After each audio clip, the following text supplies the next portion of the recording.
at least thrice. They were warned about the position, about what they were doing, and yet it was my way or the highway.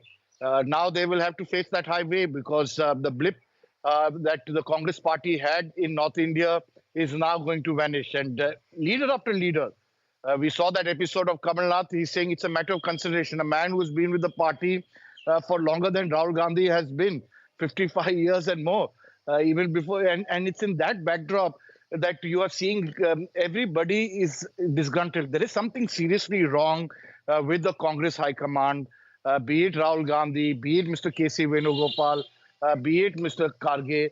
Each one, saying you speak to him, and that's how it works. And ultimately, when you try to experiment in a hill state like Himalaya, Himalayan hill state like Himachal, where we have seen for the first time ever a situation which has gone.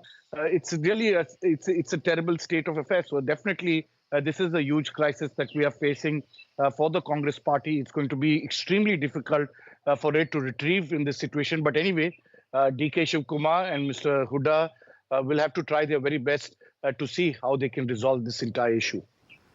All right, Sunil, also news just coming in from Himachal as the assembly is underway that 12 of the MLAs have been suspended. That's what we're learning from our local reporter there, that the speaker has suspended 12 MLAs now from. So really, it seems that efforts are still being made to, take some steps. This is tomorrow, in fact, I think is the last day of this assembly. There was some speculation whether they would, dissolve the assembly today itself or call off this session rather today itself, adjourn the session today itself. A massive crisis there in Himachal Pradesh. Sunil, so now we're just waiting to see, what happens next in terms of all these developments. And Maria also still with us. Maria, what the BJP MLAs handed over to the governor, they also made several complaints about, the manner in which they were treated yesterday. And also, as we've been mentioning, they want division of votes. Yes, that's right. So this memo clearly talks about the partisan role of the current speaker. And just minutes back, we came to know that the speaker has gone ahead and suspended 12 MLAs. We are yet to get details of who these MLAs are. We believe, of course, those 6 MLAs who have cross-voted may be in that list, but who are the rest 6, and what is the nature of charge against those 6 for them to be suspended? What the point that has been made by the BJP MLAs, whose delegation was led by the leader of opposition in the Himachal Assembly and the former Chief Minister Jairam Thakur, was that there is a clear case of this government of the day being in minority. And if anything, the Rajya Sabha elections have shown that. And what is needed right now is cut motion. So whenever there is any amendment which is sought by the opposition on any of the parts in the budget speech, which will need to go through division of votes, which will show that the government of the day doesn't have numbers. Whether the House will function at all or not, that remains to be seen. We are trying to get the live feed of the House, because even as we speak, Gargi, what sources in the BJP are saying is that the session is ongoing, and for the moment the session has been adjourned till 12 noon. So the House will resume again and we'll get more details of it, but certainly a huge crisis. But I would also say that this is of the Congress's doing, as Sunil was rightly pointing out. Virbhadra Singh was the face of the Congress party in these elections. I had interacted with his son and other members of the family in 2022 during the Himachal elections. Although the Congress tried to project it as a collective leadership, but he was that big face because a 6-time chief minister of the state, someone who the Himachalis, connect with, and that is the reason why, appointment of sorts of Sukhu was seen as more of a decision of the central leadership rather than that of the MLAs. Right. And Sunil, what's especially shocking is, the sort of majority that the Congress had. And this is something that Jairam Thakur also mentioned, that, we pulled off the impossible, given that they had 25 seats. The Congress had 40, and still they managed to get their Rajya Sabha candidate through. And of course, now this massive crisis on the Congress's hands. That's right. I mean, just going back to Virbhadra Singh, he wasn't there. He had passed away at that stage. His wife was definitely attempting to make a comeback as chief minister, but it was the numbers. She didn't have the numbers at that time. Mr. Vikramaditya, her son was there, and her region actually didn't do well in Himachal elections. And that's the reason for why the Congress party went with the highest number of MLAs. But this is clearly a case where Mr. Sukhwinder Sukhu has actually let it go. He should have been able to work with his MLAs, try to build the party together and ensure that they worked together unitedly in the last 14 months. This has come to naught. Lot to do, not only because of him, as I said, because of the Congress High Command. He wanted Anand Sharma to be the candidate, but the Congress High Command wanted to ensure that Abhishek Singhvi, who's been the legal representative for the Congress party in many a case and does that free of cost, to be given and rewarded as a Rajya Sabha member from the state. And it's in this backdrop that they have had these entire this fiasco, which is now going to cost the government dearly. Was Mr. Venugopal warned? Was Rahul Gandhi not told? They were all told. In fact, they all came back together on a special flight from Chhattisgarh after the Bharat Jodo Nyaya Yatra to help Mrs. Gandhi file her nomination. And it was there that a decision was taken. And the rest, as we say, is history. It's now going to be something that has cost the party dearly. And was this, what was the bigger sacrifice? A member of parliament or a government in Himachal? And what were you doing for the last so many days? What was Rajiv Shukla, the man in charge, actually working and trying to speak to MLAs? Did he take, some kind of corrective measures? These are questions that we have to really wait and see, and hopefully will be answered. But I think the damage has been done. The Congress, for its own doing, is actually suffering now, and it will really require a miracle. Absolutely, and let's look at the larger picture also. After the Rajya Sabha elections, it's been a setback for the opposition, India bloc in UP as well for Samajwadi Party, and this has gone beyond that. So in terms of when we're looking forward to 2024, more, setbacks for the opposition, for the Congress. Absolutely. It couldn't have come at a worse time. This really sets the trend. It's like, many privately say this is like a walkover. It's a done deal. How much is going to be the damage? Is the Congress party going to improve its 2014 performance or 2019 performance? And here you have a situation where leader after leader is just becoming more arrogant rather than actually being able to address core issues and understand where its vote base is, where its MLAs are, what needs to be done, what corrective measures need to be taken. And this was for the asking. I mean, honestly, Himachal is a sensitive state. They were warned not to put a non-Himachal person. They haven't done it for, decades.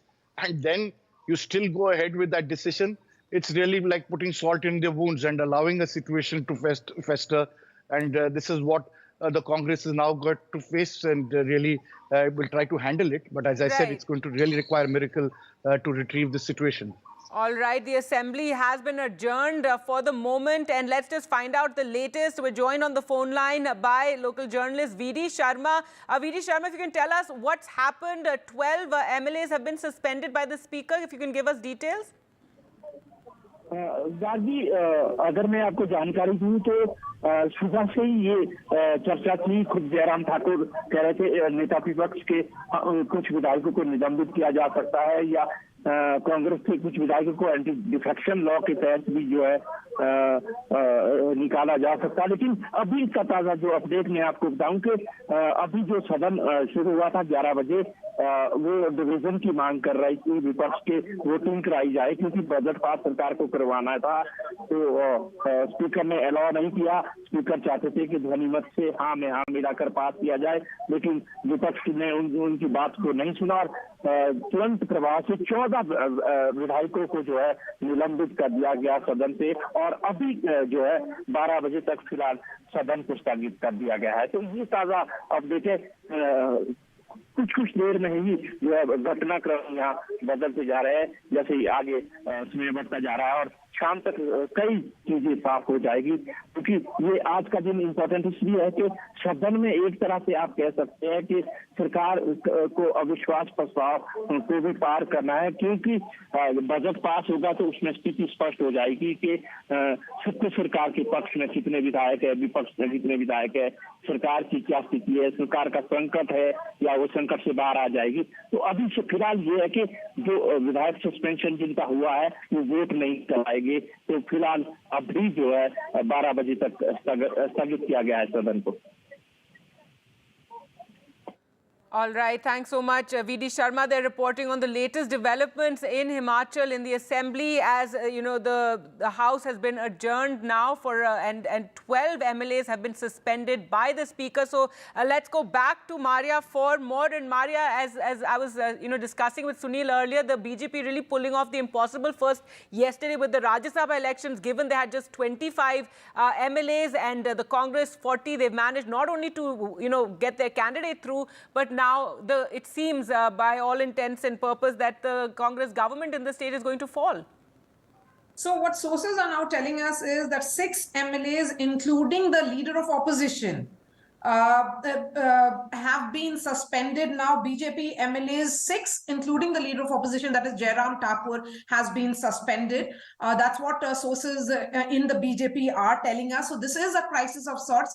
But I would also say that the Congress failing to keep its house in order, just as the BJP fishing in troubled waters. They understood that it's choppy waters here, but they went ahead and this is Operation Kamal, which is playing out. 6 BJP MLAs in all suspended is what we can tell our viewers at the moment. So 12 the number that was being told by the stringer includes 6 BJP MLAs as well. So I think I think what is significant here is that the BJP in the state, in Rajya Sabha, has also reached total dominance, Gargi, because the BJP, if you look at it, they have reached that number of 118 in the House. They understand that their unfinished projects, be it one nation, one election, if it were to come up in the 18th Lok Sabha, that will reach the logical conclusion, be it also the UCC, the demand, the Uniform Civil Code, although it will take the state routes. The BJP believes that after Uttarakhand, there'll be other states, which are BJP rule states, which will be going ahead with the implementation of the UCC. And finally, it will reach the parliament if they were to win the next term. But having said that, just look at what it does to the India bloc and the opposition space in the run-up to elections. And we believe that in another 2 weeks, the Election Commission could announce the date for the Lok Sabha polls, which essentially means that when the morale of the Congress party will be down, could they have kept the entire house in order? Yes, they could have.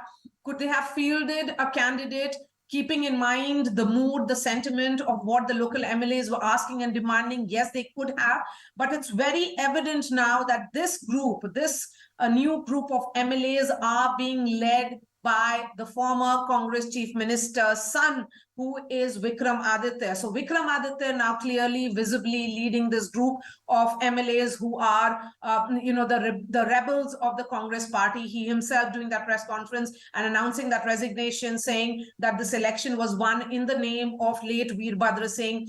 And the Congress party did not really respect the sentiments of the people. So the BJP sensed an opportunity, perhaps, when the late Chief Minister's son voiced his opinions openly. And also, let's not forget, Gargi, the first signs came in January when he was among the very few Congress leaders, perhaps the only one who had gone and attended the consecration ceremony of Ram Temple in Ayodhya. So the signs had started coming in for the Congress party to read, but clearly they did not.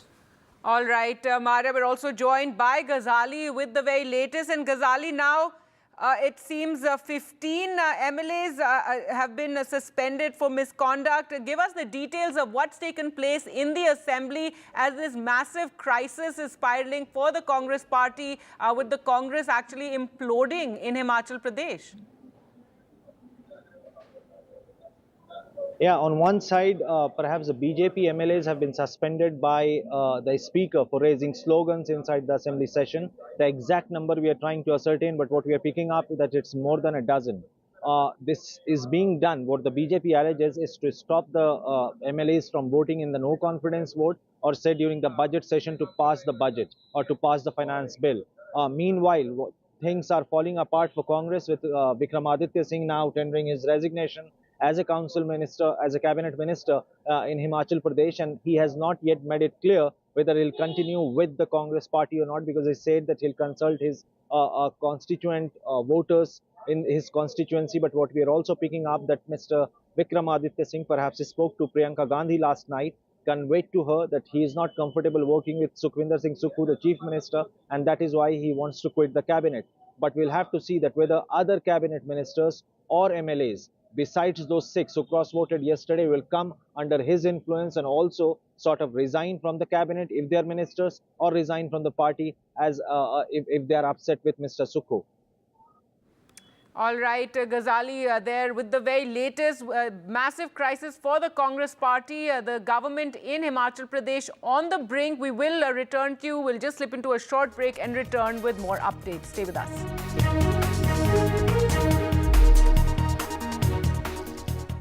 कुछ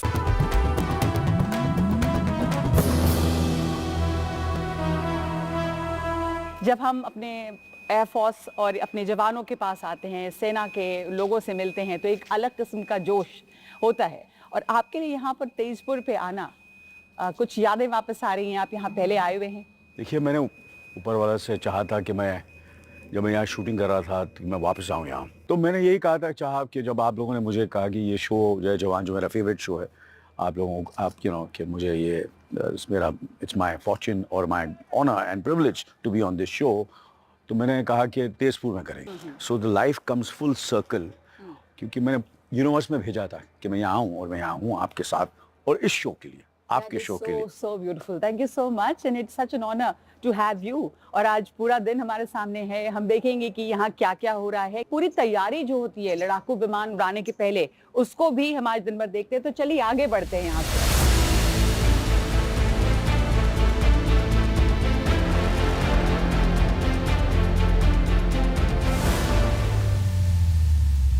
ये हमारे fighter crafts को निकालने के पहले to किया जाता है। सो this is the towing vehicle.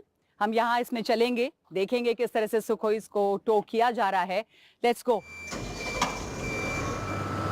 बहुत ही कमाल का और बहुत स्पेशल एहसास है कि हम इसमें बैठे हुए हैं और इसको इतनी टनों भारी इस सुखोई जो सुखोई 30 MKI है, ये अपने हैंगर से निकल रहा है और ये टो किया जा रहा है उड़ान भरने के पहले। आप लोग तो यहाँ पर पिछले दिनों आए और आप लोगों ने शूटिंग की, तो आपको काफ़ी अच्छा ये एक्सपीरियंस मिला होगा कि किस तरह से हमारे फाइटर क्राफ्ट्स, बल्कि फिल्म जो है फाइटर, उसमें इसका बहुत अच्छा एक्सपीरियंस हुआ होगा, समझने का, देखने का, कैसे हमारी एयरफोर्स और एयरमैन काम करते हैं। नहीं, एब्सोल्युटली बड़ा मुझे तो ऐसा लग रहा है घर वापसी है मेरे लिए। एंड और सबसे मिलना, भाइयों से मिलना और पूरे टीम मेंबर्स और जिन्होंने मेरी हम सबकी और इस फिल्म की बहुत ही, इनके बयान नहीं आते तो ये फिल्म जो आप देख रहे हैं वो देख नहीं सकते आप। सब ने जो भी काम किया है फिल्म के अंदर और जो डिटेलिंग हुई है हर चीज़ की, we are just very very proud that we have such a great officers and great air force. बिल्कुल, बहुत ही खास मौका, बहुत खास लम्हा है और आप वापस आए यहाँ पर। It just shows how special the experience must have been for you. नहीं, एक्चुअली सुखोई में बैठना, सुखोई को देखना, उनका टेक ऑफ, उनकी लैंडिंग आसमान में, वो समथिंग एल्स। जब आपने पहली वो यूनिफॉर्म पहना होगा जो आपके लिए बनाया गया होगा, वेरी स्पेशल फीलिंग, नो? पहले मैंने जब मैं सबको देखता था तो मुझे लगा बड़ा आसान होगा देखने में, मगर जब मैंने पहली बार पहना, मैंने नहीं, I have to become fit up, I have to look better.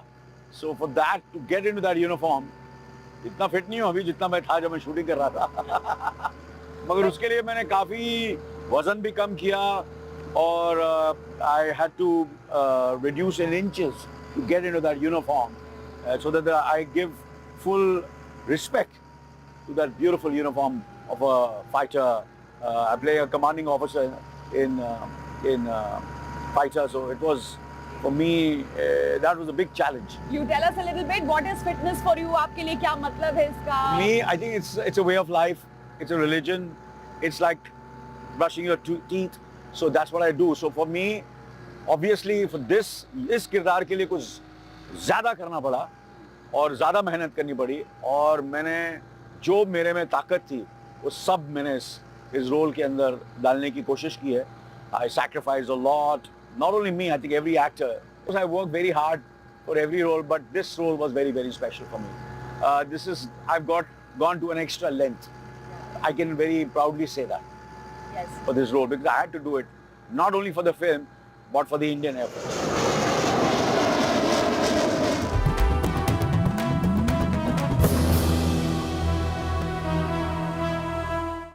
Stay informed and entertained with the new and updated NDTV News app.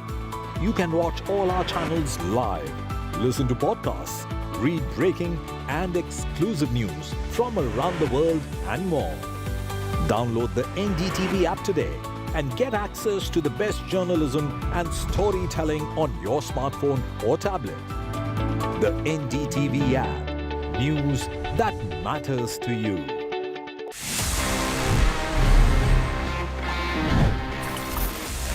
Gadgets की दुनिया में ना कुछ मतलब अलग ही मजा है. We all want to have all the fun with all our gadgets.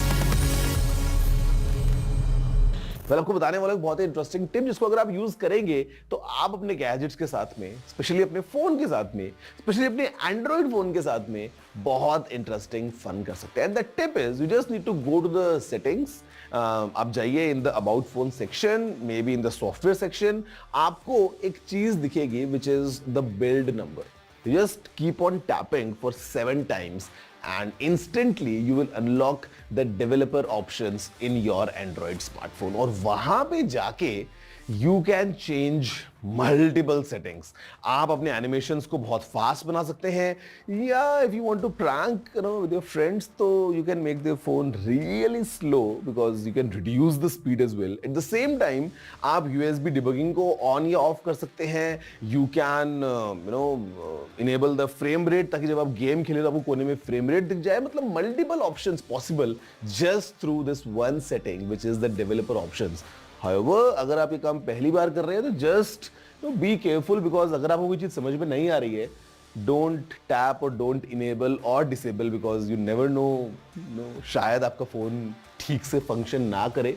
So go with a brief pinch of salt और थोड़ा सा ठीक ठाक एक्सप्लोर करो. But these developer options will really make you feel like a superhuman क्योंकि अपने phone को बहुत इंटरेस्टिंग तरीके से कस्टमाइज एंड अपने हिसाब से चेंज कर सकते हैं. Did you know this? If yes, amazing. If no, let me know. And you know how to let me know. The address is tg@ndtv.com और email कीजिए. आपका कुछ question है, कुछ feedback है, whatever. I am here to listen and read all your emails.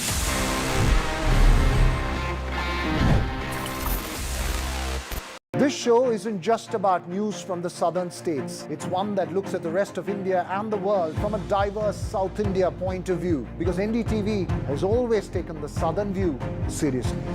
The Southern View with Veera Raghav. Only on NDTV 24x7.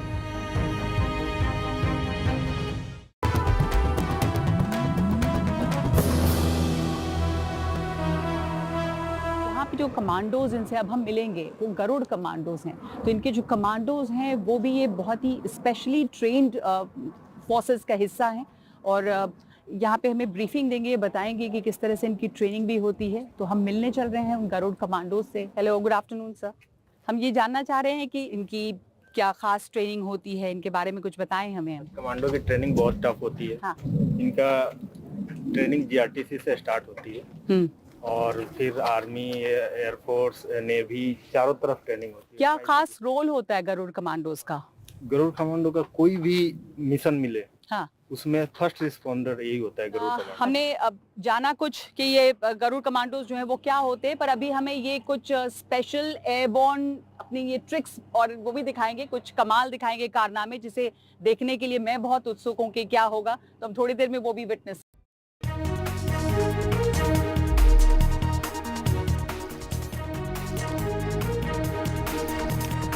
Welcome back. The big story we're tracking right now, massive crisis for the Congress in Himachal Pradesh with the government on the brink there. This morning, BJP MLAs met the state governor to push for a trust vote.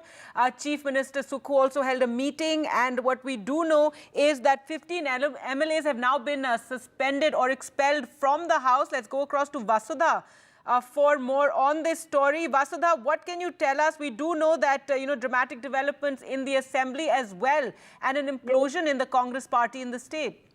Yes, of course, Gargi. What we saw is basically a fallout of yesterday's shock defeat that was rendered to the Congress by the BJP. Harsh Mahajan, the BJP candidate, he was a surprise candidate. The BJP had paused the contest for Rajya Sabha on the lone RS seat in Himachal Pradesh, and he ended up defeating Abhishek Manu Singhvi, who's seen as a veteran of sorts. But of course, there was a lot of controversy over him being an outsider, being fielded from Rajya Sabha. But this also gave way to a lot of speculations that people are not happy with the Sukhwinder Sukhu government and that he's not able to hold his flock together. We also saw Vikramaditya, who's a minister in the cabinet and also the son of former chief minister, Virbhadra Singh resigning today. So that this is all a fallout of that. And today in the morning, of course, BJP also decided to raise a lot of slogans and they protested. And the 15 MLAs, also there is Jairam Thakur, who's the leader of opposition and former chief minister of Himachal Pradesh. So clearly this is the beginning of something that doesn't look so great for the Congress. And while Bhupinder Hooda and DK Shivakumar are already on their way to sort out things, this clearly shows that the state government of Himachal Pradesh that was comfortably formed just 14 months ago seems, could be in trouble. All right, Vasudha, thanks so much for joining us. Also with us is Ghazali. Ghazali, take us through all the latest, fast-paced developments since the morning, since 7:30 this morning, when BJP MLAs went to meet the governor. See, this is exactly what the BJP had complained to the governor, that his speaker is not working in an impartial manner. Even yesterday, the BJP leader of opposition in the Himachal Assembly and former Chief Minister, Mr. Jairam Thakur, in that written memorandum which was submitted to the governor, told that how even yesterday the speaker called these BJP MLAs inside his chamber and then marshal or the security guards misbehaved or manhandled the BJP MLAs. And hence the appeal was to see that the speaker behaves in a impartial manner. And today, as they were fearing that perhaps before the voice vote or before the division of vote on the budget is being called in, the speaker will expel or suspend these MLAs, these BJP MLAs. And this is exactly what has happened, that 15 BJP MLAs, including Jairam Thakur himself, has been expelled from the session due to, and what the speaker has said, that they were creating ruckus inside the house, they were creating, raising slogans, and that is why he has been expelled. Now we'll have to see that how the proceedings of the House progresses through the day, because the budget has to be tabled and then it will have to be passed either by voice vote or the way, if a speaker agrees to what BJP is demanding, is through the division of vote. All right, Ghazali. So, really, it's also brought the weakness in the Sukhu government out to the fore. And you have, this press conference held by Vikramaditya Singh just a short while ago. He is the son of Pratibha Singh, who was a rival to Sukhu for the chief minister's post, and former chief minister, the late Virbhadra Singh as well. And is it, he's resigned from his position in the cabinet, but is it he who is leading this rebellion?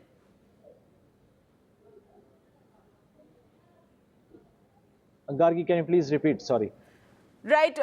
No, there's speculation whether it's Vikramaditya Singh who is leading this rebellion. We do know those 6 MLAs went missing yesterday. This morning we had pictures of the chopper from Haryana taking off to bring them back to Himachal Pradesh. Then this press conference a short while ago by Vikramaditya Singh, in which he's resigned from his position in the government. He's hit out at Sukhu. He's spoken about, how and all the complaints against Sukhu. Also said that the election was fought in his father's name. So is he the one who is leading this rebellion?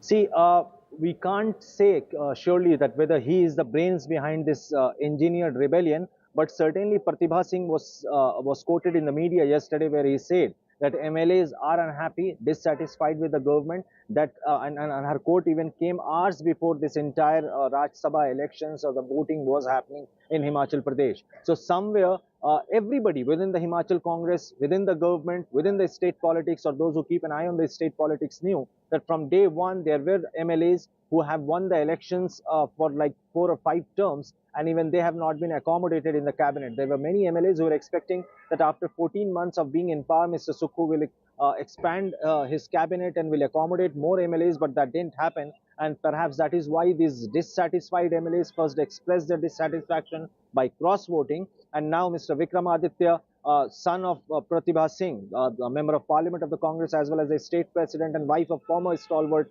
Mr. Virbhadra Singh, both mother and son perhaps were unhappy with Mr. Sukhu as well. And what we are picking up is that many Congress MLAs have also conveyed it to the party high command that if Mr. Sukhu is replaced, then perhaps they can get back to the Congress, and then perhaps the House will come in order. But it seems it's almost very late to do all that. Though the Congress is planning to send Mr. D.K. Shivkumar, who has not reached Himachal even now, and perhaps he will be reaching late in the evening or after in the afternoon.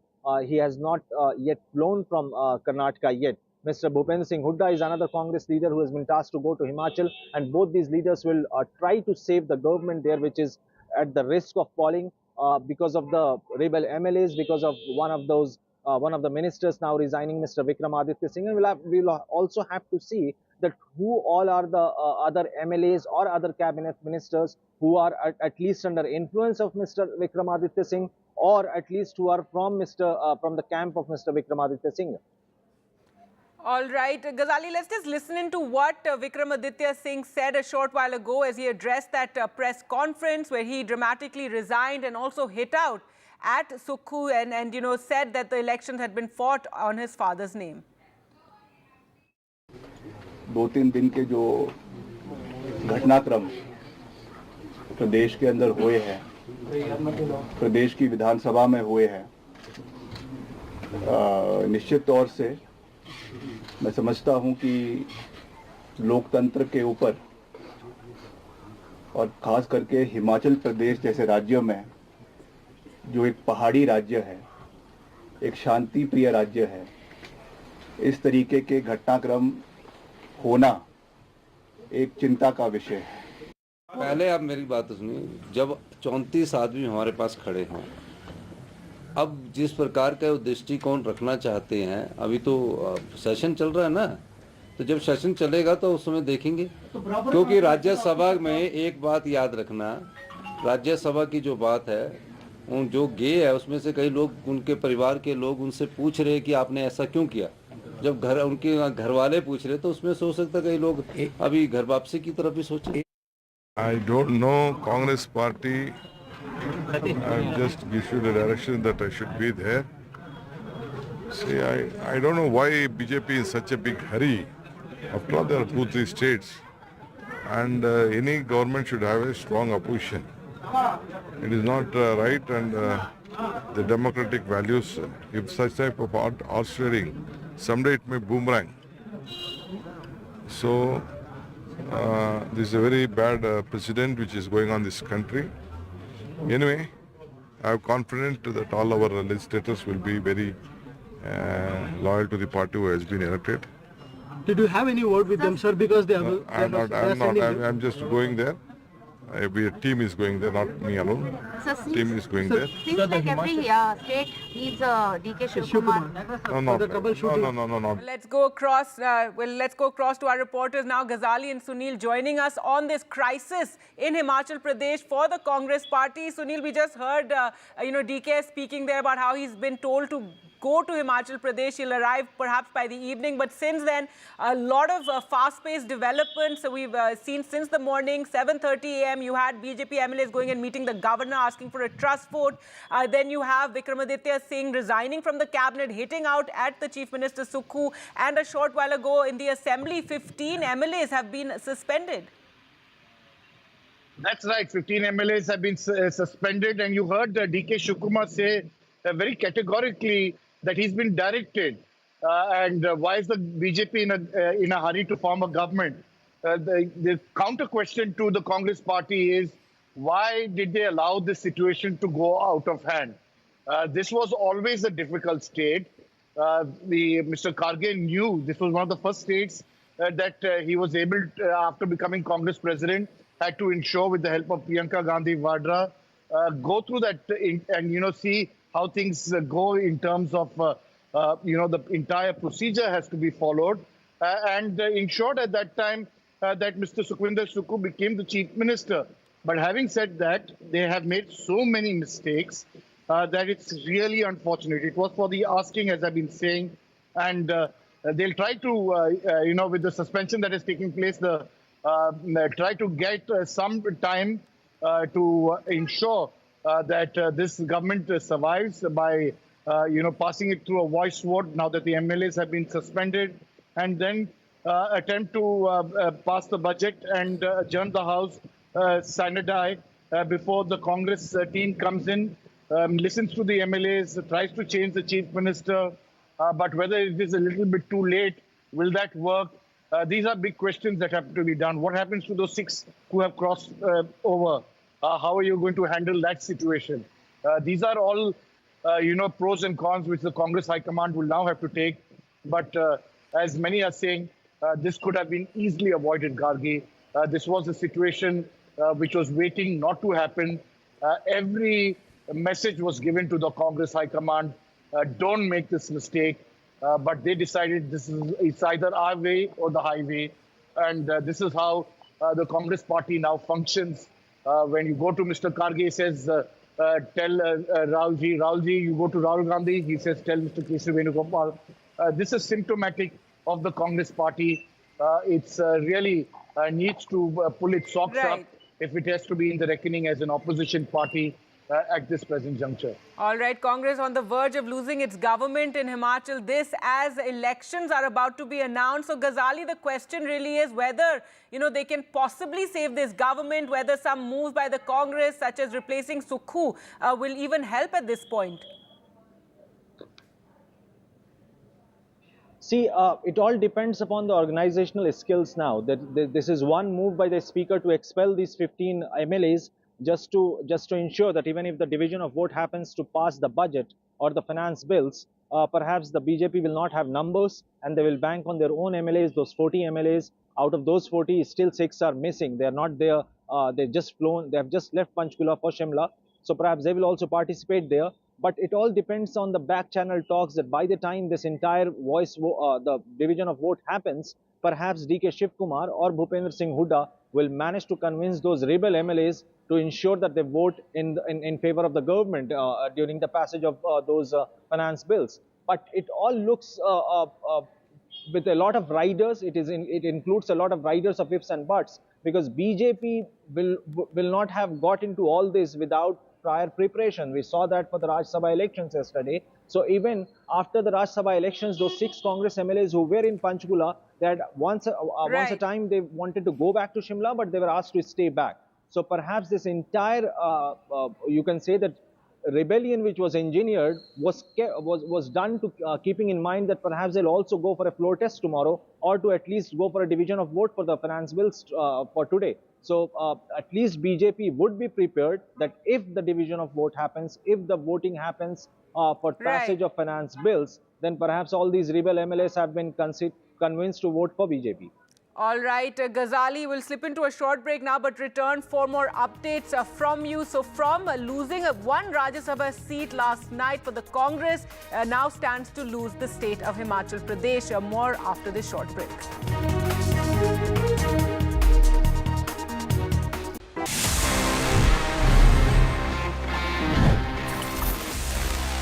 So guys, to begin with, I have this, and this is Honor's latest X9B. This has just launched in the market, a latest smartphone from Honor. Honor, if you know, it is a brand जो एक time पे India में था. Then Honor went back, and now Honor has came back again. Honor का पहला phone आया था, the Honor 90, and this is their second smartphone now, the X9B. What I have is this black color, comes in this matte finish. इसका एक और variant भी आता है in a very bright orange color. Honor likes to call it the sunrise orange. और ये जो phone है, at first glance looks like a standard, typical smartphone. And जो features है, let's have a closer look कि आखिर इसके अंदर pack क्या Honor है, and then I'm going to tell you some crazy, thing जो इस phone में pack किया है. which makes this phone really unique and really strong as well. The circular camera housing on the back also catches the eye, and it has been made to look like a luxury watch. This isn't new, but new and unique enough to stand out. Phone 6.78 inch के AMOLED display के साथ आता है with a resolution of 1200 by 2652 pixels. इस screen का physical standout feature है इसका ultra bounce anti-drop display 360 degree anti-drop protection. Honour ने एक नया कुशनिंग मटेरियल डिजाइन किया है जिसमें माइक्रो साइज पोर्स हैं जो ड्रॉप इंपैक्ट के अप टू 1.2 टाइम्स का इंपैक्ट एब्जॉर्ब कर लेते हैं. Add multiple reinforcements for the screen, frame and internal components and you get an industry first 5-star overall drop resistance certification from SGS Switzerland. Phone को power करता है Snapdragon 6 Gen 1 chipset जो 4 nanometre process से बना है and gaming के लिए tuned है. Thus, it also offers multitasking capabilities because ये चिपसेट पेयर्ड है with 8 GB of RAM and आपको 256 GB की स्टोरेज भी मिलती है. ये तीनों मिलके Magic OS 7.2 जो इस फोन का ऑपरेटिंग सिस्टम है उसे स्मूथ एंड स्विफ्ट रखते हैं. एंड अगर आप RAM टर्बो एनेबल करते हैं 8 GB of RAM और मिल जाती है. Let's come to cameras. 108 megapixels का मेन सेंसर अच्छी लाइटिंग कंडीशंस में डिटेल्ड फोटोज कैप्चर करता है. 5 मेगापिक्सल्स का ultra wide angle camera is a good addition. 2 megapixels का मैक्रो कैमरा सब्जेक्ट्स के काफी क्लोज चला जाता है so you can be creative with it. Phone का last but honestly very much a top 3 feature है 5800 mAh की battery while the phone continues to be only 7.98 mm thin and इसका weight है 185 grams.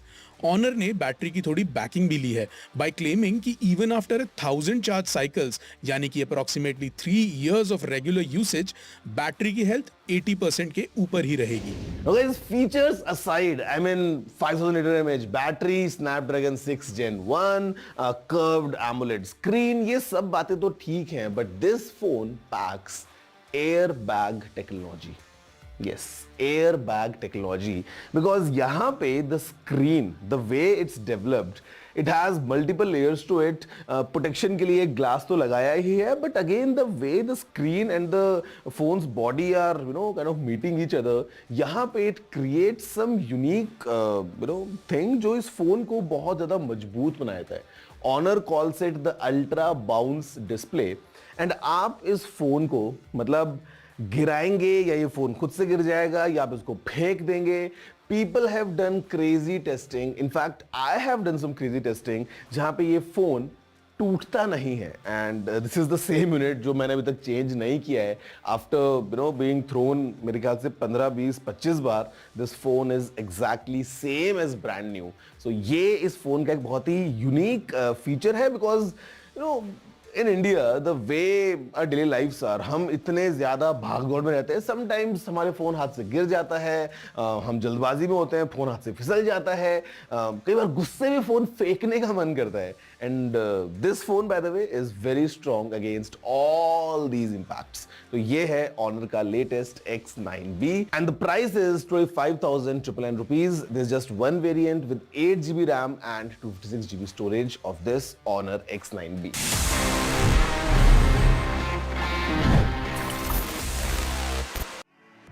Back to auto content on NDTV. I know you guys have waited patiently for this content on the channel, and finally we are back, and I suggest you fasten your seatbelt because we will be bringing a lot of interesting content for you.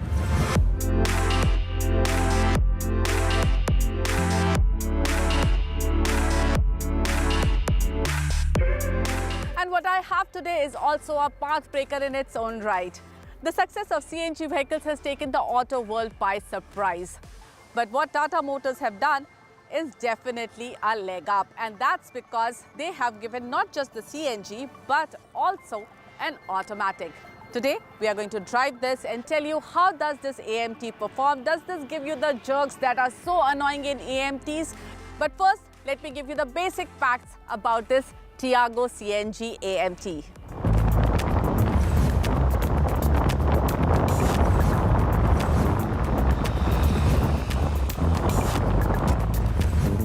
Tata Motors is offering AMT with CNG in Tiago, Tigor Compact Sedan and Tiago NRG. The CNG Tiago gets 1.2-litre 3-cylinder Revertron engine, which produces 73.4 HP in CNG mode and 86 HP in petrol mode. In the CNG mode, torque produced is a tad bit lower too, at 95 Nm, while in petrol it stands at 113 Nm. It has a fuel capacity of 35 litres for petrol and 60-litre water volume for CNG. The car looks identical to its petrol counterpart, and you won't be able to notice any difference between the two. And to be honest, Tiago is a smart-looking small hatchback. The only difference is the iCNG badge at the back and the wheels. These are not alloys, but have been stylized to look like one. Though the big change compared to petrol is obviously in the boot where the CNG cylinders sit. You can see there's a decent amount of space. You can keep one small bag and maybe a duffel bag after that. But the company recommends that you don't put anything, any luggage on this area. In order to access the two cylinders, you have to open this flap. But this flap doesn't open unless and until you fold the second one a little bit. Okay. Now you can see the two cylinders, and now you're wondering where's the spare wheel? Well, the spare wheel is under the car, and there's a bolt here that you need to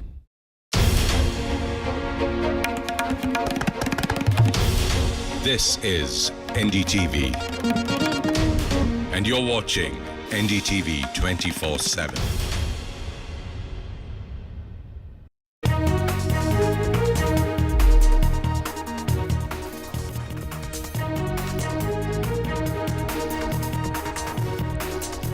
Massive crisis for the Congress party in Himachal Pradesh. BJP MLAs meet the governor this morning, seek a trust vote. Congress rebels are taken to Shimla from Haryana. 15 Himachal BJP MLAs are expelled from the assembly, including Leader of Opposition Jairam Thakur. The BJP MLAs sit on a dharna.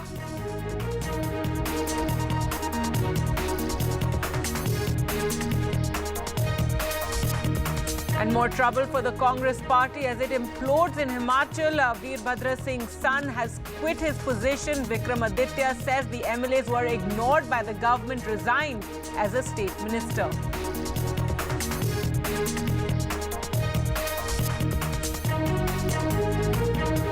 The Indian Navy and Narcotics Control Bureau seizes 3,300 kilos of drugs from a ship near Gujarat's Porbandar, making it the biggest such drug seizure in recent times.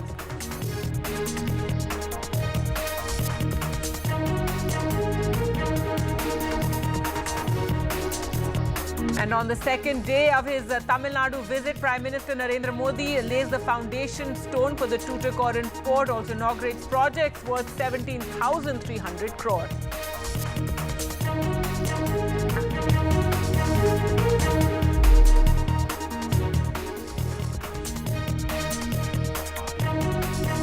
Hello and welcome. You're watching NDTV. I'm Gargi Raut, and those are the top stories we're tracking, but also in news coming in the Land for Jobs case. A former Bihar Chief Minister, Rabri Devi, is at the Delhi court, and along with her daughter, Misa, both are at the Delhi court. This is in the Land for Jobs case that is being investigated against Lalu Prasad Yadav and family. Let's go across to Neeta for more. Neeta, give us the details. Rabri Devi there in court in Delhi.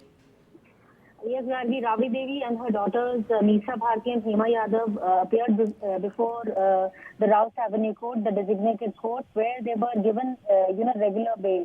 Earlier, they were on interim bail, but now the regular bail has been given to them. And 1 lakh surety bail was granted on a bond of 1 lakh and a surety bond of the same amount. That is what we are learning. If talking about the case, Gargi, the case revolves around the alleged appointment in the Indian Railways in exchange for the transfer of land to Lalu Prasad Yadav when he was the railway minister, Union Railway Minister during the period of 2004 to 2009. While granting the regular bail, the court says that the plea for the interim bail petition cannot be done away with because it is a guarantee that the court provides that the investigating agency won't be arresting them till the time the regular bail is there. So obviously the court was both her daughters and Rabri Devi were given a regular bail, and ED now says that hopefully that these people would be complying with all the instructions which have been laid down by the court when the regular bail was granted. Gargi? All right, Neeta, thanks so much for joining us with all those details. So Rabri Devi and her two daughters, they're appearing before the special court in Delhi.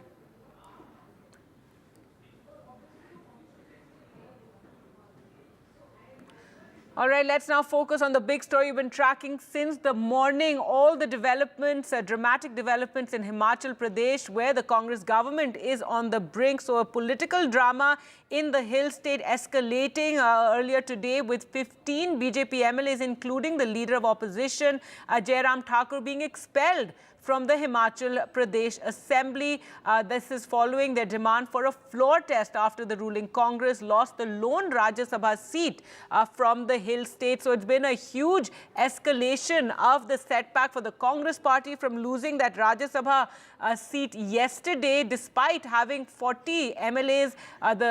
This morning, it has escalated to the Congress losing its government in the state with 6 MLAs, in fact, rebelling against the government, and then later more implosion within the Congress party with a minister, Vikramaditya Singh, son of Pratibha Singh, who was one of the rivals to Sukhvinder Singh Sukhu, as well as the son of former Chief Minister, the late Virbhadra Singh. He stepped down from his position and hit out at Sukhu as he stepped down and tendered his resignation. So a massive crisis. The Congress also flying in observers or troubleshooters. DK Shiv Kumar is to arrive in Himachal Pradesh later today. So let's just listen in to what was said by Vikramaditya Singh as he stepped down from his position. जिस व्यक्ति 6 बार जो हिमाचल प्रदेश का मुख्यमंत्री रहा, 6 बार, जिसने ये सरकार बनाई, जिसकी वजह से ये सरकार बनी प्रदेश के अंदर, उसकी मूर्ति लगाने के लिए 2 गज जमीन इनको माल रोड के ऊपर नहीं मिली. This is what respect this government has shown to my late father. इस तरीके की जो चीज हुई है, हम इमोशनल लोग हैं. इमोशनल पद से हमें कोई लेना देना नहीं है. हमको ये कोई लेना देना नहीं है कि सरकार रहती है कि नहीं रहती है, हम पद पे रहते हैं कि नहीं रहते हैं, मगर एक रिगार्ड, एक रिस्पेक्ट जो होनी चाहिए थी. बारी बारी बोलने के बावजूद जो चीज़ ये नहीं कर सके, ये बहुत दुर्भाग्यपूर्ण है. मैं आज केवल इस प्रेस कॉन्फ्रेंस के माध्यम से ये कहना चाहता हूं कि वर्तमान परिस्थिति में मेरा इस सरकार में बने रहना ठीक नहीं है. इसलिए आज मैंने ये निर्णय लिया है that I am resigning from the Council of Ministers. मैं इस सरकार से एक मंत्री के रूप में इस्तीफा दे रहा हूं, जो मैंने निर्णय लिया है. आने वाले समय में with due consultation with our people, मैं सबसे बात करूंगा. जो हमारे चाहने वाले हैं, हमारे लोग हैं, हमारे समर्थक हैं, उनके साथ बात करके, उनके साथ चर्चा करके, उनके साथ विचार विमर्श करके आने वाले समय में फ्यूचर कोर्स ऑफ एक्शन को जो है वो डिसाइड किया जाएगा. पहले आप मेरी बात सुनिए. जब 34 आदमी हमारे पास खड़े हैं, अब जिस प्रकार का दृष्टिकोण रखना चाहते हैं, अभी तो सेशन चल रहा है ना, तो जब सेशन चलेगा तो उस समय देखेंगे. क्योंकि राज्यसभा में एक बात याद रखना, राज्यसभा की जो बात है, उन जो गे है उसमें से कई लोग, उनके परिवार के लोग उनसे पूछ रहे कि आपने ऐसा क्यों किया. जब उनके घर वाले पूछ रहे तो उसमें सोच सकता कई लोग अभी घर वापसी की तरफ भी सोचे. देखिए, कांग्रेस के विधायक अगर अपने मुख्यमंत्री को बदलना चाहते हैं तो ये उनके अपनी पार्टी की बात है. सच्चाई ये है कि हिमाचल की जनता निराश और त्रस्त मात्र 14 महीने में हो गई, क्योंकि कांग्रेस के झूठे वादे आज फीके पड़ते नजर आ रहे हैं. कांग्रेस बिखरी हुई नजर आ रही है, कांग्रेस टूटी हुई नजर आ रही है और कांग्रेस के पास कोई जवाब नहीं, आखिर ऐसा क्यों हो रहा है। हिमाचल प्रदेश में बड़े बड़े वायदे करके और झूठे झूठे वायदे करके कांग्रेस की सरकार बनी और सरकार बनने के बाद वो वायदे पूरे नहीं हुए। हिमाचल प्रदेश में बड़े बड़े वायदे करके और झूठे झूठे वायदे करके कांग्रेस की सरकार बनी और सरकार बनने के बाद वो वायदे पूरे नहीं हुए। जब कांग्रेस के अपने विधायक क्षेत्र में जाते थे तो जनता सवाल पूछती थी, 1500 रुपये महीना हर महिला को मिलना था, हर महीने मिलना था, नहीं मिला, जवाब दो। विधायक के पास जवाब नहीं था। वो पूछते थे, आपने कहा था 2 रुपये किलो गोबर खरीदेंगे, 100 रुपये लीटर दूध खरीदेंगे, नहीं खरीदा, जवाब दो, जवाब नहीं था। Let's go across now to Sunil Prabhu for more. And Sunil, from losing that lone Rajya Sabha seat yesterday to the Congress actually on the brink of losing its government in the state, it's been a massive crisis. And for the moment, if we talk about the developments that have taken place in the assembly, 15 BJP MLAs have been expelled or suspended. But this is really, grappling at straws where it seems like the Congress is on the verge of losing its government. That's right. Unless they are able to retrieve and change the leadership and see what best they can do of a very, very terrible situation. This was definitely something that they could have avoided if the High Command had actually spoken to the MLAs, got the,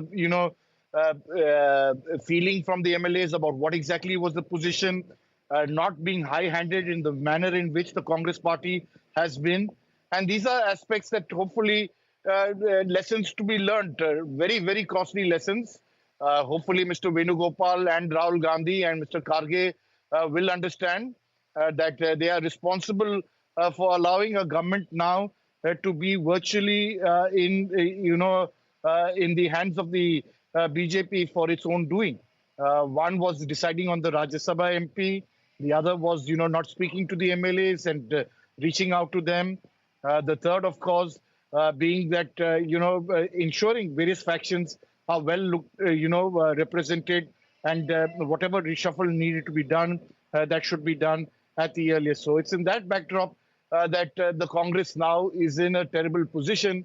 And as I said, it will really require not only Mr. Huda and D.K. Shivkumar, Mr. Rajiv Shukla, Bhupesh Baghel is also there.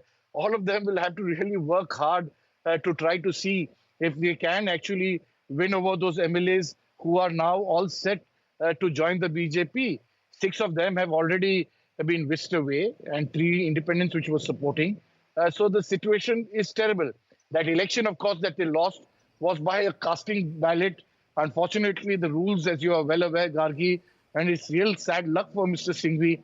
Usually you have a ballot box with 2 names, and if the name comes out, you think you are the winner, but no, it's the other way around. The man whose name is in the ballot is actually the winner, thanks to the Election Commission's rules, which clearly state if there's a tie between 2 candidates, this is how it works. So, Mr. Singhvi, as he said, it's the hand of fate of God, a man who's actually helped the Congress party as well as other opposition parties in getting places, has been unable to retrieve and win this election round. All right, Sunil, thanks so much for joining us. With that, we're also joined by Ghazali now for more. And Ghazali, just speaking to Sunil on the crisis for the Congress in Himachal Pradesh, beginning with losing that, single Rajya Sabha seat to now an implosion of the Congress party. And if we talk about, what happened in the assembly, the 15 BJP MLAs getting expelled and also now sitting on a dharna. Tell us what's happening. Also, Congress troubleshooters like D.K. Shivkumar to arrive only later today.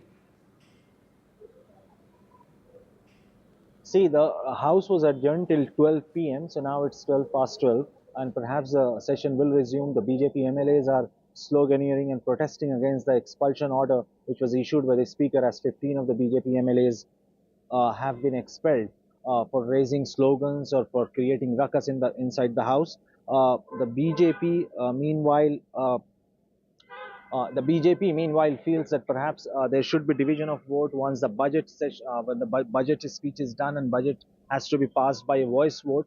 So they're all pinning their hopes. They were all pinning their hopes that perhaps when the division of vote will be done, when the voting will be done, they will see Congress MLAs yet again not voting for the government. So that doesn't seem to be happening right now, and we don't know as of now what will be the future course of action in the assembly, whether the speaker will allow the division of vote or not, because leader of opposition Mr.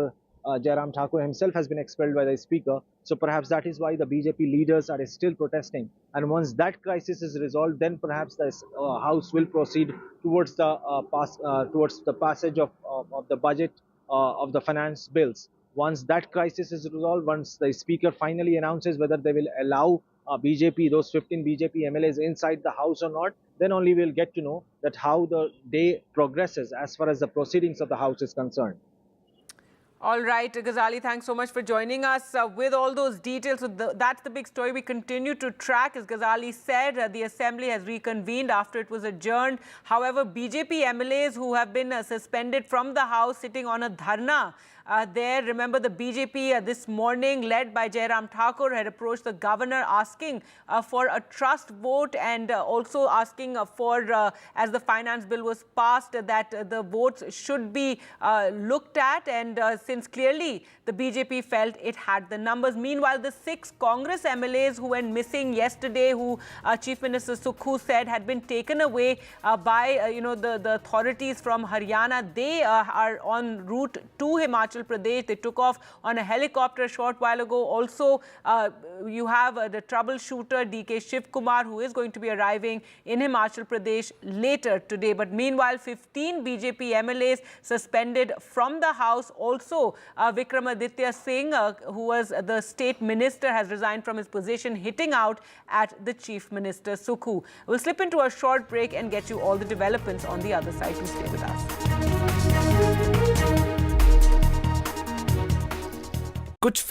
A debate has many facets, perhaps no one right answer. Left, right and center. Conversations that get to the core of the debate.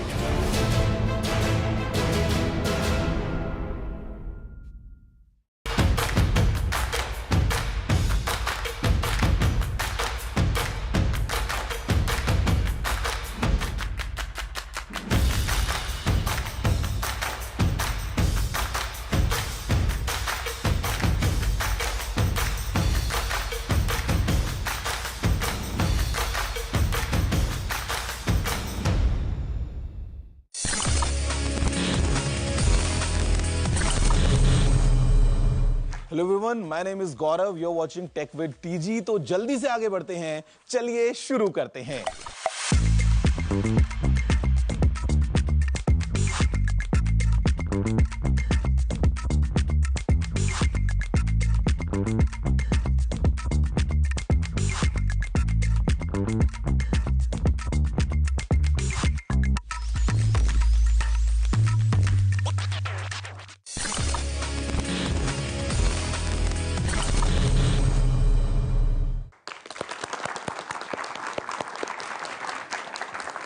This is a computer that we all would be wearing on our faces. It would bring computer right next to your eyes in a very different way. Apple is calling that this is a spatial computer, not special, spatial, because हमारे आसपास की spaces में उसको use कर पाएंगे बड़े interesting तरीके से. So ready for the unboxing?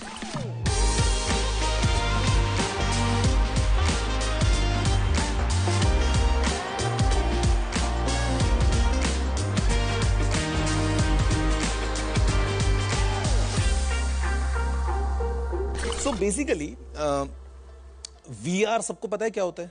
सबने कभी न कभी एक VR हेडसेट यूज किया होगा, कुछ पहन के देखा होगा, फिर चाहे वो गूगल कार्डबोर्ड हो या there are some small lenses well that you attach to your phone, और फिर आप देखते हो आपको बड़ा स्क्रीन दिख जाता है। The idea was that how do we utilise the space around us and make it our playground, कि कैसे हम इस रियल 3D वर्ल्ड को ब्लेंड कर सकें एक वर्चुअल वर्ल्ड के साथ में, और जहां पे हमारी कंप्यूटिंग भी कर सकते हैं एंड बहुत सारे इंटरेस्टिंग तरीके से while still being connected to the digital world हम अपने सारे काम कर पाएं।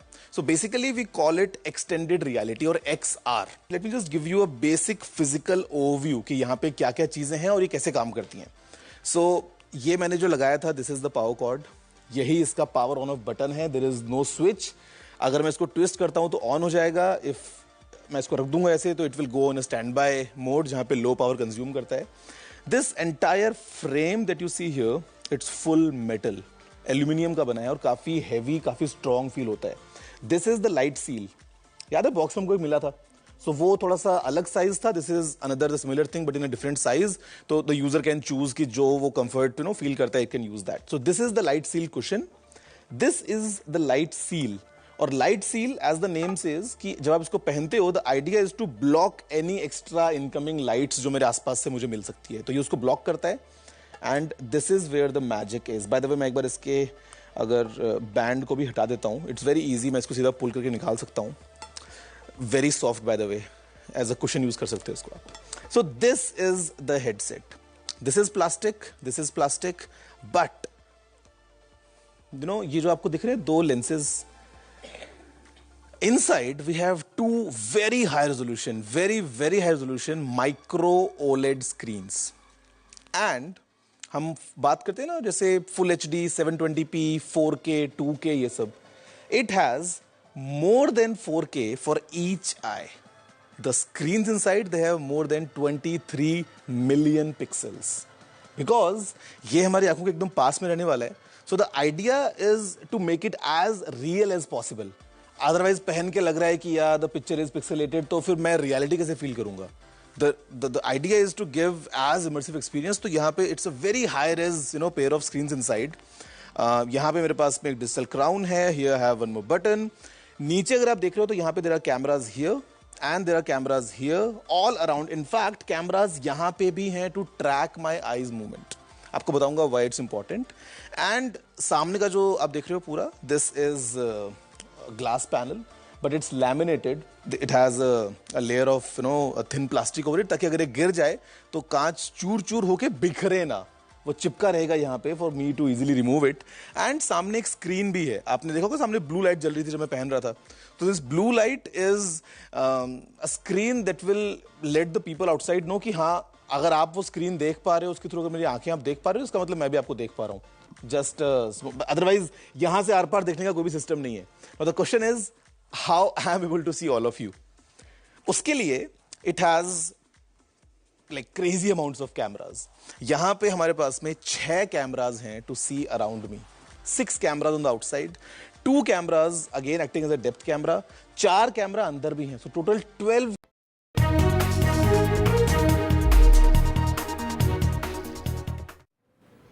Welcome back. Prime Minister Narendra Modi is in Tamil Nadu. Here he is speaking in Tirunelveli. Let's listen in.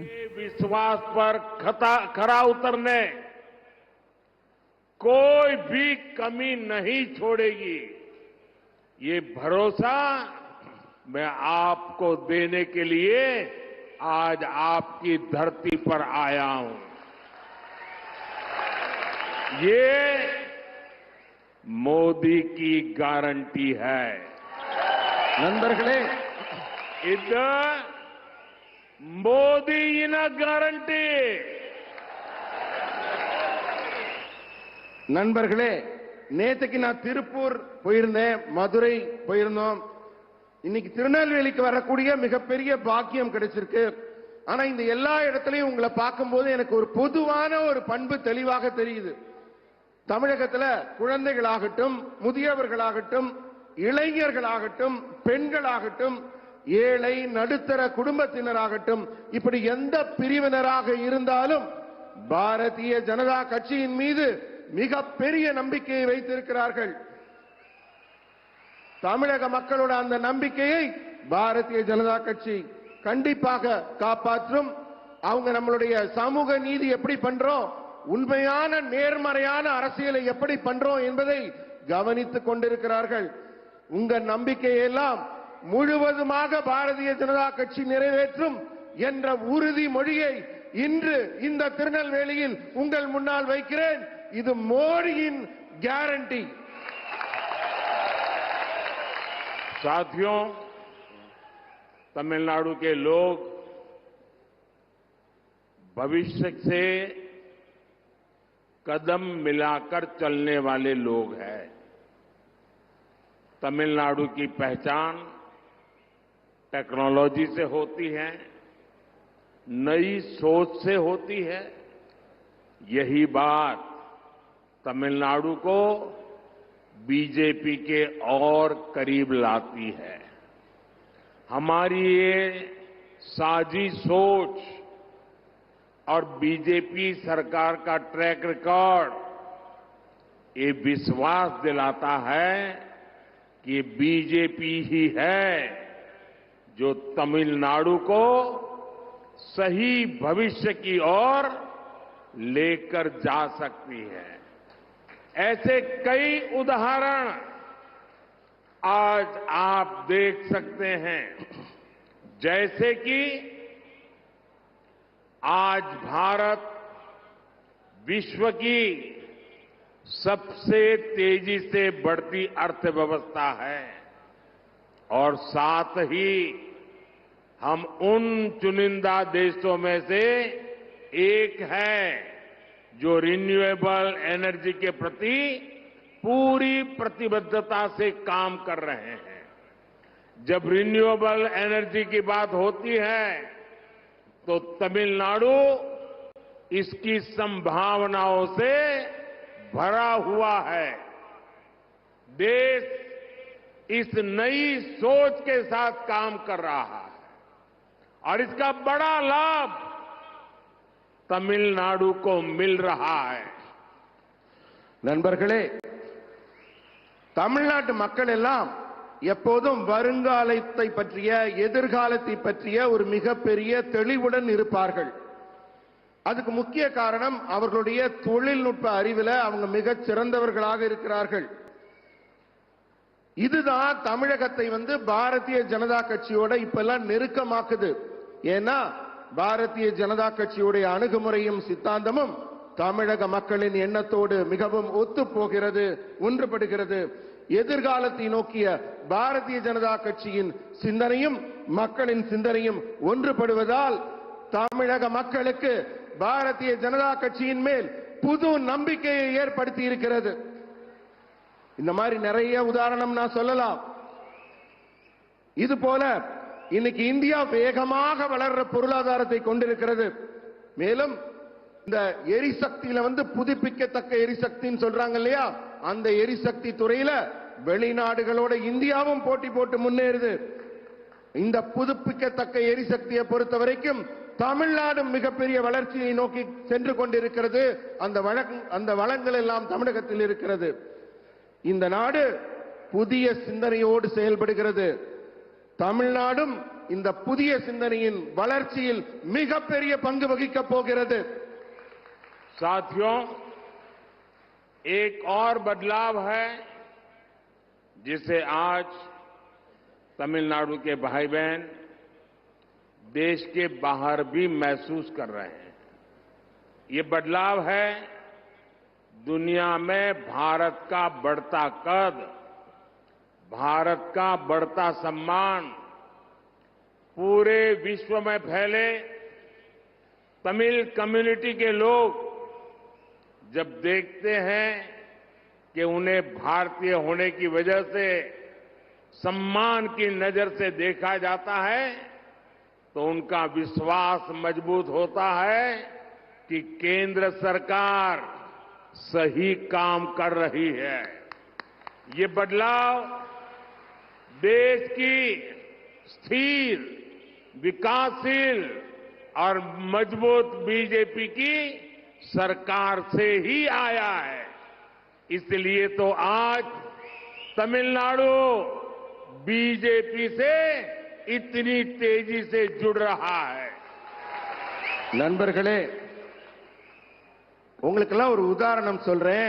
நீங்க எல்லாம் வெளிநாடுகளுக்கு தமிழ்நாட்டு சகோதர சகோதரிகள்லாம் போறீங்க இல்லையா, அப்ப போகும்போது வெளிநாட்டுல உங்களை எல்லாம் என்ன மரியாதையோட பாக்குறாங்கங்கிற பார்வையில ஒரு மாற்றம் வந்திருக்குதானே. இந்தியர்களை அவங்க வியப்போடும் பெரிய மரியாதையோடும் பார்க்கிறாங்க தானே. அந்த பெருமை தமிழக மக்களுக்கும் கிடைத்துக் கொண்டிருக்கிறது. உலகில் உள்ள சமுதாய மக்கள் எல்லாம் இந்தியர்களை இவ்வளவு பெருமையாக பார்க்கிறார்கள் என்பது மத்திய அரசு சிறப்பாக செயல்பட்டுக் கொண்டிருக்கிறது என்பதற்கு சாட்சி. இந்த மாற்றம் நிலையான உறுதியான வளர்ச்சியை நோக்கிய மாற்றம் என்பதை உணர்ந்து கொண்ட தமிழக மக்கள் இப்ப பாரதிய ஜனதா கட்சியை தேர்ந்தெடுத்து அதன் பின்னே வரத் தொடங்கி இருக்கிறார்கள். साथियों, भाजपा सरकार में पहली बार दिल्ली से तमिलनाडु की दूरी इतनी कम हुई है. आज गरीब, किसान, महिला और युवा उनसे जुड़ी हर योजना का लाभ भारत के दक्षिणी कोने तक पहुंच रहा है.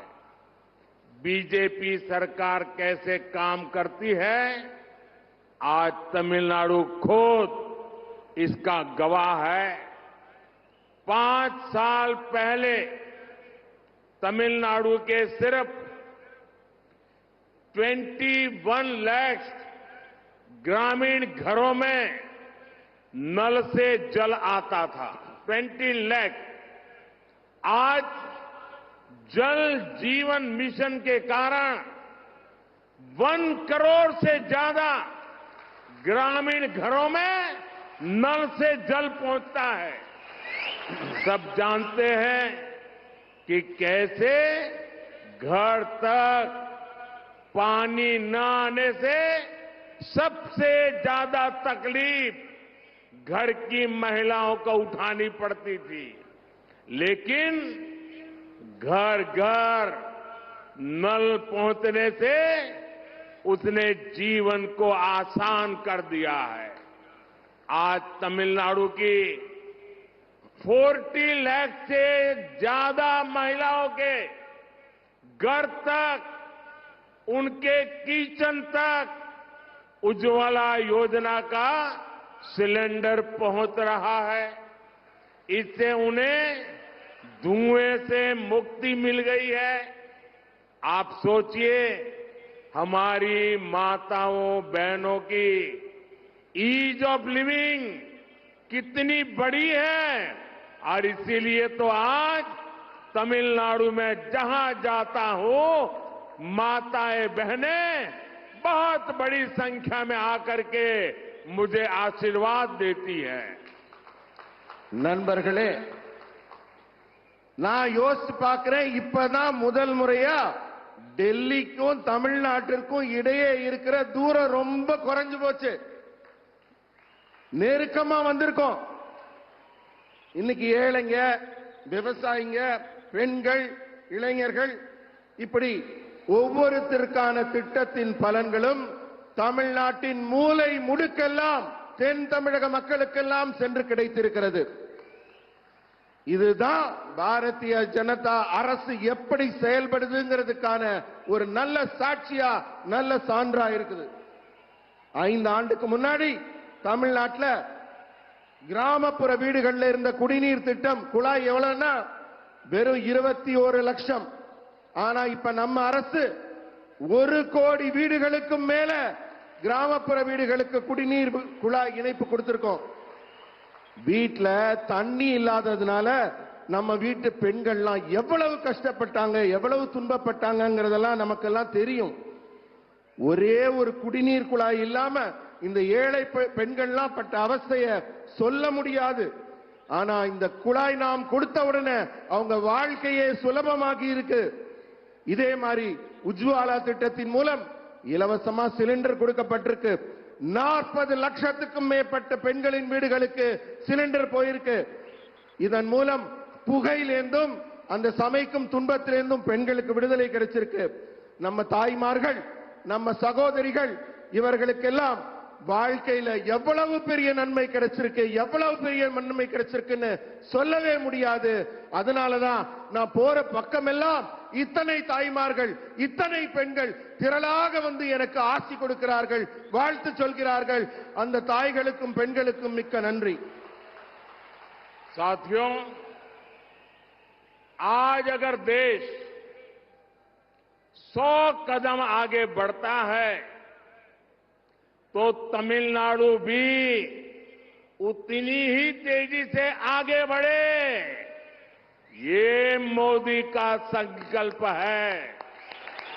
इसलिए बीते 10 वर्षों में अगर हमने देश में अनेक नए एम्स खोले तो मदुरई में भी एम्स खोलने जा रहे हैं।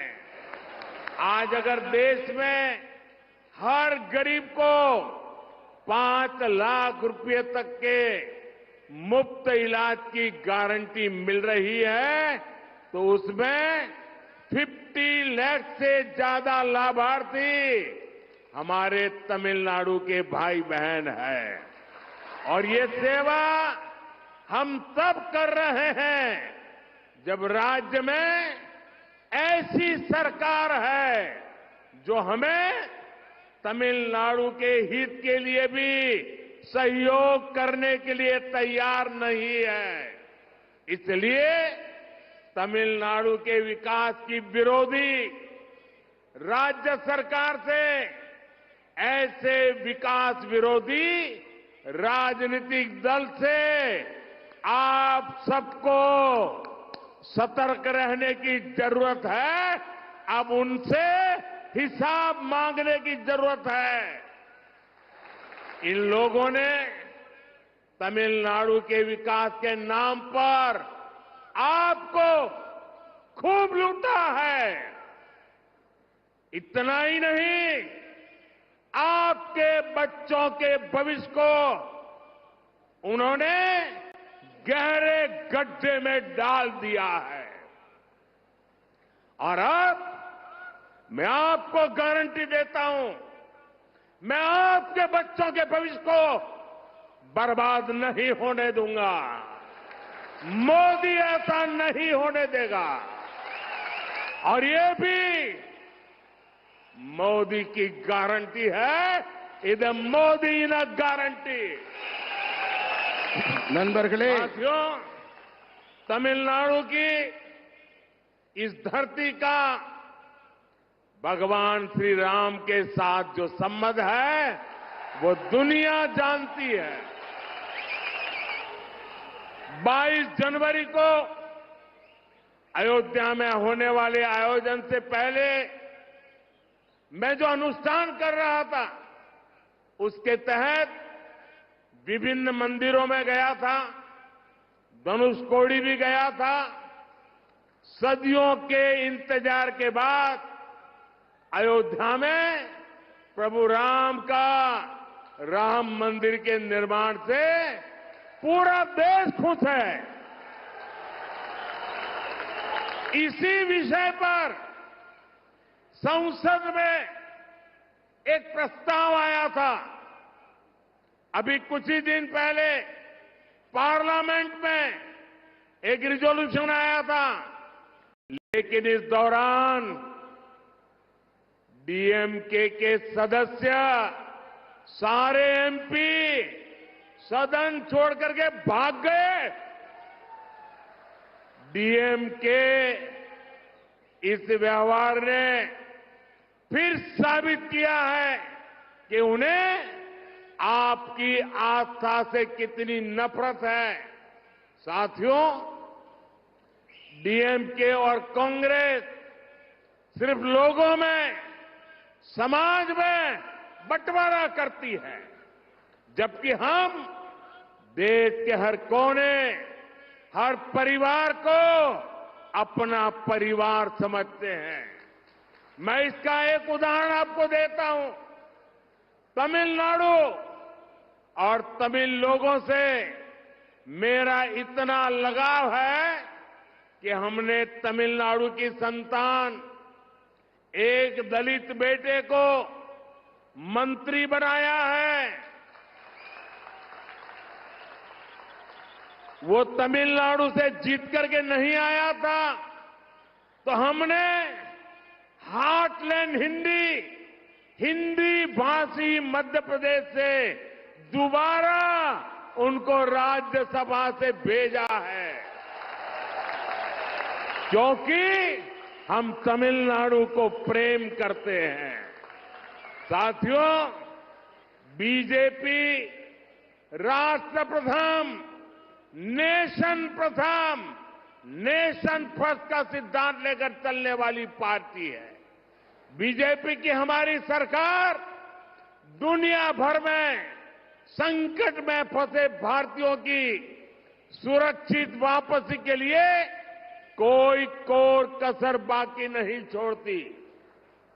हम पाकिस्तान से अपने पायलट अभिनंदन को सुरक्षित वापस लाए। हमारे कितने ही मछुआरे भाइयों को छुड़ाकर हमारी सरकारों ने सुरक्षित वापस लाई है। श्रीलंका में हमारे 5 मछुआरों को फांसी हुई थी। ये मोदी है, उनको जिंदा घर लेकर के आई। कतर में जिन भारतीयों को फांसी की सजा हो गई थी, उन्हें भारत सरकार पूरा प्रयत्न करके सुरक्षित अपने घर वापस लाई है। अगर कांग्रेस की सरकार होती, अगर इंडी गठबंधन की सरकार होती, तो क्या ये संभव था? क्या वो ला सकते थे? ऐसा सोच भी नहीं सकते। कांग्रेस की इंडी गठबंधन की सरकारें तो ऐसी रही है जो सालों से पाकिस्तान की जेल में पड़े एक भारतीय की सुरक्षा तक के लिए कुछ नहीं कर पाई थी। साथियों, डीएमके एक ऐसी पार्टी है जो काम तो करती नहीं, लेकिन झूठा क्रेडिट लेने के लिए आगे रहती है।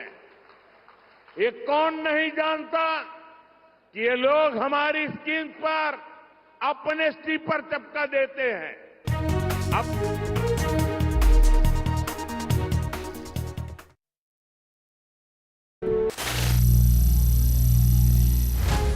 Some people say the metaverse will only be virtual.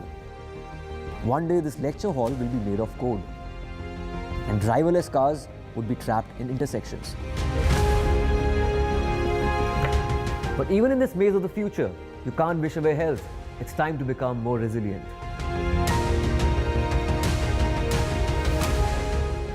10 years of Banega Swasth India, we have grown and achieved so many milestones.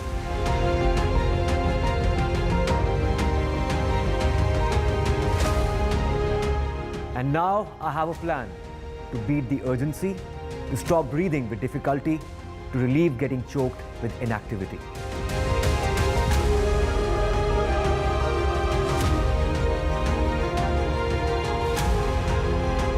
Energize our government, our environment, our society, and ourselves. Everyone, everywhere, every day.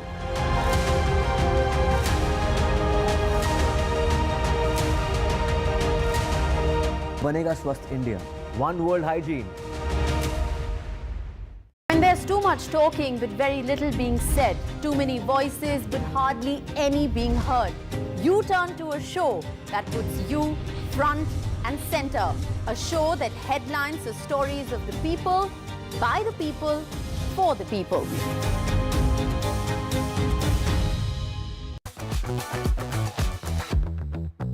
हमारे साथ हैं मशहूर actor Anil Kapoor और उनसे इस वक्त बारी है कुछ रैपिड फायर क्वेश्चंस की। अनिल जी, आपको बस जल्दी जल्दी हाँ ना में बताना पड़ेगा। खाने में क्या पसंद है, मीठा या नमकीन? नमकीन। योगा या जिम? जिम और योगा, सॉरी, बोथ। वेट्स या free hand? Weights. Most comfortable with which actress? Madhuri Dixit. Any favourite directors? Danny Boyle, Shekhar Kapur, quite a few of them. Harshvardhan आपकी सुनते हैं या अपनी मम्मी की? किसी की नहीं सुनते। सोनम आपसे ज्यादा क्लोज है या मम्मी से? मम्मी से। घर में किसकी ज्यादा चलती है? मम्मी की। मम्मी की, आपकी मम्मी की? मम्मी मतलब सुनीता, सोनम की मम्मी, और हर्ष की मम्मी, और रिया की mummy. What's fitness for you? Way of life. What's your favorite sport? Badminton at the moment. Who's a better actor, Sonam or Harshvardhan? Both. Better actor. Both are great actors, good actors. They have to work hard and become better. What do you prefer now? आपको क्या ज़्यादा पसंद है? Long format या फिर फिल्में? Both, I think. You know, it's very, very, because I think I've done both. and I have enjoyed doing both of them. You know, I did a long format, I did 24, and I did Night Manager, and of course, film to main bachpan se kar raha hu. Any all-time favorite film? Mr. India, yeah, it's my all-time favorite film. Yeah, it's a lovely film, wonderful film. I revisited it again when I did one of the ads, and there's something very, you know, something which really it's to the test of time. Yeah. You know, like your preferred genre for film, comedy or action? Comedy, because comedy is something which you know, you can do it, or you have it, or you don't have it. Their lighting, director, music, background music that cannot help you. You have to do it yourself. You know, with action and with dramatic scenes, and with anger and violence, sex. You know, there's a lot of things which can really help you in that. You know, जबरदस्त में background music चलेगा, ऐसा लगता है बहुत जबरदस्त काम हो रहा है. Comedy में सब चलेगा नहीं. और ये खुद कर रहा हूँ. Social media पसंद है आपको? Are you on Instagram? Yes. What is Gen Z for you?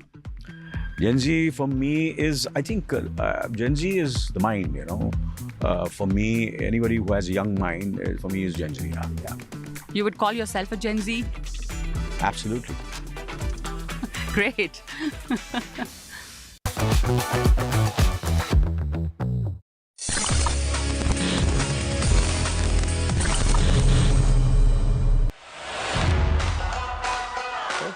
Yeah? Anyone wants to try? Okay. Oops. Come on, मैंने catch कर लिया. Okay, with your phone. So easy. Want to try? Okay. एकदम in real time. Anyone thinks they can beat me? थोड़ा दाएं में मत फेंक देना यार. कोई बात नहीं. I am good at cricket. So this is how real time it gets. मतलब, you know, once you wear it, and if it's the right size, you are really comfortable with the cushion, with the light seal, with your strap and everything, आपको शायद कुछ time बाद में ऐसा लगे ही ना कि आपने कुछ पहना हुआ है. I can see everything around me. I can see my hands. मुझे अगर बीच में अपना फोन इस्तेमाल करना हो तो मैं इसके थ्रू अपना फोन भी इस्तेमाल कर सकता हूँ, even without taking these off. So guys, these are the new Vision Pro from Apple. Really premium device, and of course not first of its kind. इससे पहले अलग-अलग companies ने बहुत कुछ try किया है, starting from the Google Glass to Oculus, HTC Vive, abhi the Meta Quest, or you know, like so many all these devices. But considering now Apple has done it, what I see is there's a huge future of these kind of devices.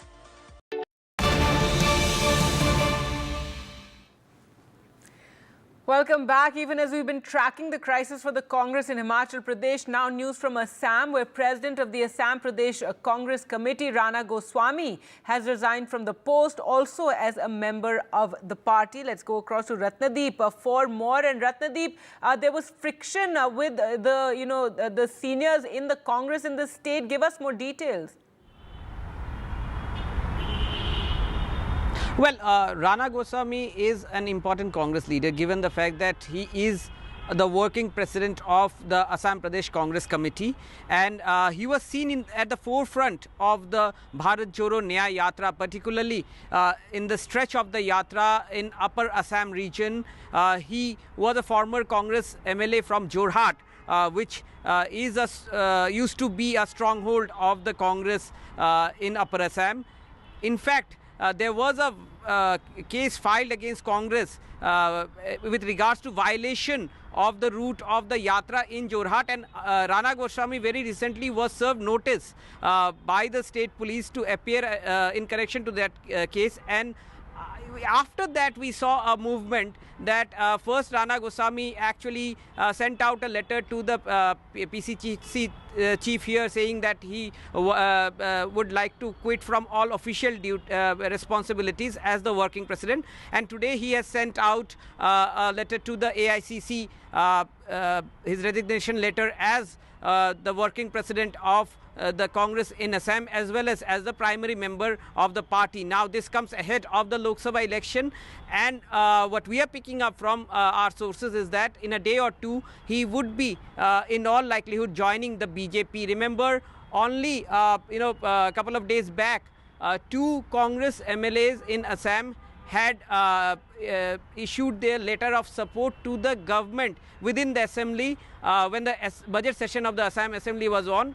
Till now, 5 Congress MLAs have done the same thing without switching over to BJP, have supported the Himanta Biswa Sharma-led government. In fact, the Chief Minister has been categorically saying for some time that by the time actually the Lok Sabha election come, there would be several Congress leaders who would be joining the BJP or other parties. There are also speculations and murmur in the political circles that at least 2 to 3 Congress MLAs might switch over to BJP ally Assam Gana Parishad. So in such a scenario, Assam Congress now faces another blow with Rana Goswami, one of its senior leaders, its working president, leaving the party, and in all likelihood in a day or two might actually join the BJP. In fact, BJP sources tell us that he is joining them. In fact, there would be a meeting with the Chief Minister. Chief Minister at this moment, remember, is in Delhi. Today there is a crucial meeting of the state leadership with the central leadership of the BJP. This will be the round 1 meeting in terms of finalizing the candidates for the party for the 14 Lok Sabha seats in Assam. It seems that the BJP might contest 11 to 12 seats of its own and leave the other seats for its ally. So that would be also sorted out, and in a day or two, Rana Goswami in all likelihood would join the BJP. All right, so another setback for the Congress party, this time in Assam, as their the Congress working chief in the state has resigned. Thanks so much, Ratnadi, for joining us with the latest. And finally, the Indian Navy has completed Milan, that's India's largest international fleet review, which saw the participation of over 50 warships from India and around the world, with 50 countries participating. These exercises come at a time when there's emerging international naval threats, including in areas south of the coast of Yemen. NDTV's Vishnu Shom was on board India's aircraft carriers Vikrant and Vikramaditya off the coast of Vizag. He sent us this report. I'm coming to you live from the Indian Navy aircraft carrier INS Vikramaditya. This is the first of India's 2 recent aircraft carriers. It was procured from Russia more than a decade back. Since then, we've also inducted the INS Vikrant, India's first made-in-India aircraft carrier. I'm well off the coast of Visakhapatnam at this stage as the Milan series of naval engagements, the largest international naval exercises that India hosts, comes to an end. There are more than 50 warships participating in these exercises, including Indian warships and warships from partner nations. More than 50 countries from around the world have participated as well. These are India's close maritime partners. These are partners who believe in the free oceans, in ensuring that commerce flows without anybody impeding it.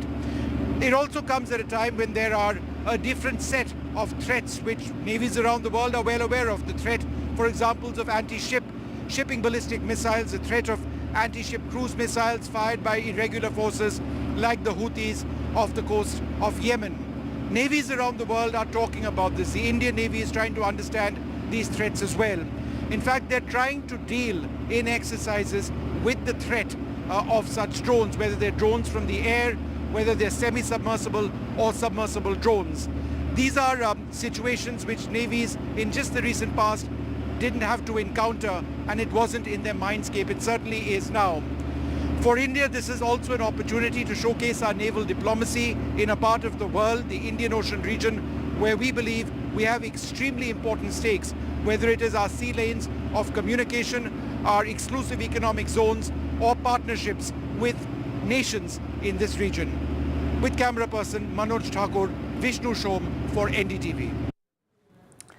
All right, with that, time for us to slip into a short break. On the other side, we'll get you the latest on the Himachal crisis as the Congress state government is on the brink.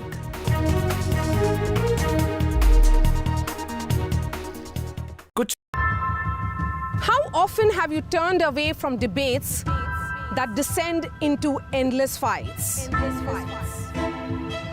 We bring you a show where every question is answered, where every debate finds its resolution, where every story finds its conclusion, where opinions collide but facts prevail, where stories unfold with insights and trust. When the noise ends, the last word begins.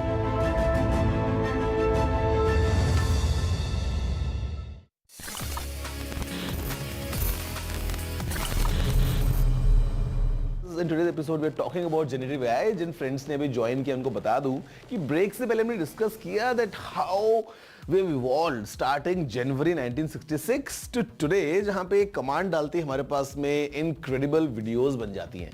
Let's do a quick comparison between Microsoft's Copilot, Google's Gemini and OpenAI's Sora, and let's see कि how they compete against each other.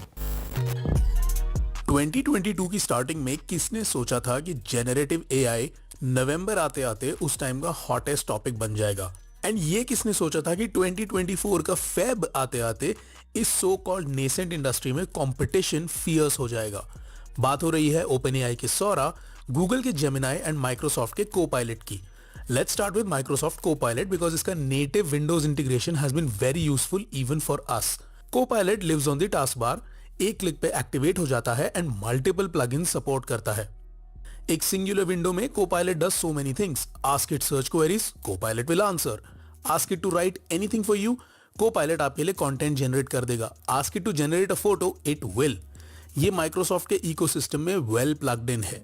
As users can select text and ask Copilot about it. अगर आप Microsoft office 365 के subscriber हैं तो Microsoft designer को PowerPoint जैसे apps में use कर सकते हैं like an extension of this ecosystem. Google's Gemini 1.5 is very fresh. ये अपडेट सिग्निफिकेंट है क्योंकि जेमिनाई की कैपेबिलिटीज बढ़ गई हैं.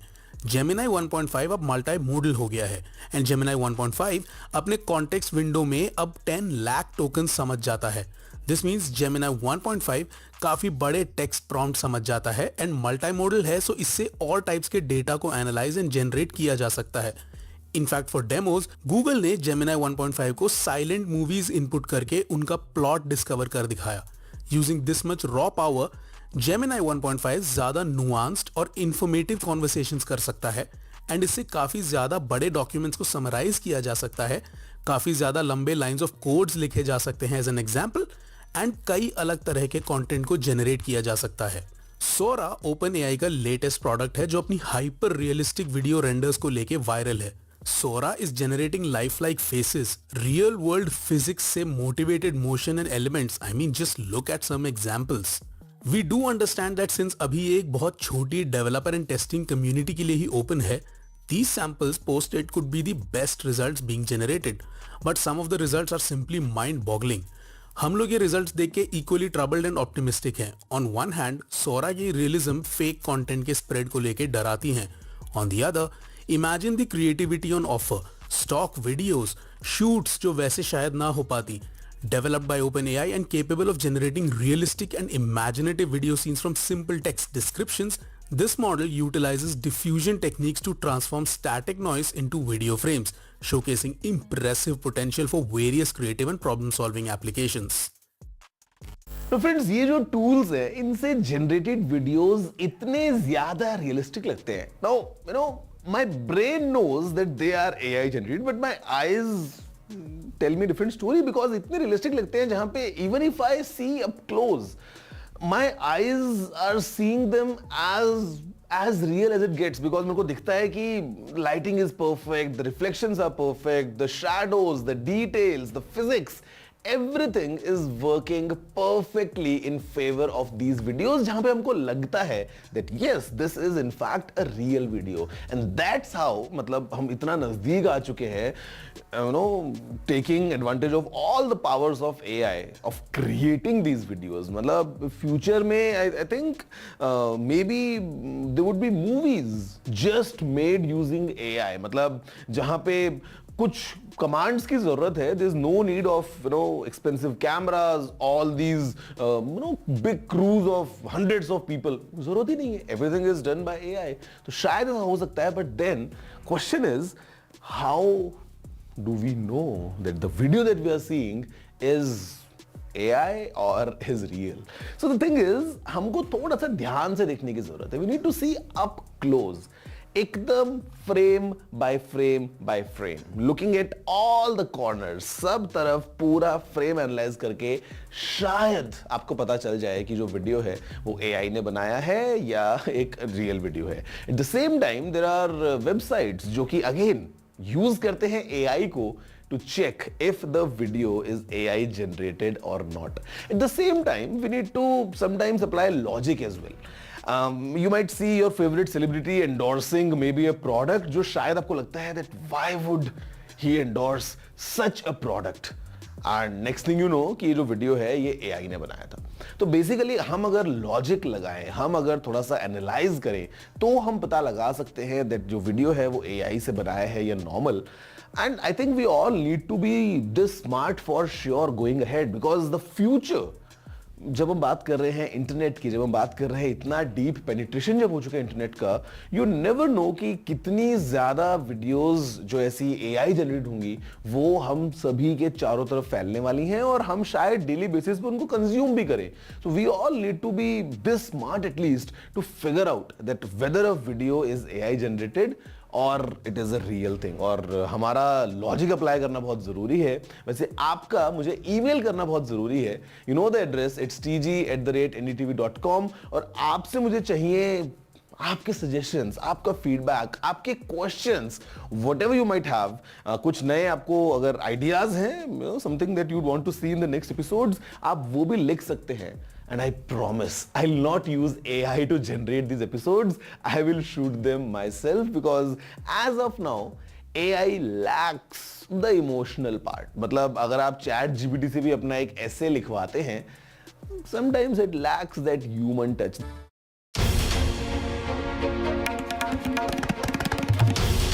This is NDTV and you're watching NDTV 24/7.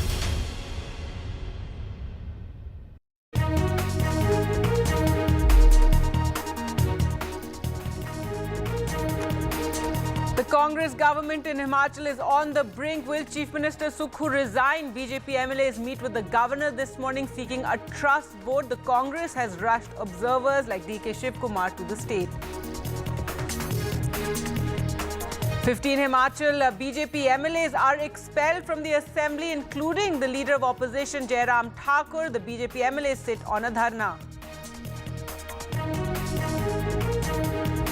Meanwhile, the Congress in Himachal also implodes with Minister Virbhadra Singh's son quitting the cabinet. Vikramaditya hits out at Sukhu, says MLAs ignored by the government.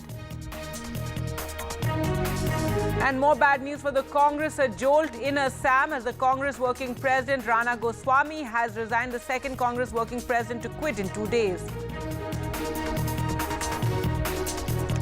A big BJP meeting in Delhi today. The core group meeting of 14 states will take place. The BJP's big push ahead of Lok Sabha polls. And the Indian Navy and Narcotics Control Bureau seizes around 3,300 kilos of drugs from a ship near Gujarat's Porbandar, making it the biggest such drug seizure in recent times.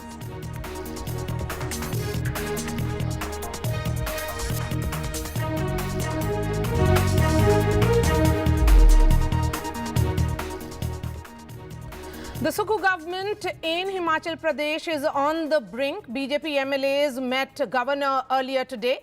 And even as we speak, there is a huge drama that is unfolding inside the Himachal Assembly. The BJP had sought trust vote. In turn, the Speaker of the Assembly has expelled 15 Himachal BJP MLAs, which includes the leader of opposition, Jairam Thakur, who is also the former Chief Minister.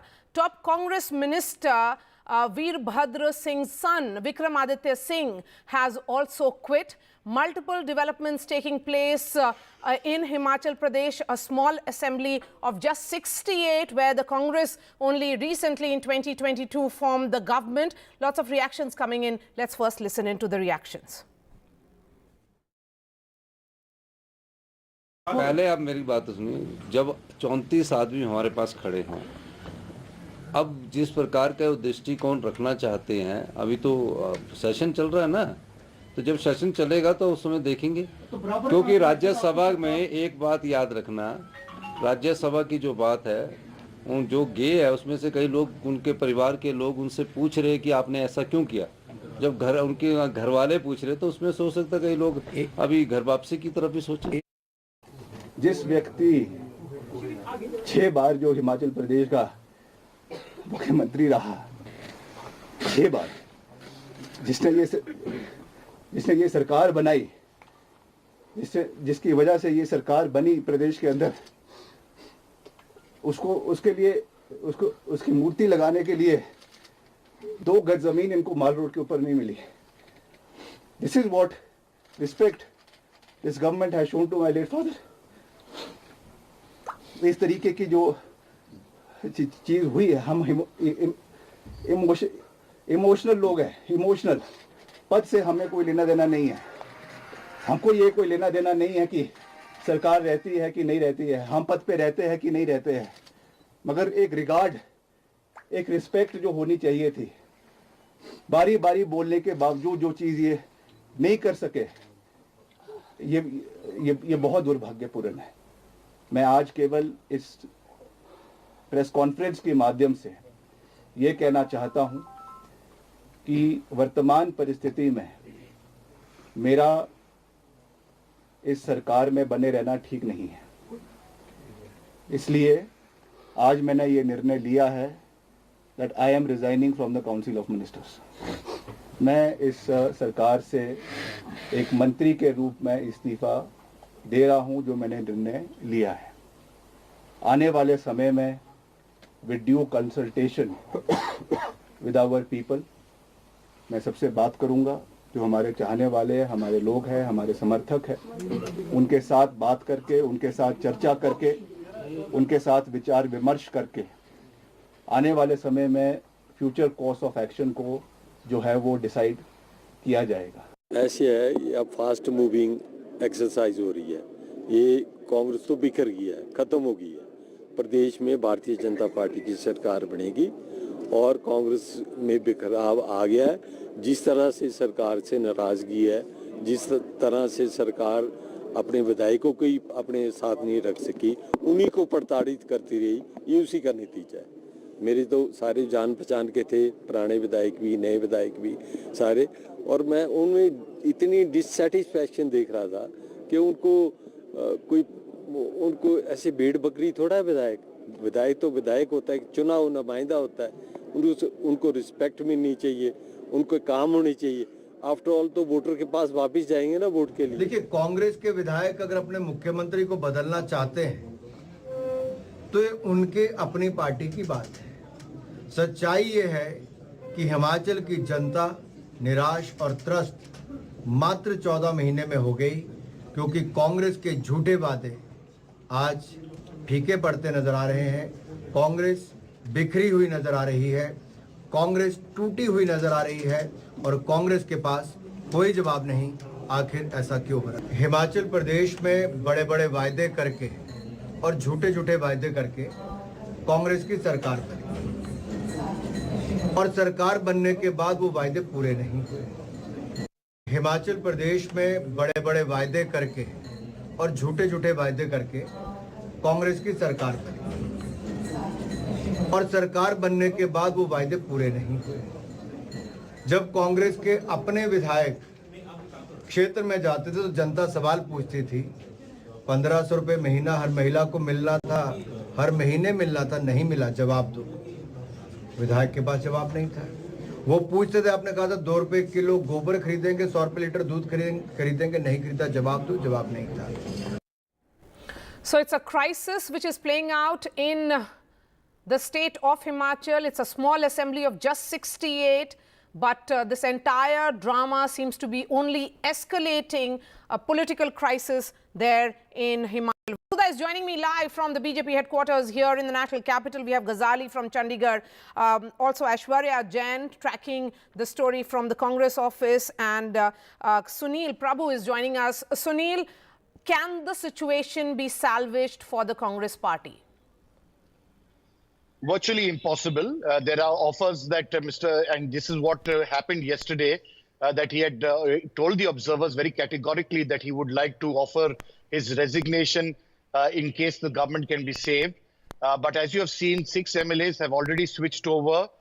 There is an entire faction of the Pratibha Thakur, the late Virbhadra's family, which have actually, now revolted. It's virtually a miracle if the Congress can be able to retrieve this situation and save the last government it has in North India. It was a blip on the screen, and now the Congress party will have to take that political call. That's why they've brought in 2 veteran leaders, Mr. D.K. Shiv Kumar, Mr. Huda, apart from Rajiv Shukla and Bhupesh Baghel, who are already there, to really try to see if they can retrieve the situation. But it seems extremely difficult at this present juncture if they are going to be able to retrieve the ground. I'm looking at the tweet that was that has been put out by D.K. Shiv Kumar, Sunil, and he says that he is confident that Congress party legislators will be loyal to the party and stay put with the mandate that has been accorded to them. And then, of course, he is expressing concerns. But didn't the Congress see this coming is another question. Of course, it saw it happening. They were warned not once, but twice. I think the Congress High Command has been really caught in a situation where it could have easily avoided. They were requested a number of times not to put a non-Himachal person. There's a history in Himachal that they haven't put for decades a non-Himachal person, and yet they insisted on going ahead with this decision. It's my way or the highway. Who are the people responsible? Mr. Karge, the Congress president, the General Secretary organization, Mr. K.C. Venugopal, Rahul Gandhi. They all 3 were on a flight back from Chhattisgarh when they were going for Mrs. Gandhi's nomination, where it was all decided. And clearly, they could have ensured that better handling took place, spoken to the MLAs, the various demands that had been made in terms of the seat sharing, in terms of cabinet berths. All this could have been organized much ahead. There was resentment from the chief minister. They all knew about it, but they couldn't have allowed the situation to go out of hand. And that's really a big crisis that has erupted for the Congress party at this present juncture. Okay, let me bring in Ghazali as well now. Ghazali, the role of Vikramaditya Singh, son of Pratibha Singh and also of former Chief Minister Virbhadra Singh, is he the one leading this pack? Yes, certainly, because the first person to tender his resignation, to come out in the open to speak against the government or against Mr. Sukhu was Vikramaditya Singh. Today he tendered his resignation, and then he was like that we have been dissatisfied for the last 1 year since Sukhu took over as the chief minister. The government has not been hearing the grievances of the MLAs and a host of other complaints with the Congress chief minister in the state. And perhaps the family was expecting that Pratibha Singh would be appointed as the chief minister when the Congress formed its government in Himachal Pradesh around 14 months ago. So somewhere perhaps this royal family or this very important family in Himachal's politics is sort of spearheading this entire rebellion against Mr. Sukhu. Meanwhile, the media advisor of Mr. Sukhu has categorically denied of any such reports of Mr. Sukhu having offered his resignation or even stepping down as chief minister. Perhaps the offer which has been made or has been negotiated with the high command is that we will try to keep the flock together, and that is why Mr. D.K. Shiv Kumar and Mr. Bhupen Singh Huda, they both will be rushing to Chandigarh in some time and will be holding meeting even with the rebel MLAs who have been put in some undisclosed location. The ones who were here in Panchkula yesterday and cross-voted or voted in the favor of Harsh Mahajan, the BJP Raj Sabha winner yesterday. Okay, so what next? What is BJP's strategy? This is the home state of BJP President JP Nadda, who is at present at the BJP headquarters where the core group meeting is happening. The BJP is hoping to finalize most of its seats as the Central Election Committee meets tomorrow, and that's where Vasudha is. Vasudha, this is an important battle for the BJP. You know, they did not take even a state like Himachal for granted. They having lost it in 2022, they want to make that comeback. Of course, Maria, that's right. And this is also the state BJP President JP Nadda comes from. And you know, Prime Minister Narendra Modi himself has actually worked there in the foundational years of his politics. So this is a state that is of extreme importance. It's a small state, like you pointed out. And I was looking at the history. Thin majority governments have also managed to survive 5 years. So for a comfortable majority government that was just formed 14 months ago, this is quite unprecedented. And like both Ghazali and Sunil Prabhu were pointing out, this clearly, points to not just a self-implosion of the Congress happening, but also, some sort of, problems that maybe the central leadership did not look into when the time was right. And probably that is what the BJP is also feeling right now. I did speak to a few people and they feel that, they're all watching the situation very clearly, very carefully, and they're being very cautious about it. We saw what Virbhadra Singh said, and after that, Anurag Thakur also came out and said that, this is because of an outsider candidate, and that is something that was time and again repeated with Abhishek Manu Singhvi's candidature. And Vikramaditya's, response to this entire resignation of his was very, in some ways poignant, because he's talking about humiliation that he faced and also other MLAs. And this is something that is being echoed by many other MLAs. And this actually puts the onus directly on the central leadership of the Congress, making them, liable to answer as to if a chosen chief minister could not keep his flock together, why were not they responding at the right time? So that is something that the Congress has to respond. Comes at a very critical time for the Congress, because it comes at a time just when we were all talking about how the party, in a little hope, had managed to stitch alliances and seat sharing arrangements with Samajwadi Party in UP and also with Aam Aadmi Party in Haryana, Gujarat and Delhi. And of course, these assembly shock defeats followed. So clearly showing, reflecting possibly, the way in which 2024 is headed. And tomorrow, with the BJP coming out with its first list, it's only going to get worse for the opposition, is what people here say.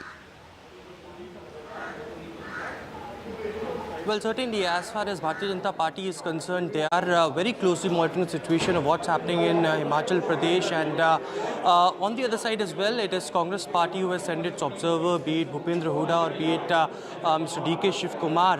And they had clearly attacked the Bharatiya Janata Party over the entire fiasco that has happened in the state of Himachal Pradesh. It is DK Shiv Kumar also in his tweet had hit out at the Bharatiya Janata Party and says that it is questionable on the part of Bharatiya Janata Party on what level and what extremes to which BJP is going in terms of acquiring power and deliberating, attempting to crush democracy and public mandate in the process. That's what the tweet has been delivered by DK Shiv Kumar. Of course, DK Shiv Kumar and Bhupendra Hooda on one side will be meeting will try to meet the rebel MLAs and the other MLAs as well. They wanted to intact the entire Congress party, which have the earlier mandate. But looking at the resignations of the Congress party and the members, the ministers in the cabinet, certainly the situation is boiling. And as it was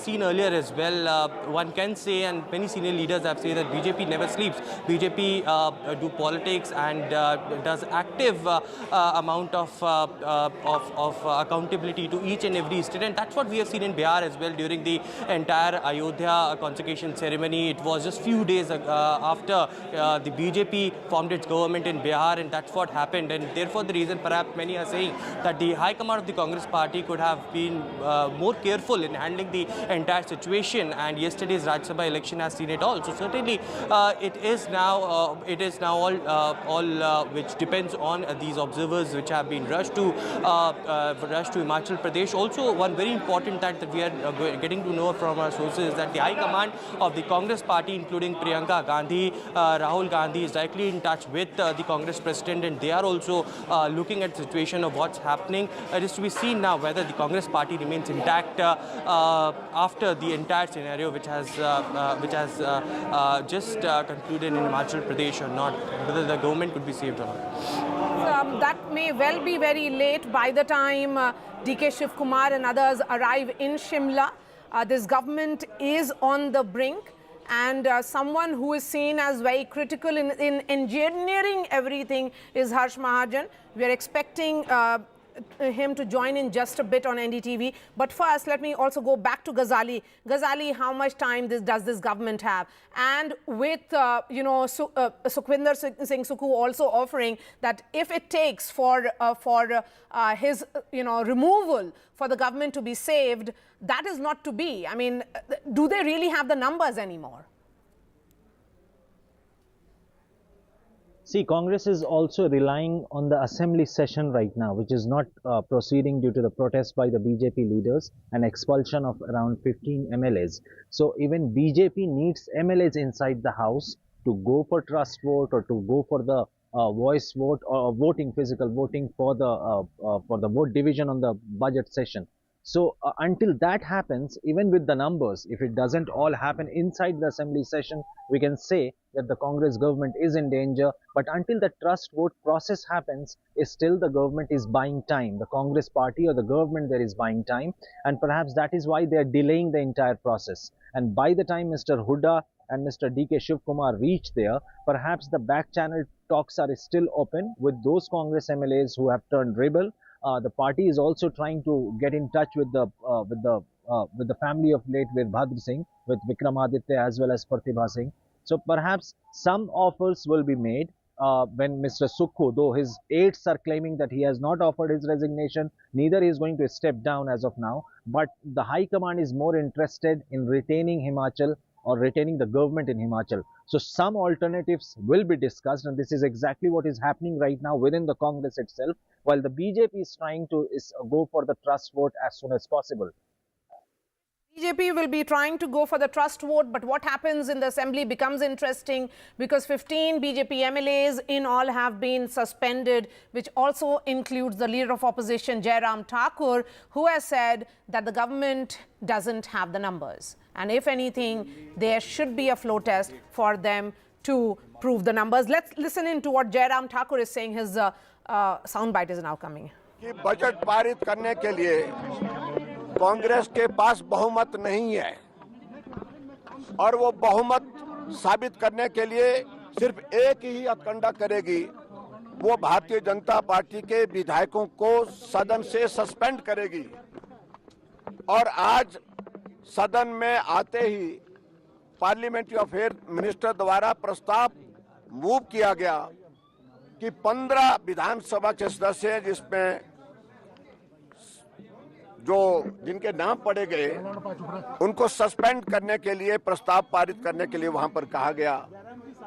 और ऐसी सूरत में उन्होंने voice vote के साथ उस प्रस्ताव को पारित किया और हमें मार्शल के माध्यम से बाहर जाने के लिए विवश किया। ये बहुत ही दुर्भाग्यपूर्ण है और मैं ये कहना चाहता हूं, सदन के अंदर सस्पेंशन का प्रोविजन उस सूरत में होता है जब हम किसी काम में बाधा डालें, सदन के संचालन में सहयोग ना करें, उस सूरत में होता है। सदन में हम सुचारू रूप से कार्यवाही का संचालन करने के लिए तैयार थे और आज कट मोशन पर बहुत महत्वपूर्ण चर्चा होनी थी। उन सारे विषयों को लेकर के हम हाउस के अंदर आए, लेकिन हमारा सस्पेंशन अनाउंस किया गया और उस सस्पेंशन के मुताबिक हमको मार्शल के द्वारा सदन से बाहर निकाला गया है। ये दुर्भाग्यपूर्ण है। ये हिमाचल के इतिहास में नहीं, पूरे देश के इतिहास में शायद पहली बार हो रहा होगा किसी विधानसभा के अंदर, जब बजट को पारित करने के लिए विपक्ष के सदस्यों को बिना किसी कारण के, बिना किसी वजह के सस्पेंड किया जा रहा है। और जहां तक अभी आज हम इस हालात को देख रहे हैं, क्योंकि हमारे जो सदस्य जो बाहर गए थे वो भी वापिस आए और वापिस आने के बाद उनको लगा कि वो भी बजट में हमारा समर्थन नहीं करेंगे। उस सूरत में उन लोगों ने तय किया कि सस्पेंशन ही एकमात्र रास्ता है। मैं यही कहना चाहता हूं, सस्पेंशन उस सूरत में होता है जो विधानसभा का हमारा मंडप है, विधान मंडप जो होता है, वेल ऑफ द हाउस है, उसमें अगर हमने कुछ व्यवधान डाला होता कल, तब समझ में आता है। लेकिन जब स्पीकर साहब को मिलने के लिए निकल गए, उन्हें मार्शल वहां लगा दिया गेट के पास। हमने मार्शल को हमने कहा कि हमें मिलने दीजिए, कहा कि आदेश दिए हैं स्पीकर साहब कि आप नहीं मिल सकते। स्पीकर को मिलने के लिए अध्यक्ष जाएं, विधानसभा के सदस्य जाएं, विपक्ष के नेता जाएं और उनको रोकने के लिए मार्शल वहां पर खड़े कर दें। यह आप कल्पना कर सकते हैं कि किस तरह की परिस्थिति है। और इसलिए आज जो किया है ये बहुत ही दुर्भाग्यपूर्ण है।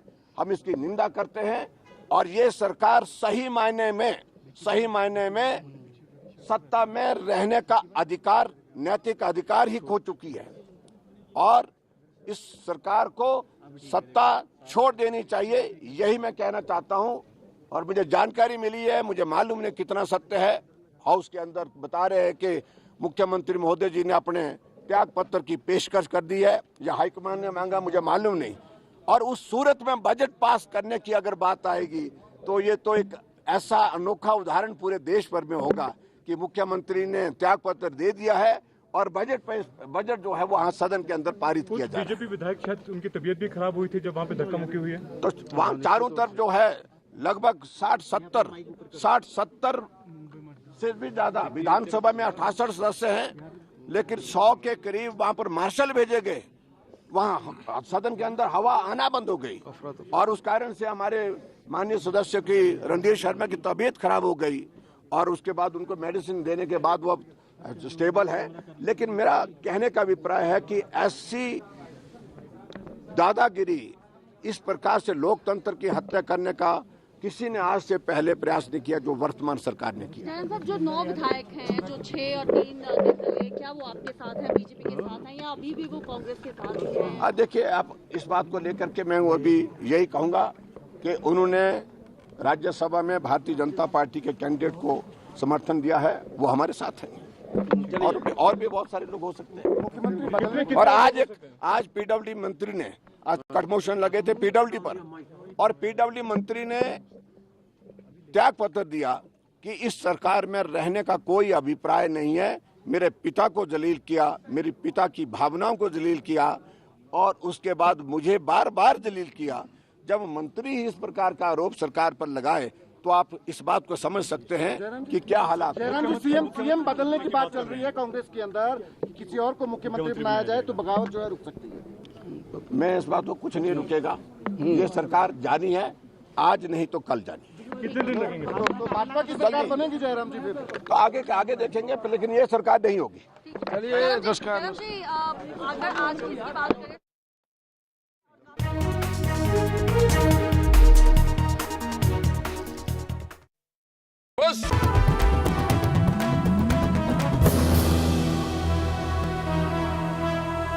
जब हम अपने एयरफोर्स और अपने जवानों के पास आते हैं, सेना के लोगों से मिलते हैं तो एक अलग किस्म का जोश होता है। और आपके लिए यहाँ पर तेजपुर पे आना, कुछ यादें वापस आ रही हैं? आप यहाँ पहले आए हुए हैं? देखिए, मैंने ऊपर वाला से चाहा था कि जब मैं यहाँ शूटिंग कर रहा था कि मैं वापस आऊँ यहाँ, तो मैंने यही कहा था, चाहा कि जब आप लोगों ने मुझे कहा कि ये शो जय जवान जो मेरा फेवरेट शो है, आप लोगों कि मुझे ये मेरा इट्स माय फॉर्च्यून और my honour and privilege to be on this show, तो मैंने कहा कि तेजपुर में करेंगे। So the life comes full circle, क्योंकि मैंने यूनिवर्स में भेजा था कि मैं यहाँ हूँ और मैं यहाँ हूँ आपके साथ और इस शो के लिए, आपके शो के लिए। So beautiful, thank you so much and it's such an honour to have you. और आज पूरा दिन हमारे सामने है, हम देखेंगे कि यहाँ क्या क्या हो रहा है। पूरी तैयारी जो होती है लड़ाकू विमान उड़ाने के पहले, उसको भी हम आज दिन भर देखते हैं। तो चलिए आगे बढ़ते हैं यहाँ से।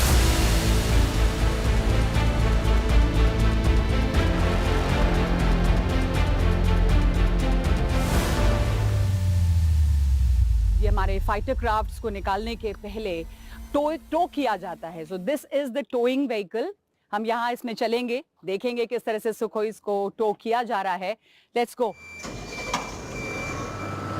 बहुत ही कमाल का और बहुत स्पेशल एहसास है कि हम इसमें बैठे हुए हैं और इसको इतनी टनों भारी इस सुखोई जो सुखोई 30 MKI है, ये अपने हैंगर से निकल रहा है और ये टो किया जा रहा है उड़ान भरने के पहले। आप लोग तो यहाँ पर पिछले दिनों आए और आप लोगों ने शूटिंग की, तो आपको काफ़ी अच्छा ये एक्सपीरियंस मिला होगा कि किस तरह से हमारे फाइटर क्राफ्ट्स, बल्कि फिल्म जो है फाइटर, उसमें इसका बहुत अच्छा एक्सपीरियंस हुआ होगा, समझने का, देखने का, कैसे हमारी एयरफोर्स और एयरमैन काम करते हैं। नहीं, एब्सोल्युटली बड़ा मुझे तो ऐसा लग रहा है घर वापसी है मेरे लिए एंड और सबसे मिलना, भाइयों से मिलना और पूरे टीम मेंबर्स और जिन्होंने मेरी सबकी, हम सबकी और इस फिल्म की बहुत ही, इनके बयान नहीं आते तो ये फिल्म जो आप देख रहे हैं वो देख नहीं सकते आप। सब ने जो भी काम किया है फिल्म के अंदर और जो जो डिटेलिंग हुई है हर चीज़ की, we are just very very proud that we have such a great officers and great air force. बहुत बिल्कुल, बहुत ही खास मौका, बहुत खास लम्हा है और आप वापस आए यहाँ पर। It just shows how special the experience must have been for you. नहीं, एक्चुअली सुखोई में बैठना, सुखोई को देखना, उनका टेक ऑफ, उनकी लैंडिंग आसमान में, वो समथिंग एल्स। जब आपने पहली वो यूनिफॉर्म पहना होगा जो आपके लिए बनाया गया होगा, वेरी स्पेशल फीलिंग, नो? पहले मैंने जब मैं सबको देखता था तो मुझे लगा बड़ा आसान होगा देखने में, मगर जब मैंने पहली बार पहना, मैंने नहीं, I have to become fit up, I have to look better, so for that to get into that uniform, इतना फिट नहीं हूँ अभी जितना मैं था जब मैं शूटिंग कर रहा था मगर उसके लिए मैंने काफ़ी वजन भी कम किया और I had to reduce in inches to get into that uniform so that I give full respect to that beautiful uniform of a fighter. I play a commanding officer in fighter, so it was for me that was a big challenge. You tell us a little bit, what is fitness for you? आपके लिए क्या मतलब है इसका? Me, I think it's a way of life. It's a religion. It's like brushing your teeth. So that's what I do. So for me, obviously for इस किरदार के लिए कुछ ज़्यादा करना पड़ा और ज़्यादा मेहनत करनी पड़ी और मैंने जो मेरे में ताकत थी वो सब मैंने इस रोल के अंदर डालने की कोशिश की है. I sacrificed a lot. Not only me, I think every actor. Because I work very hard for every role, but this role was very, very special for me. I've gone to an extra length. I can very proudly say that. Yes. For this role, because I had to do it not only for the film but for the Indian Air Force.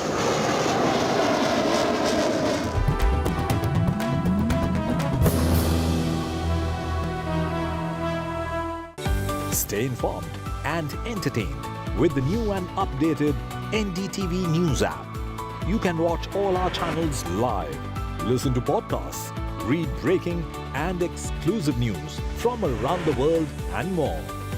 Download the NDTV app today and get access to the best journalism and storytelling on your smartphone or tablet. The NDTV app. News that matters to you.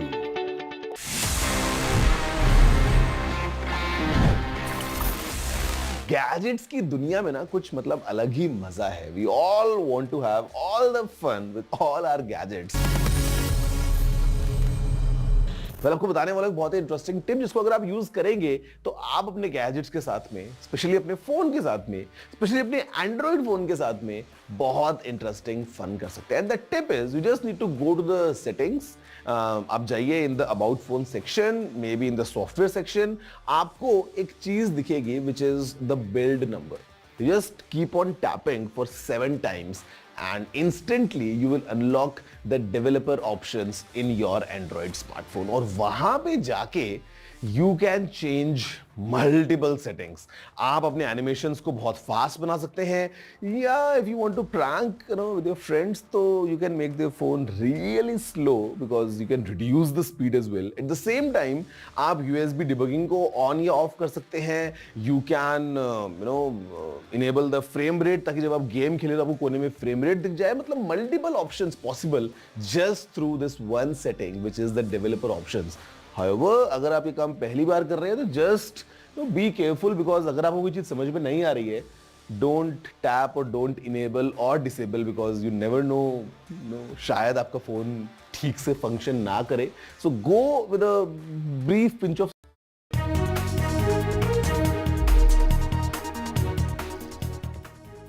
विधायक हमारे संपर्क में है और जो राजनीतिक लाभ उठाने के लिए कुछ लोग हैं वो राजनीतिक लाभ भी नहीं उठा पाएंगे. ये मैं स्पष्ट कर देना चाहता हूँ. कांग्रेस पार्टी की सरकार 5 साल चलेगी. आम आदमी की सरकार है, कर्मचारी की सरकार है और महिलाओं के सम्मान की सरकार है। भारतीय जनता पार्टी जिस प्रकार का बर्ताव इस सदन में कर रही है वो उचित नहीं है और मैं आपको ये आश्वासन देना चाहता हूँ, हमारी सरकार पूरे 5 साल चलेगी। कोई राज्यसभा के वोट के बाद जो हमारी अभी परिस्थितियाँ हैं वहाँ हमारी मेजॉरिटी है और ये भी ना सोचे कुछ उनके साथ के विधायक भी हमारे संपर्क में हैं, तो निश्चित तौर पर मैं ये दावे के साथ कह सकता हूँ कि भारतीय जनता पार्टी जो ड्रामा करना चाह रही है कर रही है और उस ड्रामे को वो अच्छा निभा रही है और अच्छे कलाकार हैं। बहुत बहुत सर इस्तीफे की ये कौन फैला रहा है ये इस्तीफे की? ये मुझे समझ नहीं आया। मेरे को तो अभी फोन आया क्योंकि मैं तो विधानसभा की कार्रवाई बैठा हुआ था ऊपर स्पीकर के कमरे में और 1.5 महीने से ये 1.5-2 घंटे से ये न्यूज़ चल रही कि मुख्यमंत्री जी ने इस्तीफा दे दिया। वो भी जब विपक्ष के नेता ने मेरे पास वहाँ जो हमारे विधायक थे, कांग्रेस के विधायक बैठे हुए थे, उनके पास आके कहा पूर्व मुख्यमंत्री जयराम ठाकुर जी ने कि मुख्यमंत्री ने इस्तीफा दे दिया, तब मैंने स्पष्टीकरण देना शुरू किया कि मैंने कहा हम योद्धा है, युद्ध की तरह लड़ाई लड़ते हैं और ये लड़ाई युद्ध की तरह लड़ रहे हैं, हर चुनौती का सामना करते हैं और हम जीतेंगे निश्चित तौर पर। मैंने कोई इस्तीफा नहीं दिया है। कांग्रेस पार्टी की सरकार 5 साल चलेगी। धन्यवाद। विक्रमादित्य ने जो आरोप लगाए सर आपके मंत्री ने। So that is Sukhvinder Singh Sukhu, the current chief minister, whose position certainly is in doldrums. Whether he will continue and for how long, that remains to be seen. But for the moment, he has dismissed all the reports that he offered to resign or he has resigned. He said that he is a warrior and will continue to fight and that the BJP is building some kind of political drama which has no truth whatsoever. We are shifting focus to a press conference which is currently being done by the DG of NCB, that is the Narcotics Control Bureau. Let's listen in. मैं जो operation हुआ है ये एक unique operation है। इस पर detail में जो डेटा है, जो ऑपरेशन की डिटेलिंग है वो ज्ञानेश्वर करेंगे।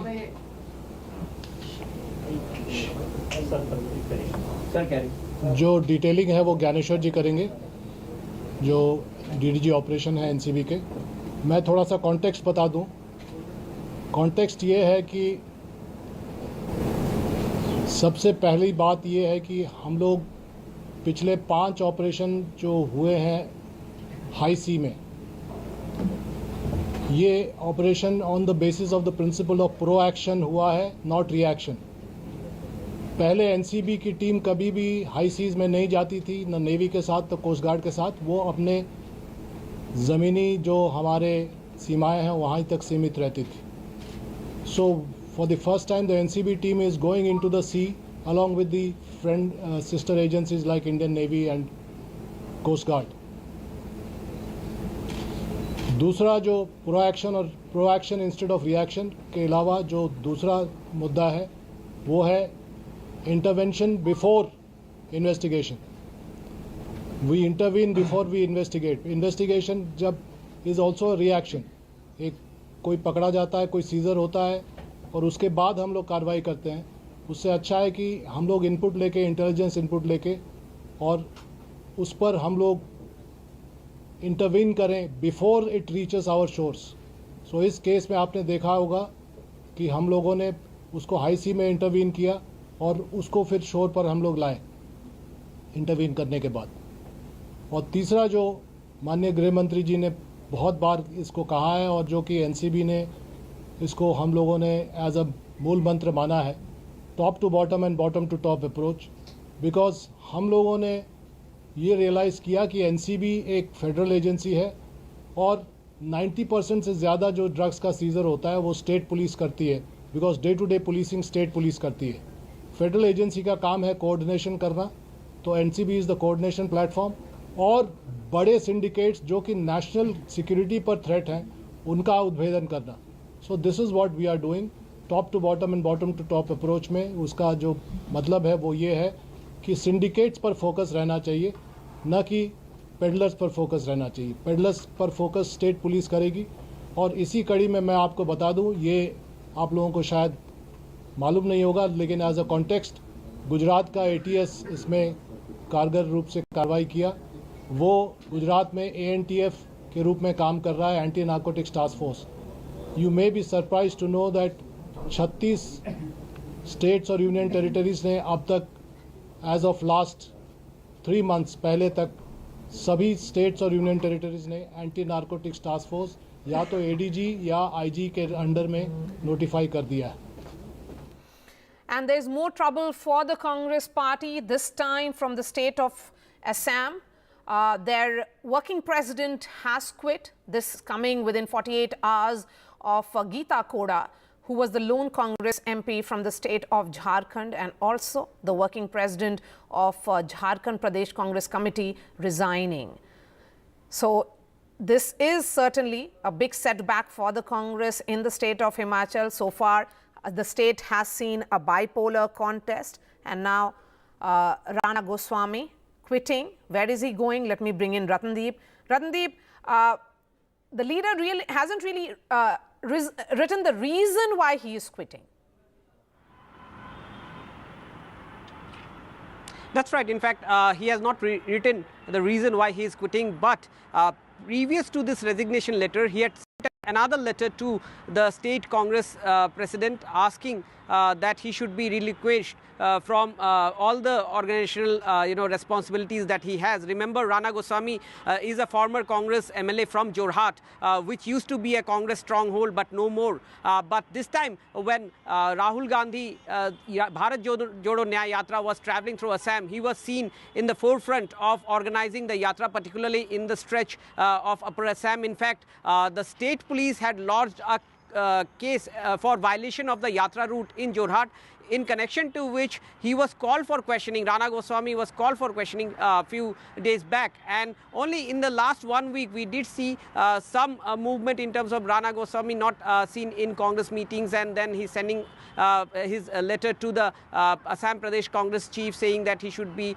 he doesn't want to continue with the organizational duties. And now this resignation letter from the primary membership of the party as well as the working president, what we are picking up from sources that he has reached New Delhi. So there is a possibility of his meeting the chief minister of Assam, who is also in New Delhi. Remember, there is a key meeting of the Assam core committee of the core group of the BJP and the national leadership today, round one meeting in terms of deciding the candidate for the 14 Lok Sabha seats in Assam, how many seats BJP would contest and how many seats it would leave for the allies. So on the sidelines of this, there is a possibility of a meeting between Mr. Goswami and Assam chief minister, and both of them might return back tomorrow to Guwahati, and the formal joining might take place in BJP itself. So that's what we are picking up from BJP sources, that Rana Goswami is also likely to join the BJP. Now, what we are also picking up from sources is that in the run-up to the election, there might be more Congress MLAs and leaders joining the BJP as well as BJP's key ally, the Assam Gana Parishad.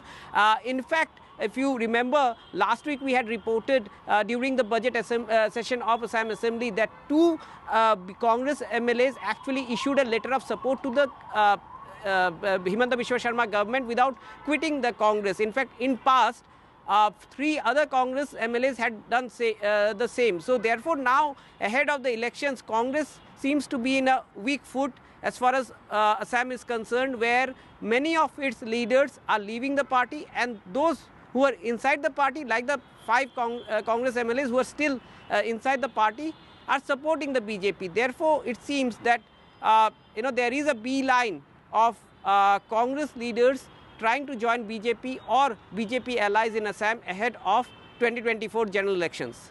Certainly, I mean, and this is the same state from where the former Prime Minister, Dr. Manmohan Singh, was member of Rajya Sabha. So, as the Congress disintegrates in the state of Assam, certainly, could the central leadership have done much is the big question. Shifting focus now to Tamil Nadu, Prime Minister Narendra Modi inaugurated and laid the foundation stone for multiple development projects. Projects worth 17,300 crore were inaugurated by the Prime Minister in Tamil Nadu, and he also addressed a rally in Tirunelveli. ये सेवा हम तब कर रहे हैं जब राज्य में ऐसी सरकार है जो हमें तमिलनाडु के हित के लिए भी सहयोग करने के लिए तैयार नहीं है। इसलिए तमिलनाडु के विकास की विरोधी राज्य सरकार से ऐसे विकास विरोधी राजनीतिक दल से आप सबको सतर्क रहने की जरूरत है। अब उनसे हिसाब मांगने की जरूरत है। Some scathing attack coming in from the Prime Minister of the state government and the Chief Minister in particular. Sam is joining us live. Sam, the Prime Minister and the BJP have been going in all out as far as these states in southern India are concerned, particularly Tamil Nadu, because of the number of MPs that the state sends. Their thrust is not to get into the cultural connotation or the identity issue, but to talk about development projects. Do you think these will make people look perhaps differently towards the BJP? Well, Kitty, Prime Minister is focusing much of his rhetoric on growth and development as he took on the ruling DMK in Tamil Nadu, be it at the government function earlier in Tuticorin or at the political rally later just a short while ago in Tirunelveli. And he took on the ruling DMK on the issue of corruption, family politics, and that he alleged that the DMK scuttles development and they have plans for the family but not for the state. He also attempted to strike a chord showcasing his cabinet colleague Murugan from Tamil Nadu, underscoring that he is from a Dalit community who has been made an MP and a minister. And that's the kind of love and interest the BJP shows towards Tamil Nadu. With respect to his possible third term, he says if he gets a third term, he would make sure that every home across India, which means that it will also include Tamil Nadu, would have world-class infrastructure. And that's the kind of an aspirational crowd or communities he's trying to reach out to. But the larger picture, of course, is the BJP is grappling without an ally in Tamil Nadu, particularly after its former ally, the AIADMK, snapped ties. And even though this is the third time this year Prime Minister Modi is campaigning or visiting Tamil Nadu, they could not really find major parties aligning with them. And in that sense, they are on a sticky wicket. But the BJP hopes the Prime Minister's frequent visits and the recently concluded Padayatra by Annamalai could actually change their political fortunes and improve perhaps their tally in the upcoming elections. But that's something we'll have to wait and watch. All right, Sam, thank you so much for joining us. On that note, we are slipping into a short break. After a break, a special report coming in from Indian Navy.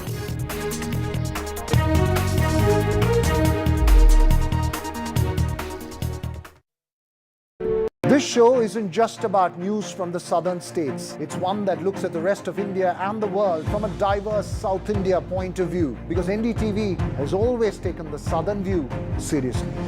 The Southern View with Veera Raghav, only on NDTV 24x7.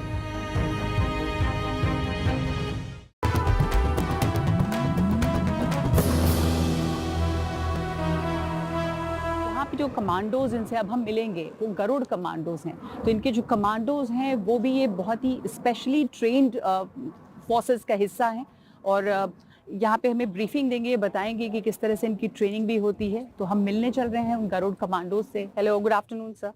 हम ये जानना चाह रहे हैं कि इनकी क्या खास ट्रेनिंग होती है, इनके बारे में कुछ बताएं हमें। कमांडो की ट्रेनिंग बहुत टफ होती है। हाँ। इनका ट्रेनिंग जीआरटीसी से स्टार्ट होती है और फिर आर्मी, एयरफोर्स, नेवी, चारों तरफ ट्रेनिंग होती है। क्या खास रोल होता है गरुड़ कमांडोज का?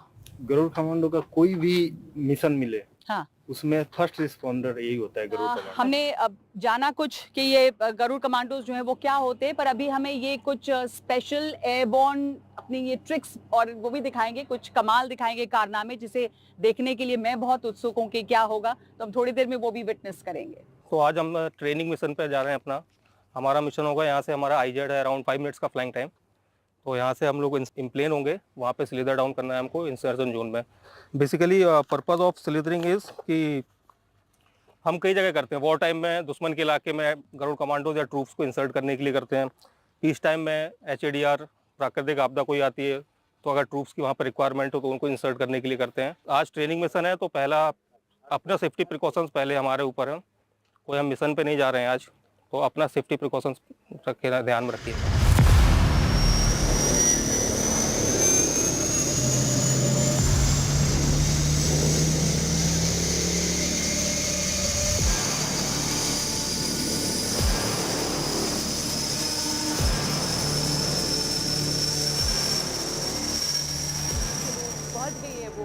जो कमांडोज गए थे, गरुड़ कमांडोज, वो पहुंच गए हैं यहाँ पे और हम देखेंगे अब वो वहाँ से उतरते कैसे हैं। स्लिदरिंग एक्टिविटी है जो अभी हम देखेंगे। तो they specially trained commandos, and they're the first responders in every situation, everywhere. They are the specially trained forces, special care होते हैं इनके और fast training. A lot is dependent on them. A lot, most. It's they're the protectors. Yeah, and quick response, Quick you know. response, yeah.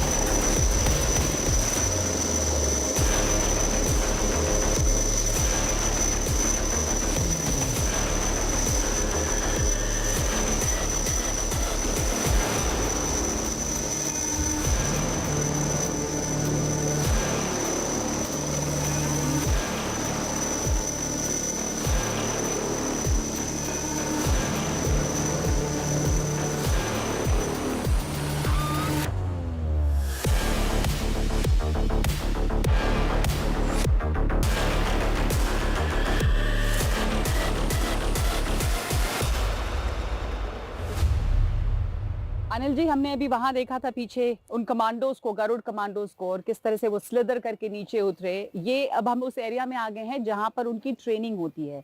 तो training में कई तरह की चीजें हैं, इक्विपमेंट भी है, वेपन्स भी हैं। आइए चल के देखते हैं, फिर हम देखेंगे ये भी कि पीछे इनकी जो ट्रेनिंग होती है, कुछ शायद आज हमें दिखाएंगे भी कुछ स्पेशल ट्रेनिंग जो है। ये क्या है? ये गरुड़ स्पेशल फोर्स द्वारा यूज किया जाने वाला एरिया वेपन है, जिसमें रॉकेट लॉन्चर मार्क 3 है। एंटी टैंक, मतलब एंटी टैंक को बर्बाद करने के लिए, और एक पर्सनल ग्रुप है 15-20 टेररिस्ट ग्रुप, उसको बर्बाद करने के लिए, और कोई पर्टिकुलर एरिया के अंदर स्मोक लेयर करने के लिए, कोई कॉन्टेक्ट ब्रेक करने के लिए, उसके लिए, और लाइटनिंग के लिए। नाइट के दौरान ऑप्स में कोई एरिया को सर्च करना, पर्टिकुलर एरिया को, तो 500 मीटर एरिया के अंदर ये लाइटनिंग करते हैं। फिल्मों में तो काफी देखा है हम लोगों ने, इस्तेमाल भी होता है। आप फील महसूस करना चाहेंगे, उठाना चाहेंगे? परमिशन? यस, परमिशन है। Of course.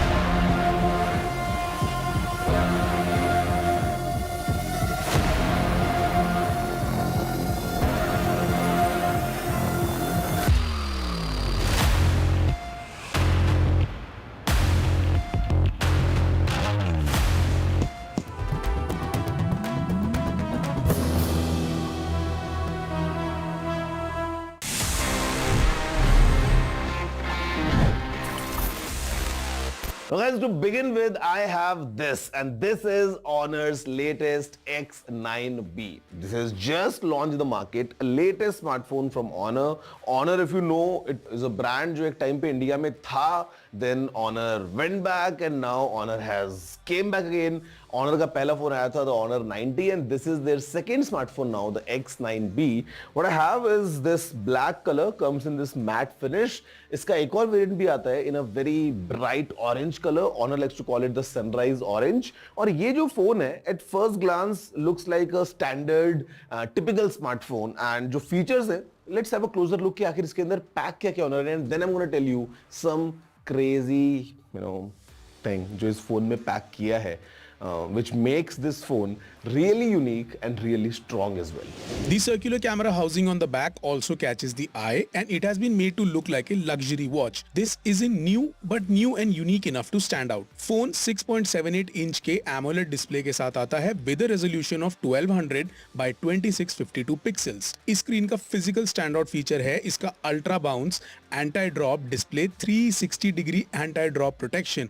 ऑनर ने एक नया कुशनिंग मटेरियल डिजाइन किया है जिसमें माइक्रो साइज पोर्स हैं जो ड्रॉप इंपैक्ट के अप टू 1.2 टाइम्स का इंपैक्ट एब्जॉर्ब कर लेते हैं। Add multiple reinforcements for the screen, frame and internal components, and you get an industry first 5-star overall drop resistance certification from SGS Switzerland. Phone को power करता है Snapdragon 6 Gen 1 chipset जो 4 nanometre process से बना है and gaming के लिए tuned है. Thus, it also offers multitasking capabilities because ये चिपसेट पेयर्ड है with 8 GB of RAM and आपको 256 GB की स्टोरेज भी मिलती है. ये तीनों मिलके Magic OS 7.2 जो इस फोन का ऑपरेटिंग सिस्टम है उसे स्मूथ एंड स्विफ्ट रखते हैं. एंड अगर आप RAM टर्बो एनेबल करते हैं 8 GB of RAM और मिल जाती है. Let's come to cameras. 108 megapixels का मेन सेंसर अच्छी लाइटिंग कंडीशंस में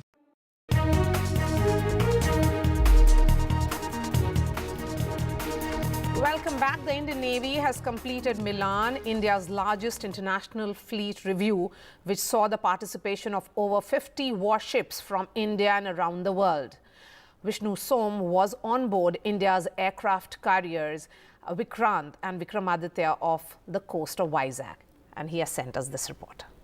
I'm on board INS Vikrant, India's first homegrown aircraft carrier. The aircraft carrier's operations are premised on the operation and the availability of jet fighters like the MiG-29K, helicopters like the Sea King which you have on my side, and others including the Advanced Light Helicopter, also known as the Dhruv. That's one of the helicopters behind me over there. For the Indian Navy, the evolution of air power is absolutely critical, which is why in the years to come, the MiG-29Ks, which are the primary fighter on board the Vikrant, will be replaced by the Rafale M fighter acquired from France.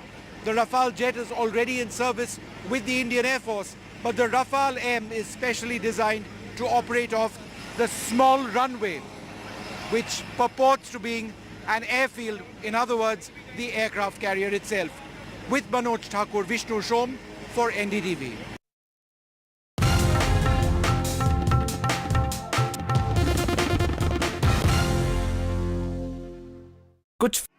Welcome back to Auto Content on NDTV. I know you guys have waited patiently for this content on the channel, and finally we are back, and I suggest you fasten your seatbelt because we will be bringing a lot of interesting content for you.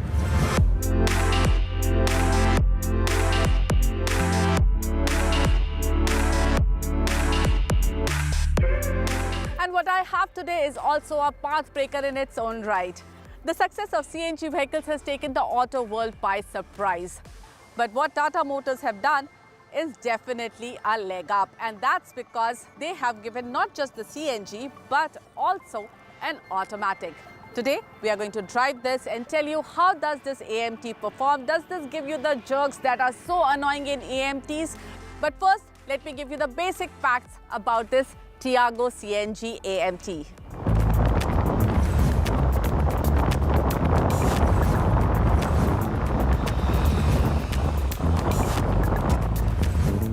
Tata Motors is offering AMT with CNG in Tiago, Tigor Compact Sedan and Tiago NRG. The CNG Tiago gets 1.2-litre 3-cylinder Revertron engine which produces 73.4 HP in CNG mode and 86 HP in petrol mode. In the CNG mode, torque produced is a tad bit lower too, at 95 Nm, while in petrol it stands at 113 Nm. It has a fuel capacity of 35 litres for petrol and 60-litre water volume for CNG. The car looks identical to its petrol counterpart, and you won't be able to notice any difference between the two. And to be honest, Tiago is a smart-looking small hatchback. The only difference is the iCNG badge at the back and the wheels. These are not alloys, but have been stylized to look like one. Though the big change compared to petrol is obviously in the boot where the CNG cylinders sit. You can see there's a decent amount of space. You can keep one small bag and maybe a duffel bag after that. But the company recommends that you don't put anything, any luggage on this area. In order to access the two cylinders, you have to open this flap. But this flap doesn't open unless and until you fold the second one a little bit. Okay. Now you can see the two cylinders, and now you're wondering where's the spare wheel. Well, the spare wheel is under the car, and there's a bolt here that you need to unbolt if you want to take the spare wheel out. Tiago CNG gets features at par with its petrol counterpart. The only significant feature missing in CNG AMT is cruise control. Safety features list comprises of 2 airbags, ABS with EBD, corner stability control, leak detection where the car switches to petrol mode on detecting any leakage, a fire extinguisher under the co-driver's seat and a micro switch to keep the car off at the time of refueling. Now let's see how it drives. Now on to how the AMT performs. Well, when you're on the slower speeds, when the car is picking up from first to second gear, you do feel the gear shift. It is soft, it is not inconvenient, and it is not the head nod that you will get, but you will get to feel the first to second and second to third. But once you pick up speed, you will barely feel those gear shifts. There is the infamous judder, especially when you slow down suddenly from high speed. The gear downshift is not as prompt as it should be. One interesting fact about Tiago iCNG is that it does start on CNG itself. So it's not that it will start on petrol and then go on CNG.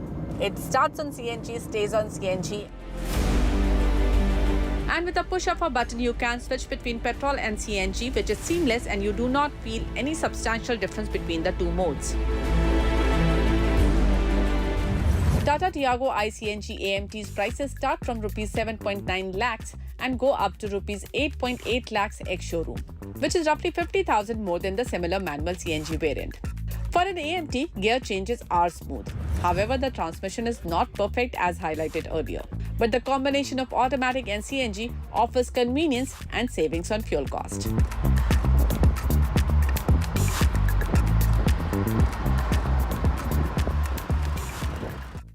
A debate has many facets, perhaps no one right answer. Left, right and center. Conversations that get to the core of the debate.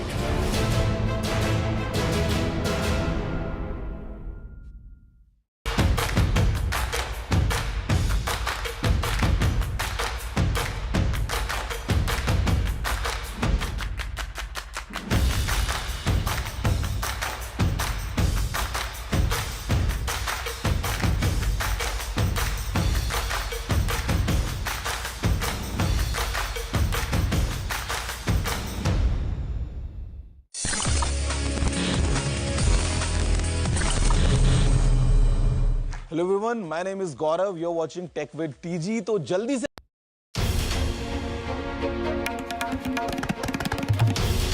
This is NDTV, and you're watching NDTV 24x7.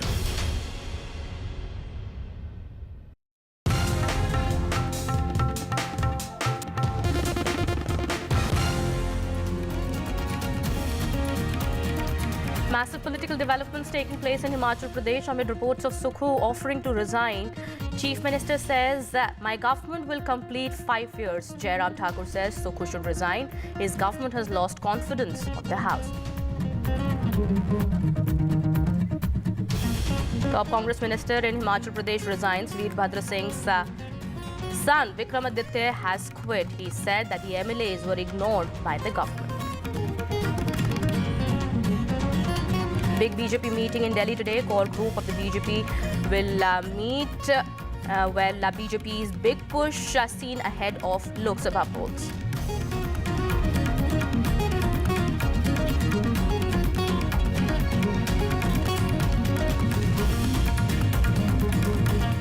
Big BJP meeting in Delhi today. Core group meetings of 14 states. BJP's big push ahead of Lok Sabha polls.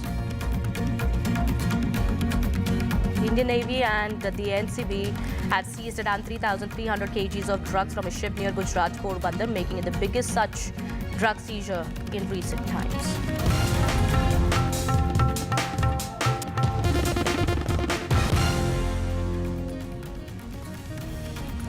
Hello and welcome. You're watching NDTV 24x7. My name is Kitty Behel. Huge political drama is unfolding in the state of Himachal Pradesh. The Congress government in Himachal is on the brink as the BJP has demanded a floor test, claiming that the Sukhu government has lost the mandate to rule. The political drama in the hill state has escalated further as 15 BJP MLAs, including leader of opposition Jairam Thakur, were expelled from the assembly. The MLAs were expelled allegedly for shouting slogans inside the chamber of the speaker.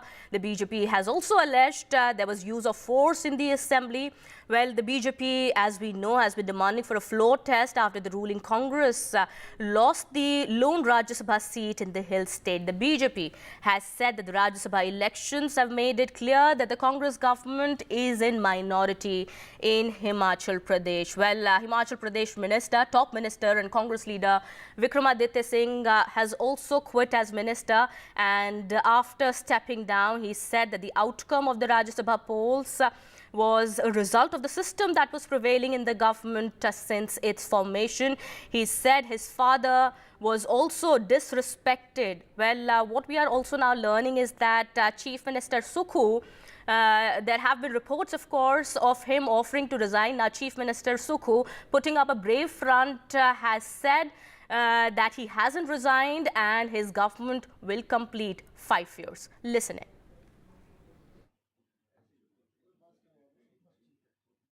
मैंने कहा हम योद्धा है, युद्ध की तरह लड़ाई लड़ते हैं और ये लड़ाई युद्ध की तरह लड़ रहे हैं, हर चुनौती का सामना करते हैं और हम जीतेंगे निश्चित तौर पर। मैंने कोई इस्तीफा नहीं दिया है, कांग्रेस पार्टी की सरकार 5 साल चलेगी। ये सरकार सही मायने में सत्ता में रहने का अधिकार, नैतिक अधिकार ही खो चुकी है और इस सरकार को सत्ता छोड़ देनी चाहिए, यही मैं कहना चाहता हूं। और मुझे जानकारी मिली है, मुझे मालूम नहीं कितना सत्य है, हाउस के अंदर बता रहे हैं कि मुख्यमंत्री महोदय जी ने अपने त्याग पत्र की पेशकश कर दी है या हाईकमान ने मांगा, मुझे मालूम नहीं। और उस सूरत में बजट पास करने की अगर बात आएगी तो ये तो एक ऐसा अनोखा उदाहरण पूरे देश भर में होगा कि मुख्यमंत्री ने त्याग पत्र दे दिया है और बजट जो है वो सदन के अंदर पारित किया जा रहा है। ये मुझे समझ नहीं आया, मेरे को तो अभी फोन आया क्योंकि मैं तो विधानसभा की कार्रवाई बैठा हुआ था ऊपर स्पीकर के कमरे में और 1.5 महीने से ये 1.5-2 घंटे से ये न्यूज चल रही कि मुख्यमंत्री जी ने इस्तीफा दे दिया। वो भी जब विपक्ष के नेता ने मेरे पास वहाँ जो हमारे विधायक थे, कांग्रेस के विधायक बैठे हुए थे, उनके पास आके कहा पूर्व मुख्यमंत्री जयराम ठाकुर जी ने कि मुख्यमंत्री ने इस्तीफा दे दिया, तब मैंने स्पष्टीकरण देना शुरू किया। जिस व्यक्ति 6 बार जो हिमाचल प्रदेश का मुख्यमंत्री रहा, 6 बार, जिसने ये सरकार बनाई, जिसकी वजह से ये सरकार बनी प्रदेश के अंदर, उसकी मूर्ति लगाने के लिए 2 गज जमीन इनको मार्ग के ऊपर मिली। वर्तमान परिस्थिति में मेरा इस सरकार में बने रहना ठीक नहीं है, इसलिए आक्रोश जनता में तो था ही, कांग्रेस के विधायकों में भी बढ़ चढ़कर आक्रोश बाहर आया और उनको पहला अवसर जैसे मिला राज्यसभा के चुनाव में, कुछ लोगों ने अपनी ही पार्टी के खिलाफ, कांग्रेस के खिलाफ वोट किया। अब वो दरारें और बढ़ती नजर आ रही हैं, कांग्रेस पार्टी की फूट कलह और नजर आ रही है और जो एक लंबा इंतजार 14 महीने तक करके देखा कि सरकार में कुछ नहीं हो पा रहा, विकास भी थम गया, वायदे भी पूरे नहीं हो पा रहे, तो स्वाभाविक है कि जनता का आक्रोश ये कांग्रेस के नेताओं ने देखा कि अब कांग्रेस को बुरी तरह से जनता नकारने वाली है, तब कांग्रेस के अंदर ये गतिविधियां शुरू। बताते हैं आपको बात। हर्ष महाजन जी, आप बीजेपी के साथ हैं, कांग्रेस के साथ हैं? बीजेपी के साथ हैं, कांग्रेस के साथ हैं? BJP. Well, the political crisis in Himachal Pradesh is deepening. What happens now? That is something that remains to be seen. Will there be a no-trust vote? Will the Sukhu government survive? All eyes will be on that. My colleague Sonil Prabhu is joining us here on the broadcast. Vasudha will also be joining us on the broadcast here from the BJP office. We also have Ghazali with us on the broadcast here. Let's first go to my colleague Sonil Prabhu here. Sonil, well, Chief Minister Sukhu has made it clear that he's not going to quit and the government will survive for the next 5 years. But what option does the Congress have now? Well, I think that is, don't take that at face value. There's a lot that has to be read between the lines. I think the Congress party just now did a press conference where they've stated very categorically and asserted that, all options are open. We'll do whatever it takes to save this government. The report has been asked from the observers to explain why it happened, why did the cross-voting take place, to ascertain the views of the MLA, and what should be done. They have made it also clear, the Congress party, that individuals do not matter. It's the mandate that was given to the people. Let's remember that 14 months ago, the Himachal government, the Himachal people voted very categorically against Prime Minister Narendra Modi, against Mr. JP Nadda. This is what the Congress is saying, against Anurag Thakur, against Jairam Thakur, and a host of others. This after there were nearly 50 visits at that time, if you recall, to the Himalayan hill state. So it's in that backdrop that the Congress is now trying to retrieve the situation from what has gone from bad to worse. Whether they are going to be able to save this government is anybody's guess. It seems extremely difficult, but nevertheless, they have sent senior leaders to try to retrieve the situation and ascertain the views. We'll have to wait and see will Mr. Sukhu stepping down help?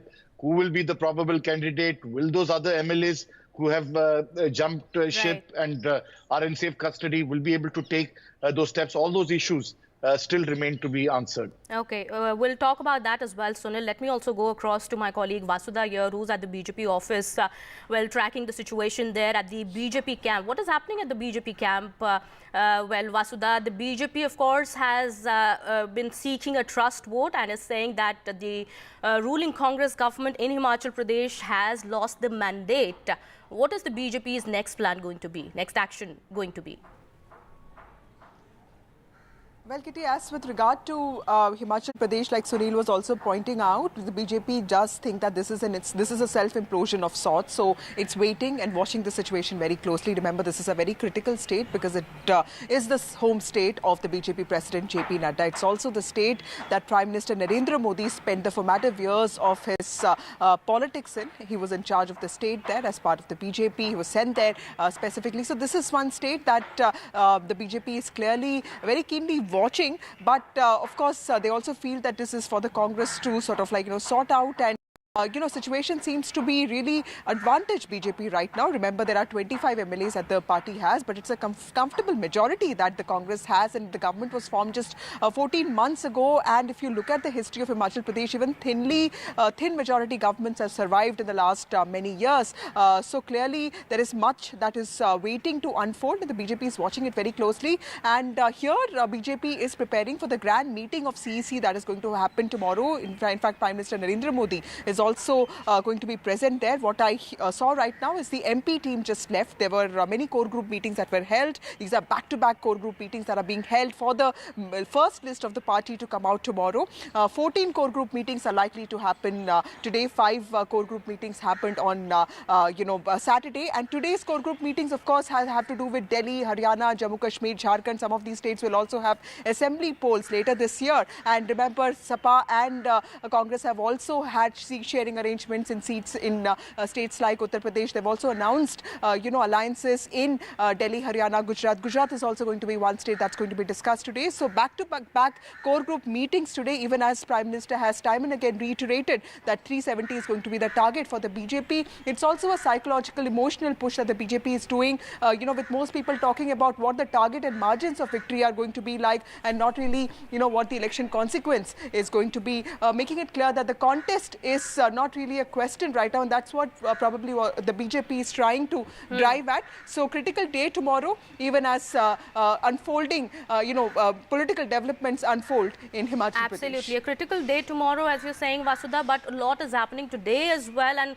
what are we expecting, as the day unfolds today? Let me go across to my colleague Ghazali here. Ghazali, what more information is coming in?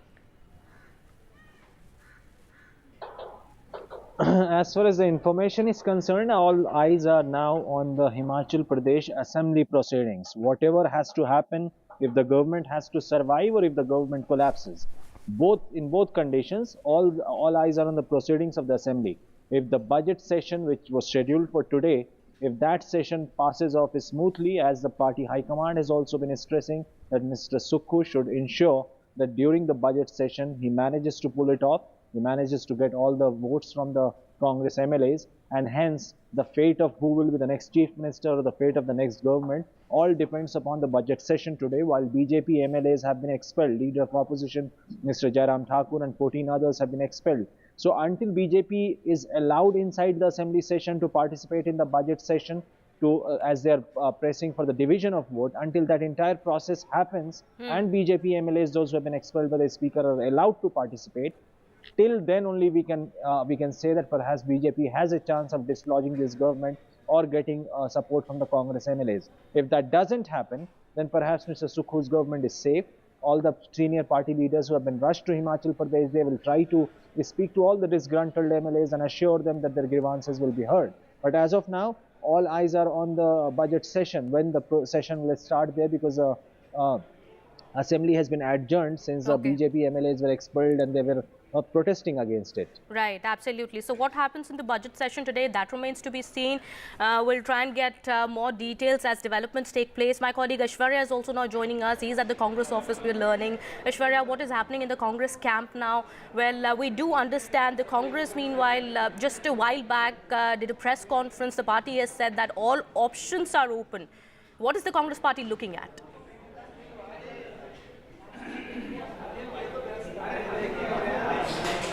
Well, certainly all options are open as far as Congress party is concerned, and the Congress High Command clearly looking out at the observers being sent out to Himachal Pradesh, and they're waiting for the report to come out from the observers. Deepens Singh, senior Congress leader, and DK Shiv Kumar had this task of getting of holding several meetings with just not rebel MLAs, but also why these MLAs had voted against their own party.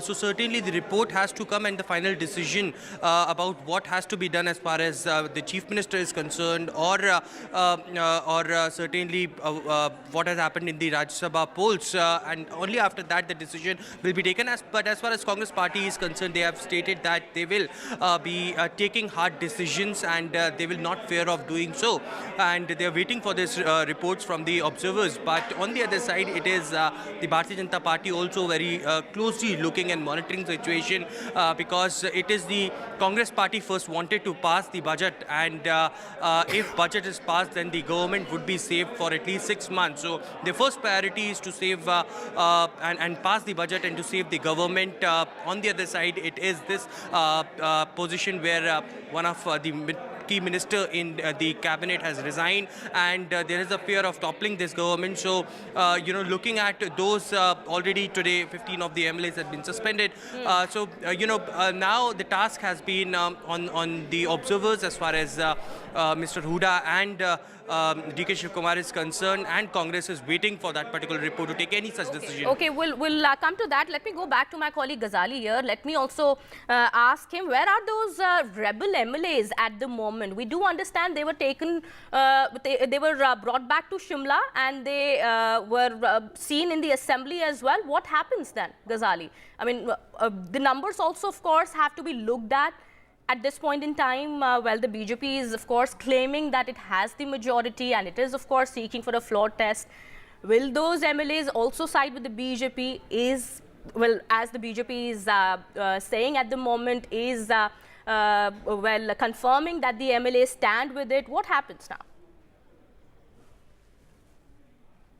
All depends upon the Antaratma. But jokes aside, all the 6 MLAs who were in Panchkula, yes, they were flown back to Shimla around 2 or 3 hours ago.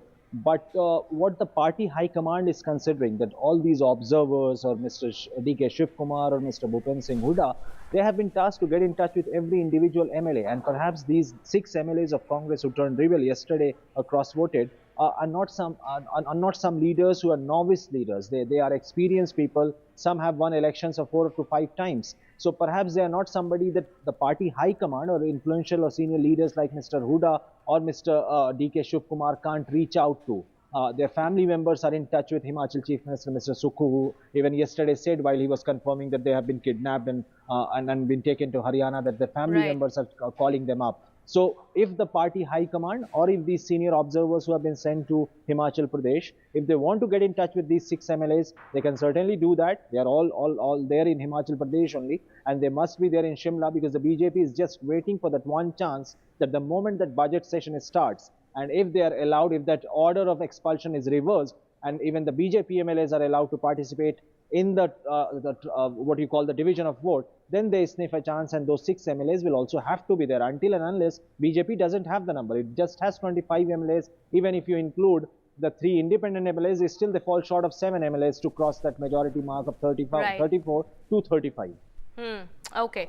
So, Aishwarya, let me ask that question to you. I mean, the numbers that we are talking about here, and Ghazali also has been explaining, the BJP, of course, is claiming that it has the numbers, but it, of course, remains to be seen as what happened in the Rajya Sabha election yesterday. Of course, it was a tie. I mean, both camps got 34 votes each, even as the Congress had the majority in the House. That could also, is that expected? I mean, would the rebels side with the BJP? Of course, that is the question here, and the BJP is, of course, saying that could, well, it has the numbers and that could very well happen. But, well, depends now what the observers do in Himachal, if they are able to, you know, speak to those rebels. Will they be able to, you know, arrive at a consensus with those rebels? Of course, that of course remains to be seen. But all eyes, of course, will be on the observers' report, as you're saying. When is that expected? What happens in the budget session? That all remains to be seen, of course. Well, certainly a lot transpired after yesterday's Rajya Sabha polls. In fact, it came down to technicalities when 34 each were drawn from both Bharatiya Janata Party and Congress. There was a rule that came out as far as the CEC Act is concerned, and according to that, a chit was pulled out in which it was the Bharatiya Janata Party candidate who emerged victorious, Abhishek Manu Singhvi, and Congress Party hit out at the Bharatiya Janata Party. But on the other side, soon after that, you know, it was the entire Bharatiya Janata Party who gathered and you know, tried and stated that it is no confidence of Mr. Sukhu to be the chief minister, and he should resign immediately. So pressure was made soon after that. But today, when there was some clash between the speakers, and when the Bharatiya Janata Party leaders went into the well and protested, it was the speaker who decided that 15 of the MLAs of the Bharatiya Janata Party were suspended, and it was marshalled who took away just from Jairam Thakur, but also the other MLAs as well. So now, you know, Congress looking very intact. In fact, Priyanka Gandhi had it out, Mallikarjun Kharge, Rahul Gandhi all had telephonic calls since morning. Priyanka Gandhi has also dialed up to Priyanka Gandhi and informed about what's happening. So the task has now been sent by the Congress High Command to the observers, who will prepare soon a report, and all the decision will depend upon that particular report. Will those observers will be sending it to High Command, and very soon, by this evening or tomorrow, we're expecting that report to be out. Okay, so the suspense continues over the fate of Himachal Chief Minister Sukhu, and the Congress, of course, at this point in time is in damage control mode. We are learning, well, Sukhu has, of course, refuted the resignation report, saying that he will prove the majority in the House, but the BJP is insisting on a no trust vote. What happens next? That, of course, remains to be seen. We'll keep an eye on the developments here and get you more. Thank you so much, Aishwarya and Ghazali, for getting us all those details there. With that, it's time for a short break here. More continues on the other side.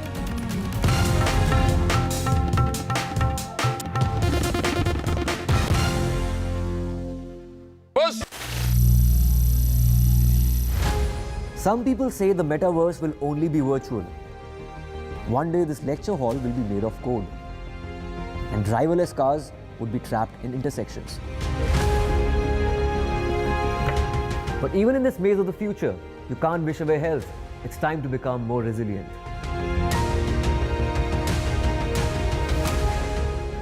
10 years of Banega Swasth India, we have grown and achieved so many milestones.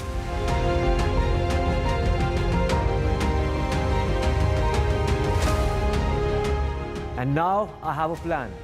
to beat the urgency, to stop breathing with difficulty, to relieve getting choked with inactivity.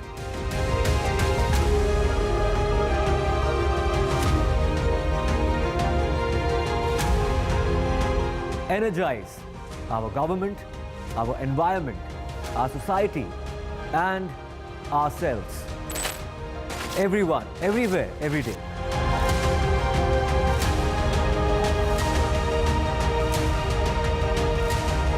Banega Swasth India. One World Hygiene. And there's too much talking but very little being said. Too many voices but hardly any being heard. You turn to a show that puts you front and center. A show that headlines the stories of the people, by the people, for the people.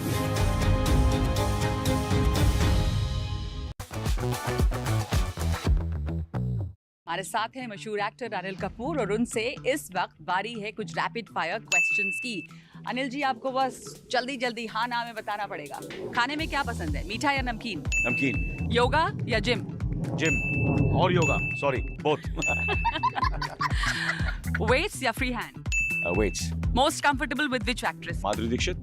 Any favourite directors? Danny Boyle, Shekhar Kapur, quite a few of them. Harshvardhan आपकी सुनते हैं या अपनी mummy की? किसी की नहीं सुनते। सोनम आपसे ज्यादा क्लोज है या मम्मी से? मम्मी से। घर में किसकी ज्यादा चलती है? मम्मी की। मम्मी की, आपकी मम्मी की? मम्मी मतलब सुनीता, सोनम की मम्मी और हर्ष की मम्मी और रिया की mummy. What's fitness for you? Way of life. What's your favorite sport? Badminton at the moment. Who's a better actor, Sonam or Harshvardhan? Both. Better actor. Both are great actors, good actors. They have to work hard and become better. What do you prefer now? आपको क्या ज़्यादा पसंद है? Long format या फिर फिल्में? Both, I think. You know, it's very, because I think I've done both. And I have enjoyed doing both of them. You know, I did a long format, I did 24 and I did Night Manager. And of course, फिल्में तो मैं बचपन से कर रहा हूँ. Any all-time favorite film? Mr. India, yeah, it's my all-time favorite film. Yeah, it's a lovely film, wonderful film. I revisited it again when I did one of the ads, and there's something very, something which really it's stood the test of time. Yeah. You know, like your preferred genre for film, comedy or action? Comedy, because comedy is something which you either you can do it or you have it. Or you don't have it. Their lighting, director, music, background music that cannot help you. You have to do it yourself. Yeah. With action and with dramatic scenes and with anger and violence, sex. There are there's a lot of things which can really help you in that. जबरदस्त में background music चलेगा, ऐसा लगता है बहुत जबरदस्त काम हो रहा है. Comedy में सब चलेगा नहीं. और ये खुद कर रहा हूँ. Social media पसंद है आपको? Are you on Instagram? Yes. What is Gen Z for you? Gen Z for me is, I think, Gen Z is the mind, For me, anybody who has a young mind, for me is Gen Z, yeah. You would call yourself a Gen Z? Absolutely. Great.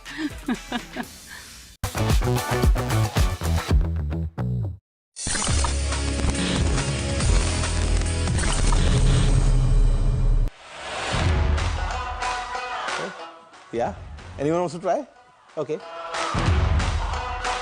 Oops. Come on, मैंने catch कर लिया. Okay, with you also. So easy. Can we try? Okay. एकदम in real time. Anyone thinks they can beat me? थोड़ा दाएं में मत फेंक देना यार. कोई बात नहीं. I am good at cricket. So this is.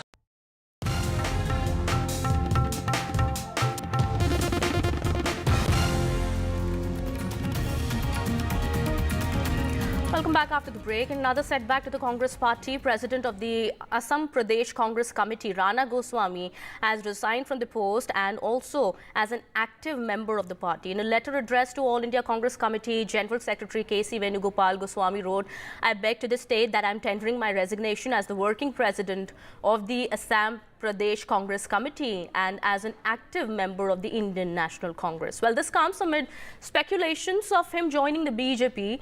Well, earlier on Tuesday, Chief Minister Himanta Biswa Sarma had said that Rana Goswami is most welcome to the party if he wishes to. Just we are picking at this point in time, it's a setback to the Congress party now. Senior party leader in Assam Pradesh Congress Committee, working president Rana Goswami has tendered his resignation. All right, with that, it's time for a short break here. More continues on the other side.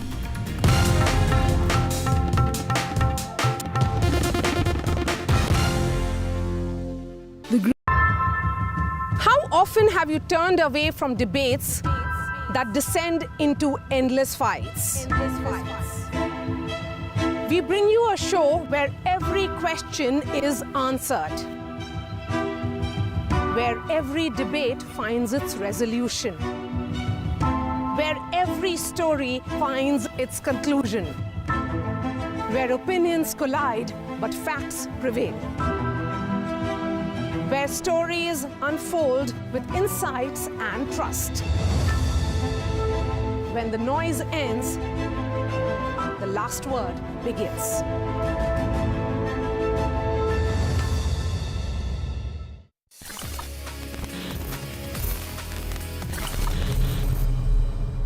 In today's episode we're talking about generative AI. Jin friends ने अभी join किया उनको बता दूं कि break से पहले हमने discuss किया that how we've evolved starting January 1966 to today, जहां पे एक command डालते ही हमारे पास में incredible videos बन जाती हैं. Let's do a quick comparison between Microsoft's Copilot, Google's Gemini and OpenAI's Sora, and let's see कि how they compete against each other.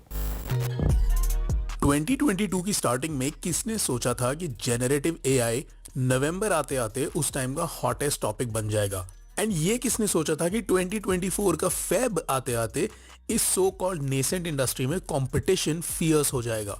बात हो रही है ओपनएआई के सोरा, गूगल के जेमिनाई एंड माइक्रोसॉफ्ट के कोपायलट की. Let's start with Microsoft Copilot because इसका native Windows integration has been very useful even for us. Copilot lives on the task bar, एक क्लिक पे एक्टिवेट हो जाता है एंड मल्टीपल प्लगइन सपोर्ट करता है. एक सिंगुलर विंडो में Copilot does so many things. Ask it search queries, Copilot will answer. Ask it to write anything for you, Copilot आपके लिए कंटेंट जनरेट कर देगा. Ask it to generate a photo, it will. ये Microsoft के ecosystem में well plugged in है. As users can select text and ask Copilot about it. अगर आप माइक्रोसॉफ्ट ऑफिस 365 के सब्सक्राइबर हैं तो माइक्रोसॉफ्ट डिजाइनर को पावरपॉइंट जैसे एप्स में यूज कर सकते हैं like an extension of this ecosystem. Google's Gemini 1.5 is very fresh. ये अपडेट सिग्निफिकेंट है क्योंकि जेमिनाई की कैपेबिलिटीज बढ़ गई हैं. जेमिनाई 1.5 अब मल्टी मोडल हो गया है एंड जेमिनाई 1.5 अपने कॉन्टेक्स्ट विंडो में अब 10 लाख टोकन समझ जाता है. दिस मींस जेमिनाई 1.5 काफी बड़े टेक्स्ट प्रॉम्प्ट समझ जाता है एंड मल्टी मोडल है, सो इससे ऑल टाइप्स के डेटा को एनालाइज एंड जनरेट किया जा सकता है.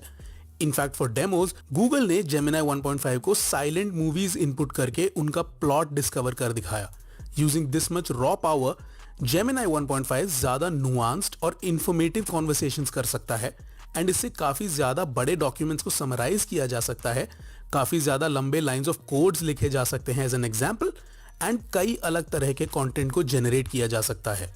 सोरा ओपनएआई का लेटेस्ट प्रोडक्ट है जो अपनी हाइपर रियलिस्टिक वीडियो रेंडर्स को लेके वायरल है.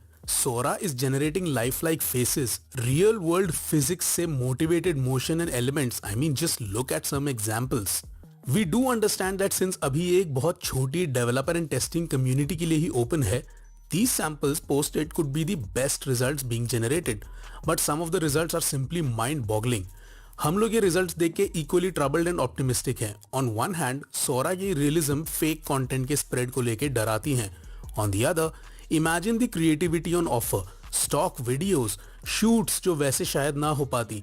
Developed by OpenAI and capable of generating realistic and imaginative video scenes from simple text descriptions, this model utilizes diffusion techniques to transform static noise into video frames, showcasing impressive potential for various creative and problem-solving applications. तो friends, ये जो tools है इनसे generated videos इतने ज्यादा realistic लगते हैं. Now you know my brain knows that they are AI generated, but my eyes tell me different story because इतने realistic लगते हैं जहां पे even if I see up close, my eyes are seeing them as real as it gets because मेरे को दिखता है कि lighting is perfect, the reflections are perfect, the shadows, the details, the physics, everything is working perfectly in favor of these videos जहां पे हमको लगता है that yes this is in fact a real video and that's how मतलब हम इतना नजदीक आ चुके हैं you know taking advantage of all the powers of AI of creating these videos मतलब future में I think maybe there would be movies just made using AI मतलब जहां पे कुछ commands की जरूरत है there is no need of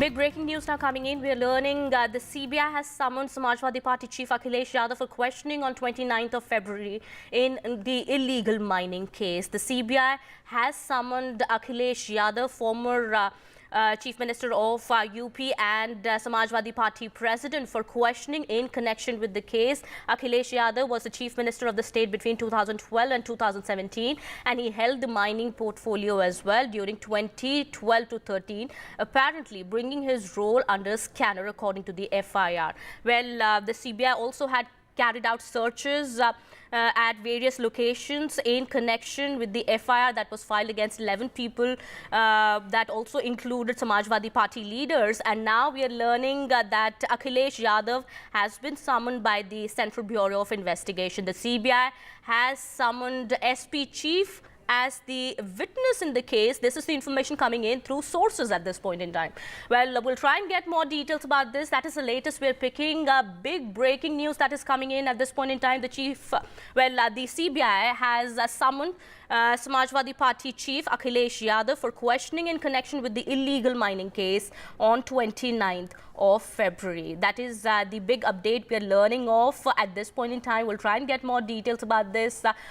Sources are also telling NDTV that Akhilesh Yadav has been summoned as the witness in this case. The CBI, as we know, has already filed an FIR in this case, and this also includes Samajwadi Party MLC Ramesh Kumar Mishra, also IAS officer B. Chandrakala and Sanjay Dikshit as well, against whom the FIR was filed in connection with the illegal mining, alleged illegal mining of minor minerals in Hamidpur during 2012 and 16. Well, Akhilesh Yadav was the Chief Minister of this state between 2012 and 2017 and he held the mining portfolio during 2012 to 13 that brought his role under scanner according to the FIR.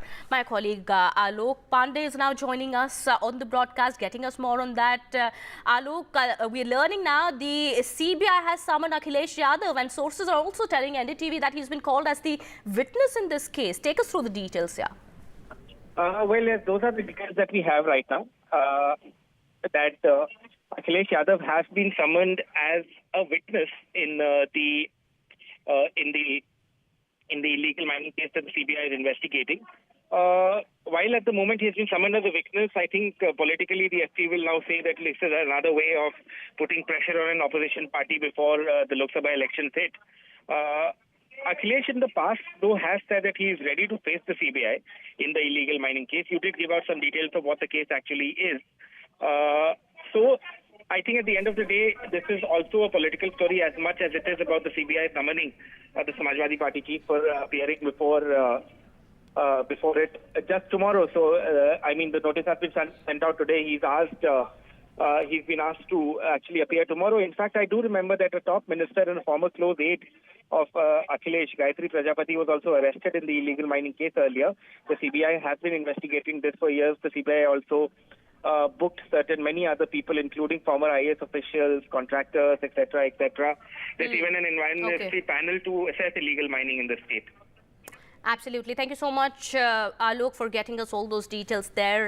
That is the big breaking news coming in at this point in time. Akhilesh Yadav has been summoned in connection with this case and has been asked by the CBI to appear before the agency tomorrow, that is 29th of February.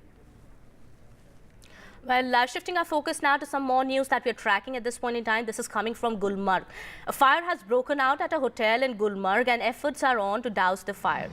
So far, there is no report of any loss of life, but raging fire has caused massive damage to Gulmarg Hotel. Well, Gulmarg is a famous tourist. It's a famous tourist resort in Gulmarg. We are learning, which is where the incident has taken place. However, the cause of the fire has not been ascertained immediately. My colleague Nazir Masoodi is also now joining us in the broadcast, getting us more on that. Nazir, what are the details that are coming out?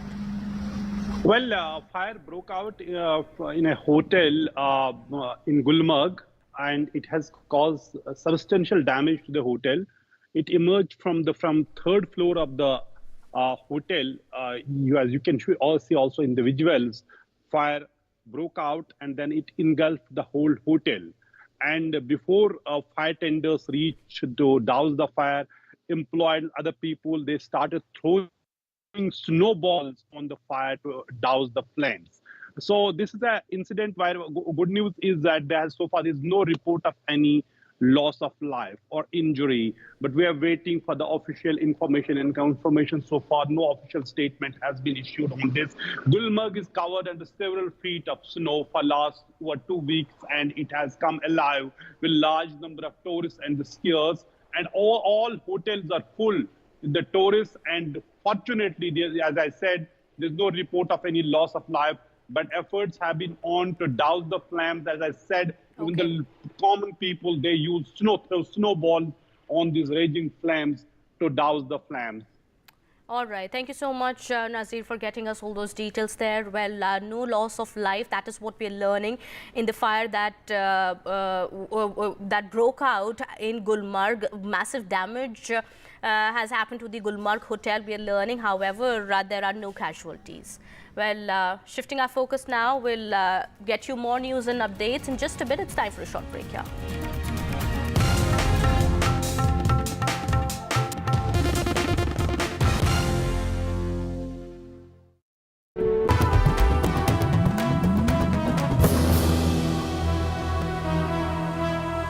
जब हम अपने air force और अपने जवानों के पास आते हैं, सेना के लोगों से मिलते हैं, तो एक अलग किस्म का जोश होता है। और आपके लिए यहाँ पर तेजपुर पे आना, कुछ यादें वापस आ रही हैं? आप यहाँ पहले आए हुए हैं? देखिए, मैंने ऊपर वाला से चाहा था कि जब मैं यहाँ शूटिंग कर रहा था तो मैं वापस आऊँ यहाँ। तो मैंने यही चाहा कि जब आप लोगों ने मुझे कहा कि ये शो जय जवान जो मेरा फेवरेट शो है, कि मुझे ये it's my fortune or my honor and privilege to be on this show, तो मैंने कहा कि तेजपुर में करेंगे। So the life comes full circle, क्योंकि मैंने यूनिवर्स में भेजा था कि मैं यहाँ आऊँ और मैं यहाँ हूँ आपके साथ और इस शो के लिए, आपके शो के लिए। So beautiful. Thank you so much and it's such an honor to have you. और आज पूरा दिन हमारे सामने है, हम देखेंगे कि यहाँ क्या-क्या हो रहा है। पूरी तैयारी जो होती है लड़ाकू विमान उड़ाने के पहले, उसको भी हम आज दिन भर देखते हैं। तो चलिए आगे बढ़ते हैं यहाँ से।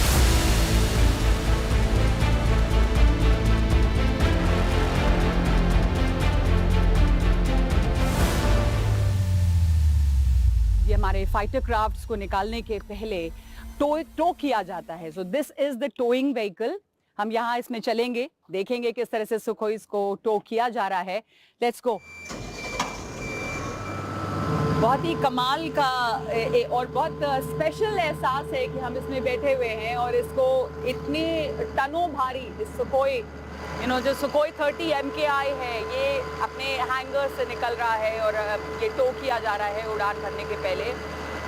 आप लोग तो यहाँ पर पिछले दिनों आए और आप लोगों ने शूटिंग की, तो आपको काफ़ी अच्छा ये एक्सपीरियंस मिला होगा कि किस तरह से हमारे फाइटर क्राफ्ट्स, बल्कि फिल्म जो है फाइटर, उसमें इसका बहुत अच्छा एक्सपीरियंस हुआ होगा, समझने का, देखने का, कैसे हमारी एयरफोर्स और एयरमैन काम करते हैं। नहीं, एब्सोल्युटली बड़ा मुझे तो ऐसा लग रहा है घर वापसी है मेरे लिए। एंड और सबसे मिलना, भाइयों से मिलना और पूरे टीम मेंबर्स और जिन्होंने मेरी हम सबकी और इस फिल्म की बहुत ही, इनके बयान नहीं आते तो ये फिल्म जो आप देख रहे हैं वो देख नहीं सकते आप।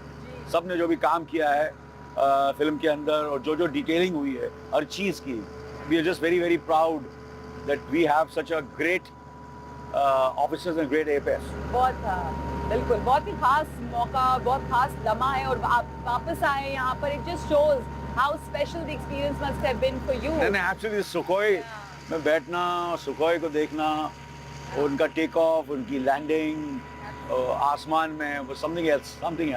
जब आपने पहली वो यूनिफॉर्म पहना होगा जो आपके लिए बनाया गया होगा, very special feeling, no?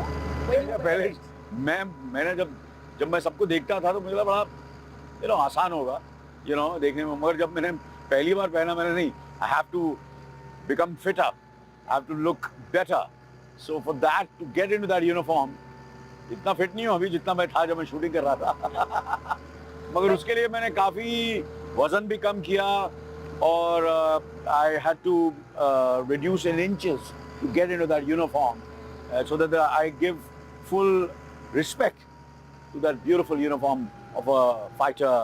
I play a commanding officer in fighter, so it was for me that was a big challenge. You tell us a little bit, what is fitness for you? आपके लिए क्या मतलब है इसका? Me, I think it's a way of life.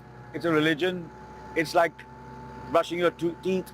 So that's what I do. So for me, obviously for इस किरदार के लिए कुछ ज्यादा करना पड़ा और ज्यादा मेहनत करनी पड़ी, और मैंने जो मेरे में ताकत थी वो सब मैंने इस रोल के अंदर डालने की कोशिश की है. I sacrificed a lot, not only me, I think every actor. I worked very hard for every role, but this role was very, very special for me. I've gone to an extra length. I can very proudly say that. Yes. For this role, because I had to do it not only for the film but for the Indian Air Force.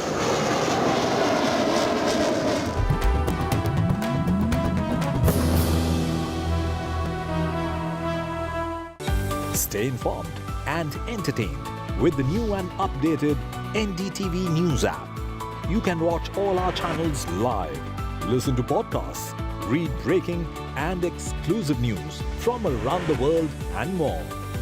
Download the NDTV app today and get access to the best journalism and storytelling on your smartphone or tablet. The NDTV app. News that matters to you.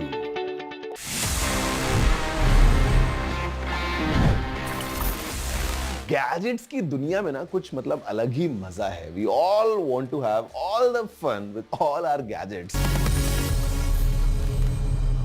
मैं आपको बताने वाला एक बहुत ही interesting tip जिसको अगर आप use करेंगे तो आप अपने गैजेट्स के साथ में, स्पेशली अपने फोन के साथ में, स्पेशली अपने एंड्रॉइड फोन के साथ में बहुत इंटरेस्टिंग फन कर सकते हैं. And the tip is you just need to go to the settings. आप जाइए in the about phone section, may be in the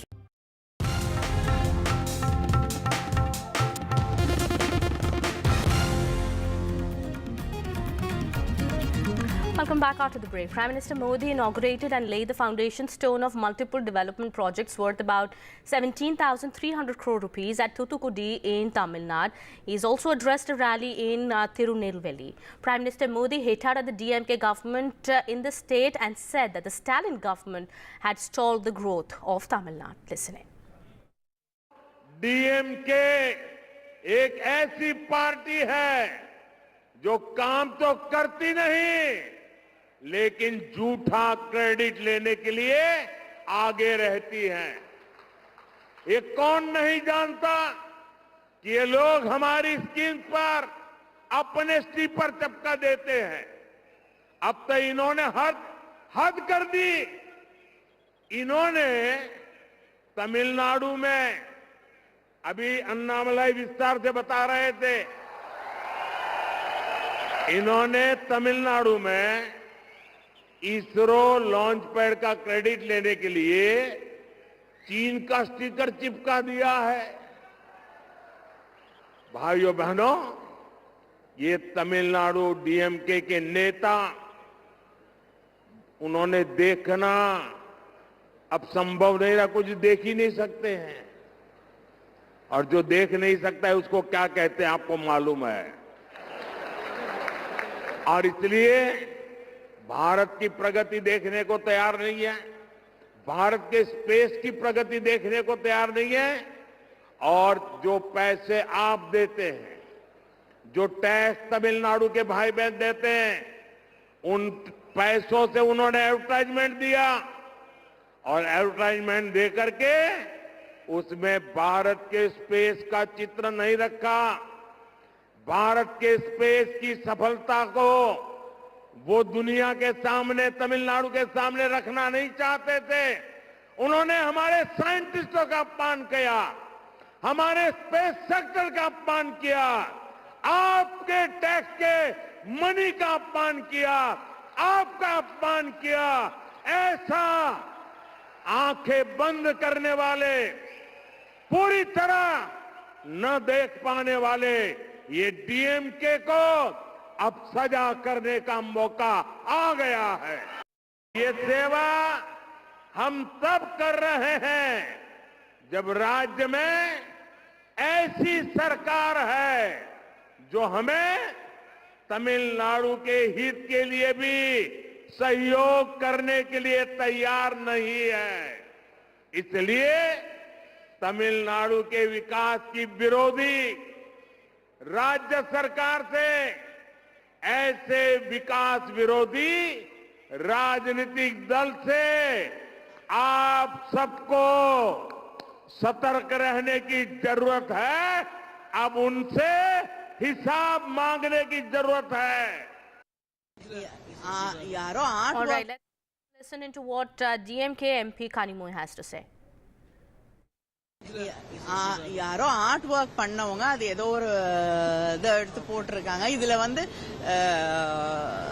Chinese prime minister இங்க வராரு. அவரை வந்து நேரடியாக வந்து பிரதமர் அவர்கள் ரிசீவ் பண்ணி மகாபலிபுரத்துல வந்து 2 பேரும் வாக்கிங் போறாங்க.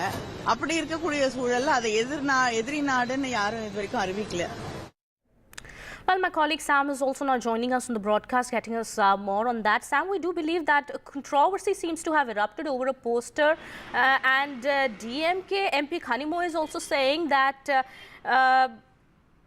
I've seen that the Prime Minister has invited the Chinese PM and they have gone to Mahabalipuram. What is this controversy about?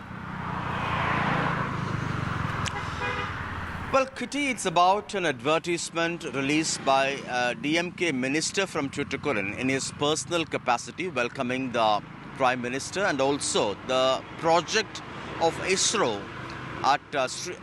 in Tuticorin district actually to develop a second launch pad at a place called Kulasegarapattinam. And in that picture showing images of the Prime Minister, Tamil Nadu Chief Minister, there is an image of what appears to be a rocket made in China carrying a Chinese flag emblem. And referring to that, the Prime Minister, during his speech at the official function in Tuticorin, said that's the level of patriotism by the DMK, that they use pictures of a China-made rocket and a Chinese flag while talking about the ISRO project. He was taking on the ruling DMK, and now Kanimoy, the DMK MP who also represents Tuticorin, has clarified that it was a mistake or a goof up by the people who had done the artwork for designing the advertisement. And she also clarified China is not an enemy country. To show a Chinese picture by mistake is nothing as serious as the Prime Minister claims to be. And that's the explanation given. But the minister in charge is not accessible to get his side of the story.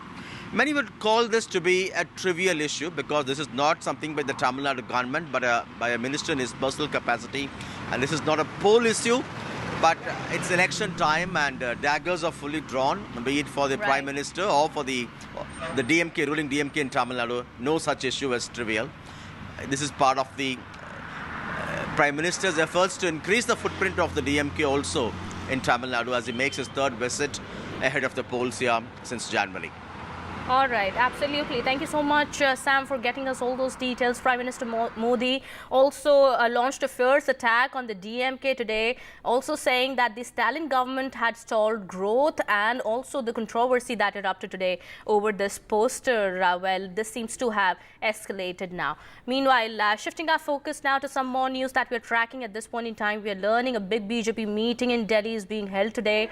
The core group meeting of 14 states is to be held, and this is being seen as the BJP's big push ahead of the Lok Sabha polls. Well, that's the latest we are picking at this point in time. Key BJP meetings are taking place in Delhi ahead of the Lok Sabha elections. Well, the polls are set to take place in just a few months from now. Well, it is expected in March, April, and just before that, it is action time for the BJP as well as other parties as well. The BJP is holding a series of meetings in the national capital. The core group meetings of 14 states is taking place today, and well, that is the latest we are picking at this point in time. My colleague Vasudha will be joining us in just a bit from now. Meanwhile, that is the latest we are learning of. Well, the top brass of the BJP is likely to attend the meeting that is expected to take place in the national capital today. Well, the BJP is making all efforts to make sure that it wins the Lok Sabha polls, and it definitely looks like in a comfortable position, and but it is not leaving any stone unturned to ensure its victory as well. All right, my colleague Vasudha is also now joining us on the broadcast here. Vasudha, what more details are coming in about the meeting that is going to be held today? Well, Kitty, back-to-back core group meetings are happening at the BJP headquarters. This happens just a week after the National Council meeting of the BJP, in which the Prime Minister very clearly reiterated 370 as the target for BJP, and this is something that he has been repeating, making it very clear that the party is going to leave no stone unturned when it comes to all seats, and this includes not just the difficult and winnable seats, but also the seats that it lost in 2019. So what we expect tomorrow is, of course, this list of over 100 candidates, and this would include probables, the ministers, and also those seats in which the BJP did lose in 2019 and 2014, and also those seats that are usually considered very difficult, and there's that extra push that is needed.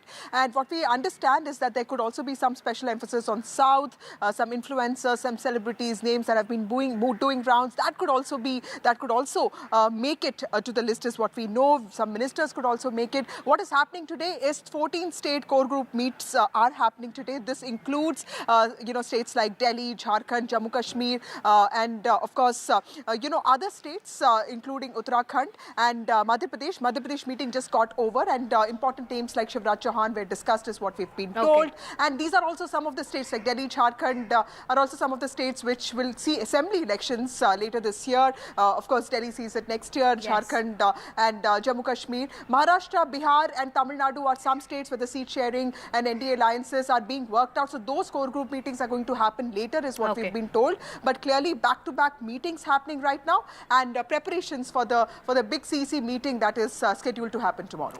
All right. Thank you so much, Vasudha, for getting us all those details there. We'll keep an eye on the developments here and get you more. With that, it's time for a short break here. More on the other side.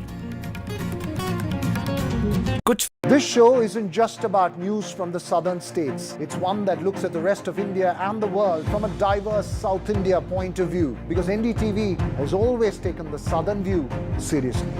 The Southern View with Veera Raghav, only on NDTV 24x7.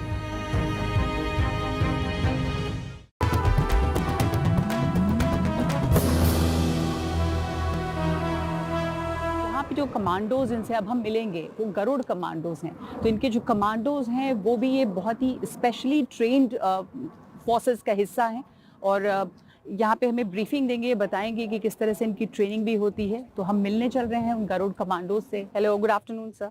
हम ये जानना चाह रहे हैं कि इनकी क्या खास ट्रेनिंग होती है, इनके बारे में कुछ बताएं हमें। कमांडो की ट्रेनिंग बहुत टफ होती है। हाँ। इनका ट्रेनिंग जीआरटीसी से स्टार्ट होती है और फिर आर्मी, एयरफोर्स, नेवी, चारों तरफ ट्रेनिंग होती है। क्या खास रोल होता है गरुड़ कमांडोज का? गरुड़ कमांडो का कोई भी मिशन मिले, हाँ, उसमें फर्स्ट रिस्पॉन्डर यही होता है, गरुड़ कमांडो। हमने अब जाना कुछ कि ये गरुड़ कमांडोज जो हैं वो क्या होते हैं, पर अभी हमें ये कुछ स्पेशल एयरबोर्न अपनी ये ट्रिक्स और वो भी दिखाएंगे, कुछ कमाल दिखाएंगे, कारनामे, जिसे देखने के लिए मैं बहुत उत्सुक हूँ कि क्या होगा। तो हम थोड़ी देर में वो भी विटनेस करेंगे। तो आज हम ट्रेनिंग मिशन पे जा रहे हैं अपना। हमारा मिशन होगा, यहाँ से हमारा आईजेड है अराउंड 5 मिनट्स का फ्लाइंग टाइम। तो यहाँ से हम लोग इम्प्लेन होंगे, वहाँ पे स्लीदर डाउन करना है हमको इंसर्जन जोन में। बेसिकली पर्पस ऑफ स्लीदरिंग इज़ कि हम कई जगह करते हैं। वॉर टाइम में दुश्मन के इलाके में गरुड़ कमांडोज या ट्रूप्स को इंसर्ट करने के लिए करते हैं। पीस टाइम में HADR, प्राकृतिक आपदा कोई आती है तो अगर ट्रूप्स की वहाँ पर रिक्वायरमेंट हो तो उनको इंसर्ट करने के लिए करते हैं। आज ट्रेनिंग मिशन है, तो पहला अपना सेफ्टी प्रिकॉशंस पहले हमारे ऊपर है। कोई हम मिशन पे नहीं जा रहे हैं आज, तो अपना सेफ्टी प्रिकॉशंस रखिए, ध्यान में रखिए।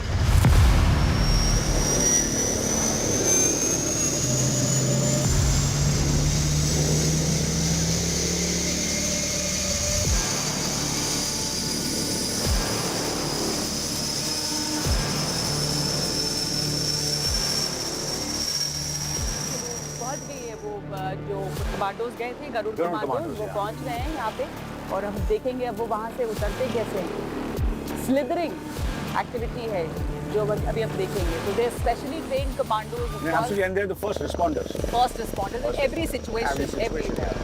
They are the specially trained forces. Special care होते हैं इनके और fast training. A lot is dependent on them. A lot, most. It's they're the protectors. Yeah, and quick response. Quick response, yeah.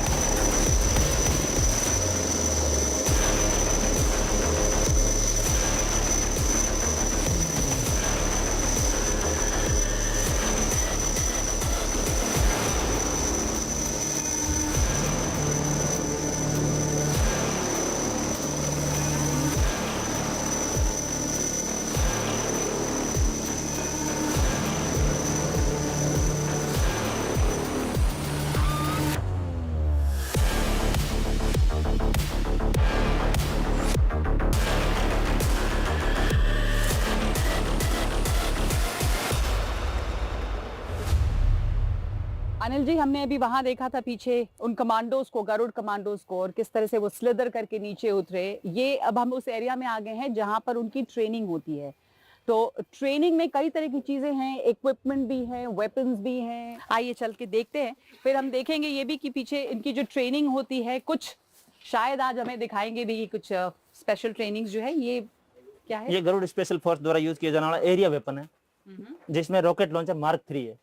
Anti tank, मतलब anti tank को बर्बाद करने के लिए, और एक पर्सनल ग्रुप है 15-20 टेररिस्ट ग्रुप, उसको बर्बाद करने के लिए, और कोई पर्टिकुलर एरिया के अंदर स्मोक लेयर करने के लिए, कोई कॉन्टेक्ट ब्रेक करने के लिए, उसके लिए, और लाइटनिंग के लिए। नाइट के दौरान ऑप्स में कोई एरिया को सर्च करना, पर्टिकुलर एरिया को, तो 500 मीटर एरिया के अंदर ये लाइटनिंग करते हैं। फिल्मों में तो काफी देखा है हम लोगों ने, इस्तेमाल भी होता है।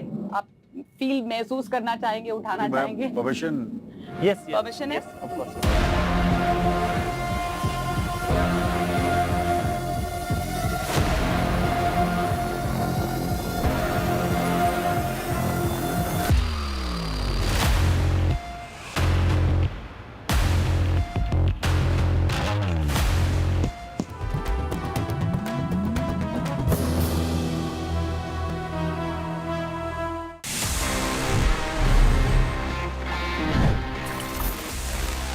So guys, to begin with, I have this, and this is Honor's latest X9B. This is just launched in the market, a latest smartphone from Honor. Honor, if you know, it is a brand जो एक time पे India में था, then Honor went back, and now Honor has came back again.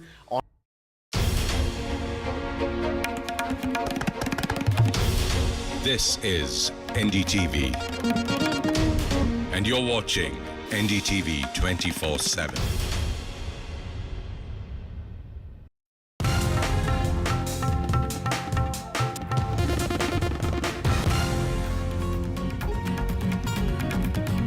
Good evening and welcome to NDTV. I am Ankit Tyagi. It's a power-packed day.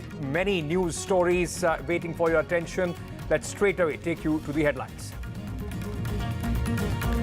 Samajwadi Party Chief Akhilesh Yadav summoned by the CBI. Akhilesh summoned as witness in illegal mining case. Akhilesh asked to appear before the CBI tomorrow. Himachal Pradesh crisis. Chief Minister Sukhu puts up a brave front, says have not resigned, will complete term. Government manages to get budget passed in the assembly. BJP says Congress has lost confidence of the House. Virbhadra family's power play in Himachal. Former Chief Minister's son attacks his own government. Vikramaditya also quits as a minister.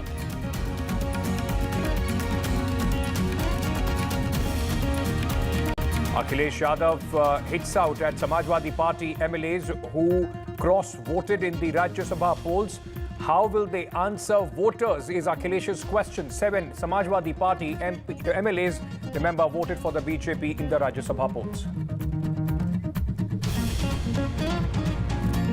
Bad news continues to trickle for the Congress party. Now this time from Assam, Congress working president Rana Goswami resigns. Second Congress working president to quit in last 2 days.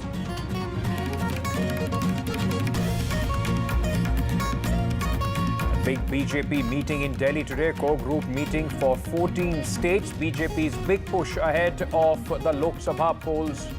Strategizing continues.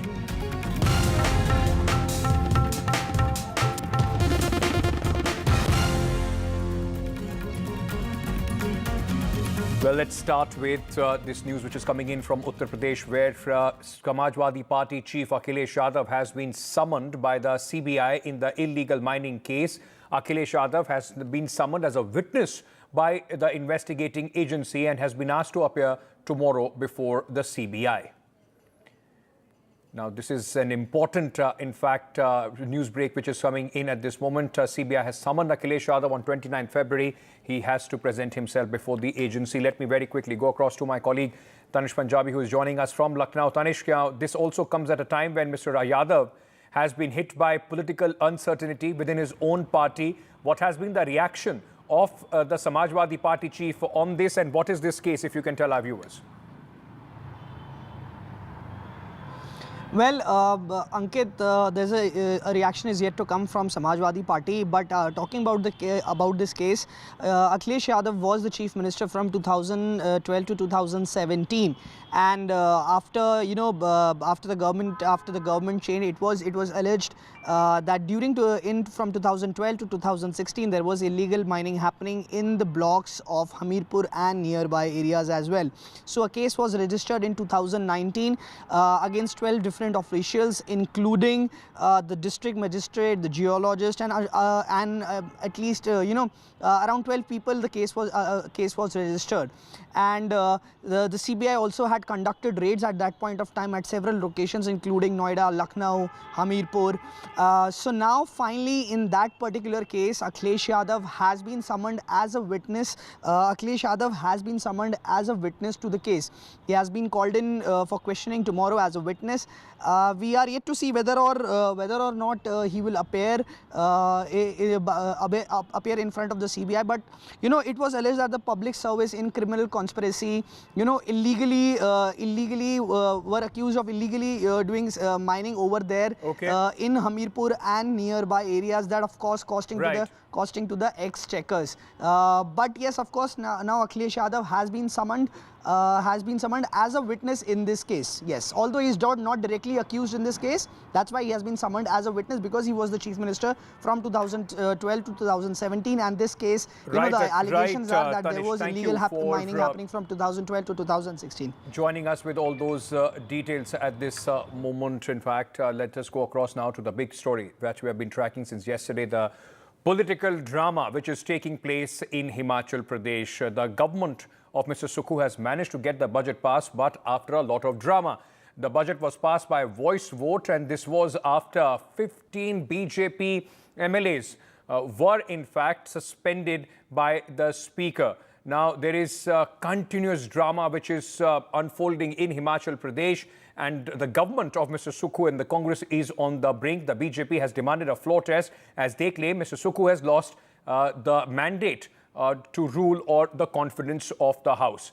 Let me very quickly, without further ado, take you straight to my colleague Neeta, who is joining us from, at this moment, the Himachal Pradesh Assembly, where the action, in fact, is taking place. Sunil Prabhu, my senior colleague, is also joining us to see how the Congress is, in fact, trying to manage this entire crisis. All right, what we'll do, we'll go to Sunil first, because we are facing some technical problem there with Neeta's line. Sunil, some people would say that the Congress party once again has been caught sleeping on the wheel. The discontent of the MLAs was brewing. There were already a lot of indications for the Congress party. What led to this situation where not only they have lost a Rajya Sabha seat, but their government is also on the line? Well, I won't say it's actually sleeping on the wheel. I'll say it's worse. They're actually driving themselves into, under the bridge, if I may be permitted to say so. Because here, the writing was on the wall. every indicator was given to the Congress High Command that things will not go well if you put a non-Himachal person. The Chief Minister himself had suggested there was a lot of resentment. There were certain things that all the High Command was well aware, and yet you go and drive that vehicle into the water is something that is completely unacceptable. Having said that, what are they trying to do? Now they're saying individuals are not important. Read between the lines, Sukhwinder Sukhu is not important. It is the mandate that is important. So they are ready now to sacrifice Sukhwinder Singh Sukhu in terms of another candidate, be it from the Pratibha Singh faction or her son Vikramaditya. Whoever is going to be able to command the majority of the votes and ensure that they can really try to retrieve from what is a bad to worse situation. But what they haven't really factored in is that the BJP has actually already got 6 MLAs on its side. It's hell-bent on trying to ensure that this government too is toppled. And this is something that the Congress could have well avoided. That's right. The Congress could have avoided. In fact, right from the time when Mr. Sukhu was appointed, there were a lot of questions that were being asked. The Chief Minister and the Deputy Chief Minister, both from the same parliamentary constituency. A lot of combinations and permutations were not taken in accord when, in fact, this decision was done. But let me very quickly at this moment just go across to Neeta. We have that line. Sunil, please stay on with me. I have a few questions more as far as Sunil is concerned. But Neeta, you are there where the action is. The choice for the Congress party is very clear. Either it is Mr. Sukhu or their government. What's happening? See, as for what we are learning, Ankit, is that the budget has passed through the voice vote, but now the Bharatiya Janata Party MLAs are saying that they would be approaching the governor so that they want that, you know, confidence vote should be done in the Vidhan Sabha, in the assembly, but they would be going to the governor by evening. Even the Congress party MLAs would be meeting and would be deciding. The Congress High Command has already sent 2 missionaries here to Himachal Pradesh who would be speaking to all the MLAs. Actually, they want to get down to the brass, to the actual, what was the reason that why, as you were also mentioning, that both the Chief Minister and the Deputy Chief Minister are from the same parliamentary constituency, and also, you know, some of the MLAs who wanted to be included in the cabinet but were not included, like Ravinder Rana, who, you know, defeated Dhummal. He was of the belief that he would be included in the cabinet, but he was not included. So lot many grouses were there, which became the root cause as to what happened yesterday here in Vidhan Sabha. Today, but now the budget session has, the budget has been passed. The Congress has managed to do that. But the you know, fate of Mr. Sukhwinder Singh Sukhu now hangs in balance, because as Sunil was also mentioning, that the Congress party is of the viewpoint that the face is not important. The people who have come, the High Command has sent the leaders. They would be speaking to all the MLAs, trying to find out what is the reason, why and what exactly happened in the Vidhan Sabha yesterday. Ankit? Right. Neeta, in fact, reporting from there. But at this moment, Sunil, if I may very quickly bring you in, and we'll go back to Neeta and try and understand from her what's the next course of action. When will those meetings start? DK Shivkumar and Mr. Hooda have been sent, Bhupinder Hooda have been sent to Himachal Pradesh. The fact remains, even if, Sunil, at this moment, there is a change of guard, a new chief minister is appointed, what's the guarantee that there will be not another discontent in just few months down the line? Because at this moment it seems that the Himachal Pradesh MLAs of the Congress party are bitterly divided into groups. That's right. They are bitterly divided. The Congress party is faction-ridden, and there is no surety in the longevity of this government. The damage had been done. Mr. Rajesh Shukla should have been actually working very hard on this entire exercise, and the less said, the better. There has to be accountability. The Congress party saying accountability will be fixed, but why did it happen in the first place? More importantly, let's look at brass tacks. How do we ensure, the Congress is now trying to say that they will try to correct and get their house in order. At present, the BJP, and let's go through these steps, because you must remember a similar situation did take place in Maharashtra, so that viewers can understand what exactly happened. In Maharashtra, it was a classic case when Uddhav Thakkre's candidate was lost. They all flew into Gujarat and from there to Assam. And if memory does not corrects me, ultimately the government had fallen because Mr. Uddhav Thakkre took that moral high ground of resigning. Here, the Congress party is not going to do an Uddhav Thakkre. They are not going to resign. They are going to try to save this government, come what may, because this was a mandate of over 40 MLAs. That's right. 3 independents who supported it at that time. Why did it get? Because after 50 visits of the Prime Minister Narendra Modi, after JP Nadda's own home state, after Anurag Thakur, sitting minister, Jairam Thakur, all were voted out. I mean, what was a very keenly contested elections. You would ask me, why didn't Virbhadra's family get the seat at that stage? The answer is simple. Virbhadra's family at that stage was trying to use his sympathy, but they didn't do well in their own constituencies. That's right. They didn't have the support in the Congress Legislative Party. And that's the reason why the Congress High Command had to go with Mr. Sukhwinder Singh Sukhu, who was a known critic. And it's in that backdrop that the Congress party should have been able to try to find ways forward to ensure that they worked as a cohesive unit.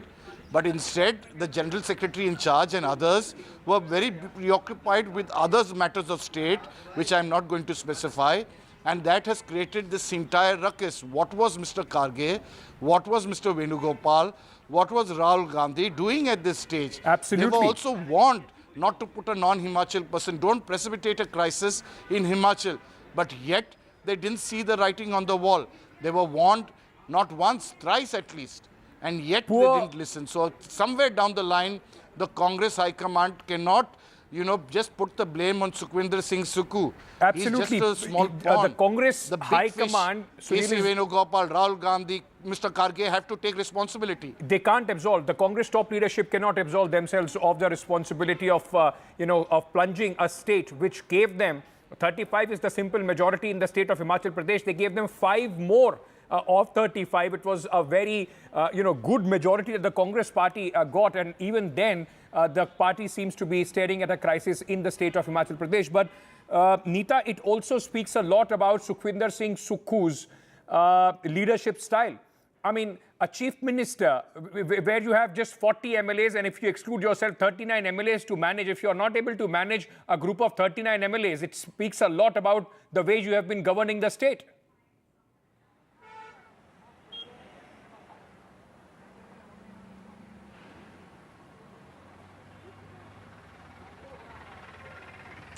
Yeah, obviously, that's the question. What these people who have come from Delhi, the High Command leaders who have come, Mr. D.K. Shiv Kumar and also Mr. Baghel who have come, they would be speaking. They would be trying to find out exact reasons, as you were also mentioning, Ankit, that why the House was not in order, because when the Rajya Sabha elections are going to take place, everyone had known that. But the simmering in Congress party here in Himachal were also, not hidden by anyone. Even the High Command knew about that. People, when you speak to leaders of record, they also say that's the reason, one of the reasons why that Mrs. Sonia Gandhi also did not contest elections from here, and she managed and she contested from Rajasthan because it was considered as a safe seat for her to be in Rajya Sabha. As far as Himachal Pradesh is also concerned, as Sunil was also mentioning, that questions were raised that why Pratibha Singh was not given a chance to become a chief minister. In fact, inference can also be drawn by her statement which she gave just few days ahead when the Rajya Sabha voting was to take place, as to how the MLAs were not happy with the sitting chief minister and what more needs to be done. So the inferences can be drawn. Everyone knew what was simmering here in Himachal Pradesh, what was happening in Vidhan Sabha. So they did not try to put their house in order. But in comparison, BJP really moved very fast. They put up Harsh another Congress leader who was there in Congress party since 2022. In fact, when you speak to his supporters also, they also say that there are many other people also who want to come out of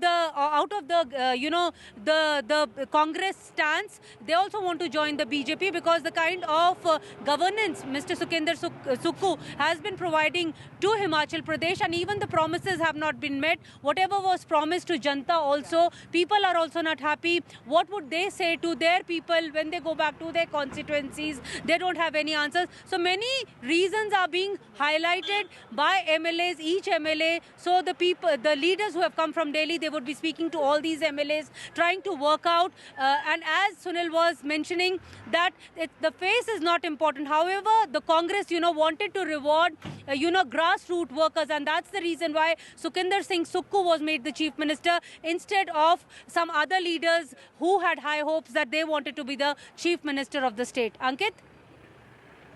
Right, important. Anita, also, if you could tell our viewers, what are the Congress party sources telling you there? Are those 6 MLAs, those who are now sitting with the BJP, are they in touch with these 2 senior leaders, those who have been sent to firefight? DK Shiv Kumar, who had to, in fact, ensure that there is smooth passage as far as Rajya Sabha is concerned in his state, and now has been sent here to manage the crisis in Himachal Pradesh as well.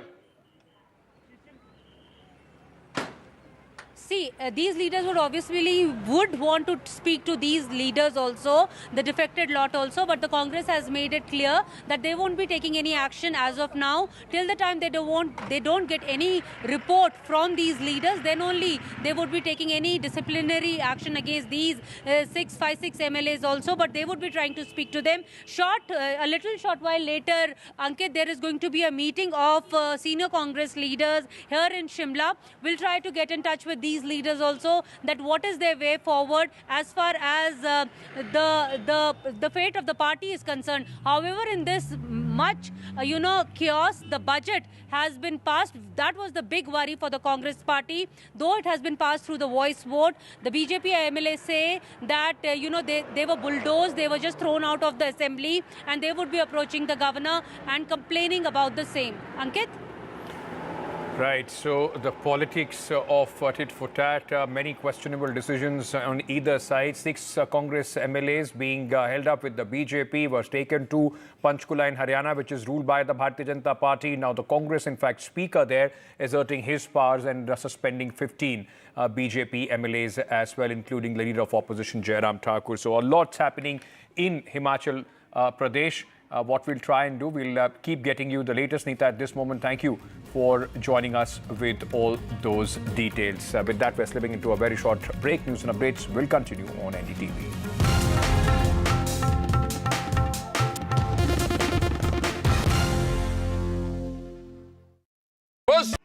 Welcome back to Auto Content on NDTV. I know you guys have waited patiently for this content on the channel, and finally we are back, and I suggest you fasten your seatbelt because we will be bringing a lot of interesting content for you.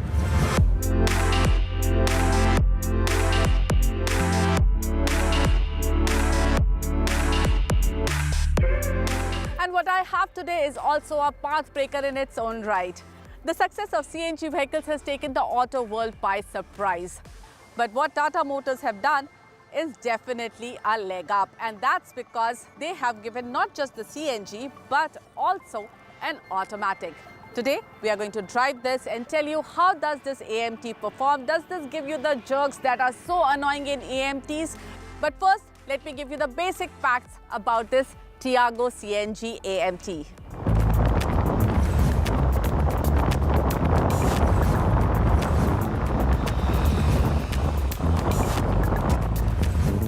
Tata Motors is offering AMT with CNG in Tiago, Tigor Compact Sedan and Tiago NRG.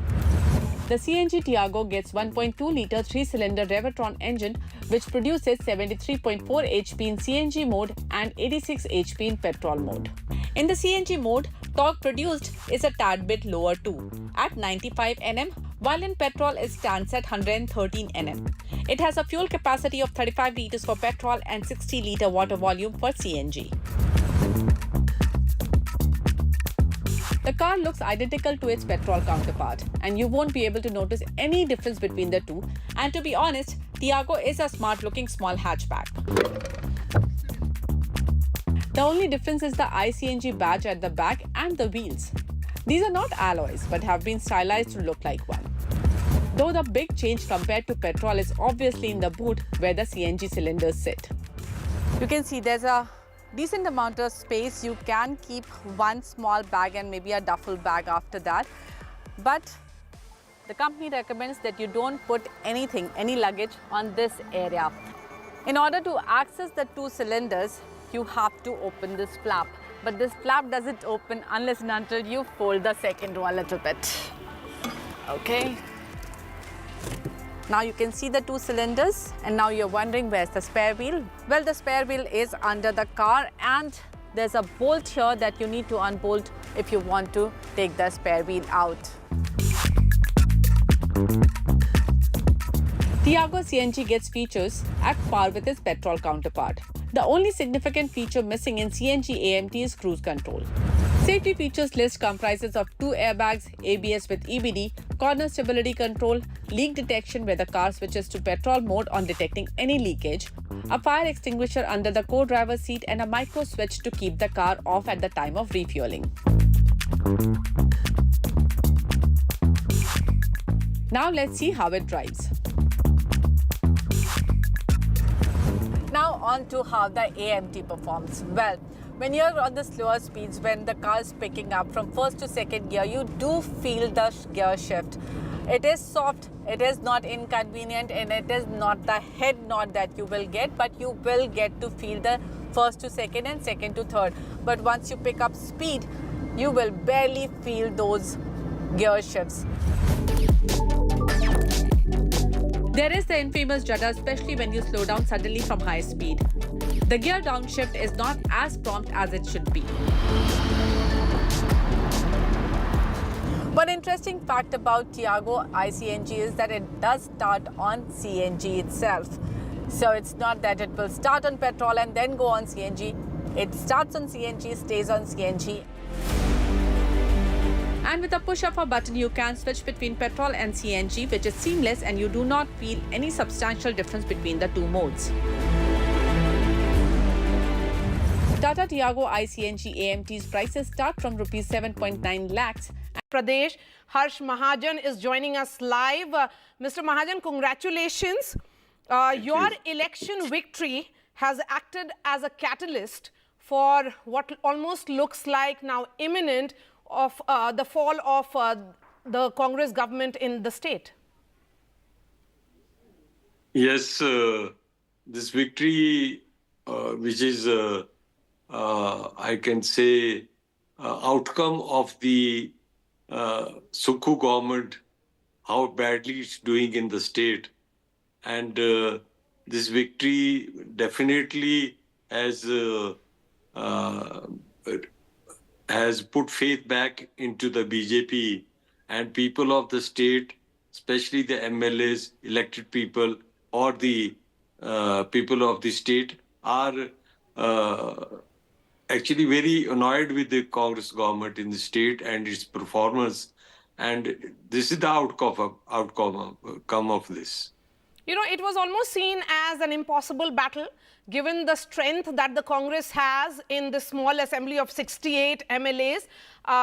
When did you start this entire number crunching to ensure that you actually win this election? You know, I have a very long history with the politics. I have almost 45 years of Himachal politics. First, I was in the Congress for a long time, and then I switched over to the BJP about almost 3 years back. And so I knew most of the people, whether they are from both parties, very well. And that discontentment among them, the Congress MLAs, that gave me a reason to, talk to them. And I was glad that I was happy and thankful to them that they came out openly in support of me. And Mr. Mahajan, you know, this is almost triggering the crisis in government there. What next? In Himachal Pradesh, today we saw the PWD minister and former chief minister, late Virbhadra Singh's son, Vikramaditya, resign. Absolutely. You see, there's so much discontentment, and the outcome, the final outcome will be the fall of this government as soon as possible. And I'm also in touch with a lot of other Congress MLAs who are, were fence-sitting and are coming towards the BJP. So I think now they are going into delay tactics. Okay, what we are going to do with the speaker suspending some people and so on. But that's only a delay tactics. The final outcome, which will be very soon, will be the fall of this government. Since you are so confident, can you give us some numbers of MLAs that you are in touch with? 6 MLAs have already cross-voted from the Congress party to you for your candidature? Yeah, 6 MLAs and 3 independents. That's right. And I'm in touch with at least more than 10 people who are willing to come to the Congress. They are from the Congress to the BJP. And now I think finally they'll take the call. Okay, so this is all the outcome of the bad governance and the non-performance of the Congress party in Himachal.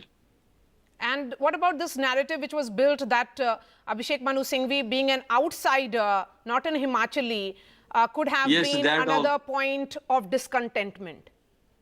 Yes, that was also there, and because I know every one of them so closely, I've groomed a lot of them who are in politics, whether they are in the Congress now. But definitely, me being a son of the soil helped me, and I am well versed with every corner of Himachal Pradesh. So I think that has also the people of Himachal Pradesh put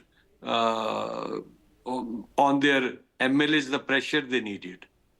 Okay, since you are almost giving some kind of timeline that this government will fall, the Congress has also sent crisis managers like DK Shivkumar and Bhupinder Hooda, who are the veterans. Many of them have worked with you to Himachal to try and ensure that the house is in order. Do you think that is too late? That will not really, can a damage control be done? Can the situation be salvaged? As you know that the Congress everywhere, not here only, has so many groups among groups. And there are so many, contenders for the CM post that there is so much discontentment. There is so much, disillusionment. Though this is not going to work, Congress party has been dismantled from the center to the states. So now everybody has faith in Narendra Modi ji and Amit Shah ji and Shri Nadda ji, and the Congress is a gone case now. I think it's the beginning of the end of the Congress in the states also. Okay, and Himachal is the only state that is governed by the Congress presently in North India. That will be seen as a huge setback. Mr. Mahajan, I also want to understand from you, since you say that you were personally in touch with all these MLAs and you are even today in touch with 10 more Congress MLAs who are going to take that call of conscience, as you say. When is this entire thing going to change, the dynamics changing? And does the consecration ceremony of Ram Temple in Ayodhya on 22nd have to do with change of mood and the sentiments? You see, definitely the Ram Mandir has gone in favor of the BJP in a huge way. And the sentiments of the people, since we are 98% Hindu state here, so in Himachal, so there have been a great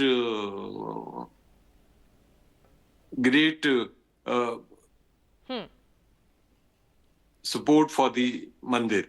And secondly, the Congress government's non-performance in a short while of almost 1 year and some few months has really deteriorated. And after all, the MLA has to go to the voter for the ultimate test of the victory. So if nothing is happening at the lower level or at the development level or at the state level, so how is the MLA expected to win again? So this is the MLA discontentment is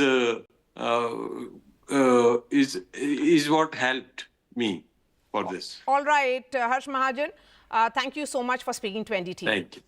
Thank you.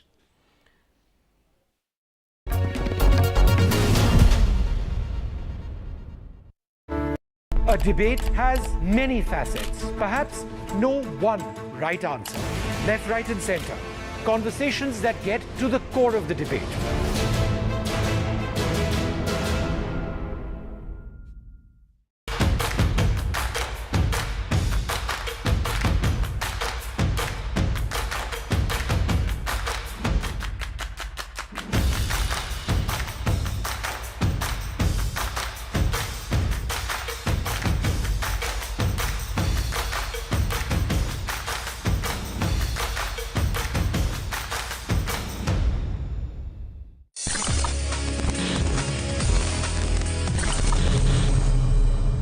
Hello everyone, my name is Gaurav, you are watching tech with TG. तो जल्दी से आगे बढ़ते हैं, चलिए शुरू करते हैं।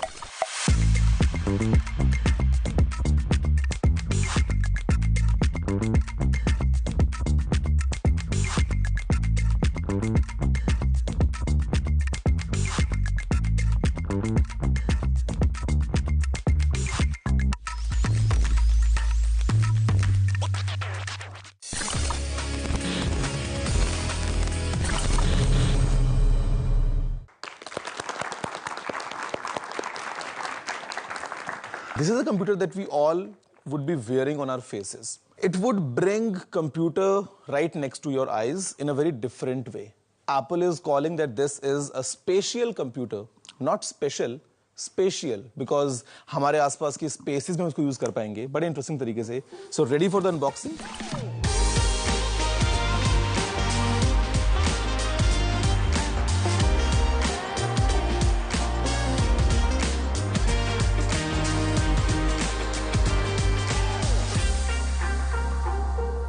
तो बेसिकली VR सबको पता है क्या होता है। सबने कभी न कभी एक VR हेडसेट यूज किया होगा, कुछ पहन के देखा होगा, फिर चाहे वो गूगल कार्डबोर्ड हो या there are some small lenses well that you attach to your phone, और फिर आप देखते हो आपको बड़ा स्क्रीन दिख जाता है। The idea was that how do we utilise the space around us and make it our playground, कि कैसे हम इस रियल 3D वर्ल्ड को ब्लेंड कर सकें एक वर्चुअल वर्ल्ड के साथ में, और जहां पे हमारी कंप्यूटिंग भी कर सकते हैं एंड बहुत सारे इंटरेस्टिंग तरीके से while still being connected to the digital world हम अपने सारे काम कर पाए। So basically we call it extended reality और XR। Let me just give you a basic physical overview कि यहाँ पे क्या क्या चीजें हैं और ये कैसे काम करती हैं।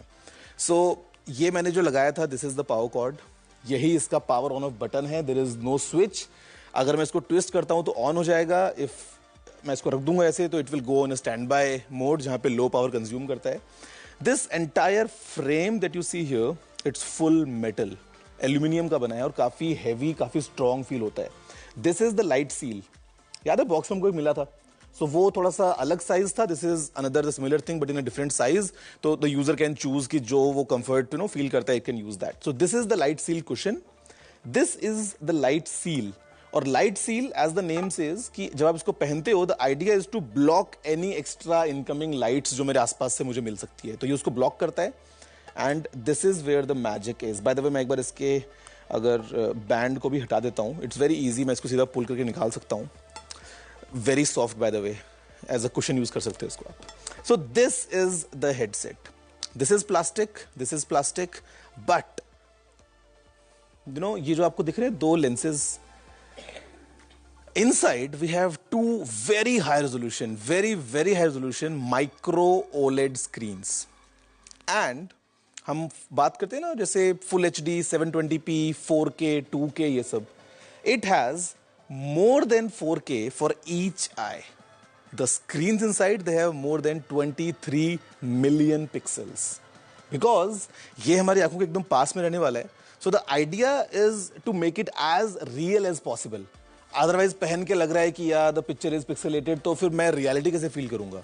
The idea is to give as immersive experience. तो यहाँ पे it's a very high res pair of screens inside. यहाँ पे मेरे पास में एक digital crown है. Here I have one more button. नीचे अगर आप देख रहे हो तो यहाँ पे there are cameras here and there are cameras here all around. In fact, cameras यहाँ पे भी हैं to track my eyes movement. आपको बताऊंगा why it's important. And सामने का जो आप देख रहे हो पूरा this.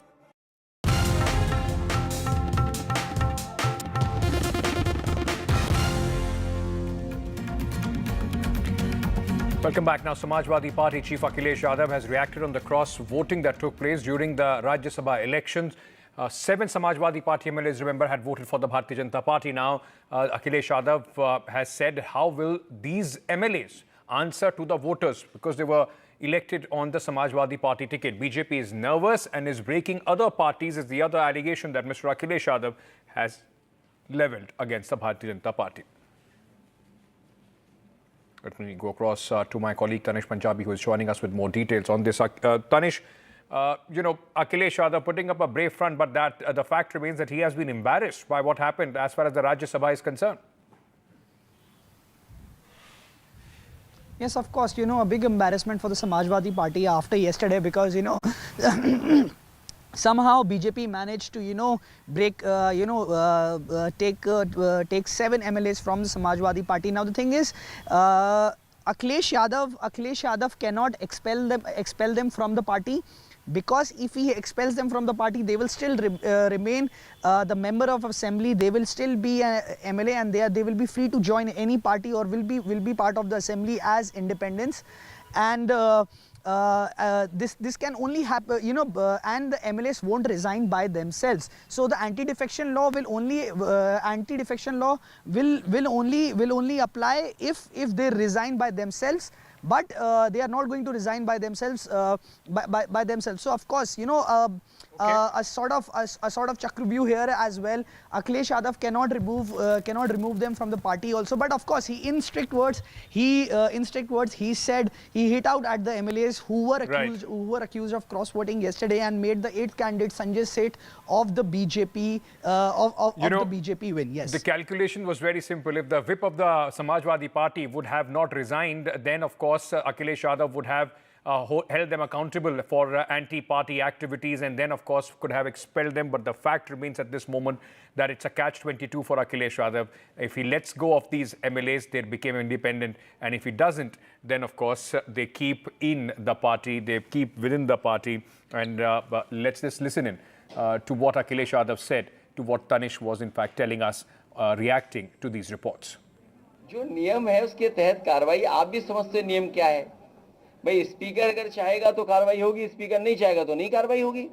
जहां तक पीडीए परिवार की बात है, पीडीए परिवार बढ़ता चला जाएगा. इसी की घबराहट है कि भारतीय जनता पार्टी को पार्टियों को तोड़ना पड़ रहा है और भारतीय जनता पार्टी को एक अपना गुट अलग बना देना चाहिए.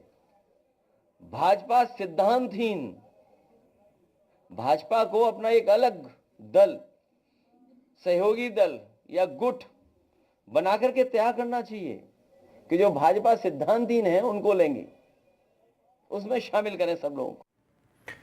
Right. With that, we're slipping into a very short break. News and updates on the other side as well.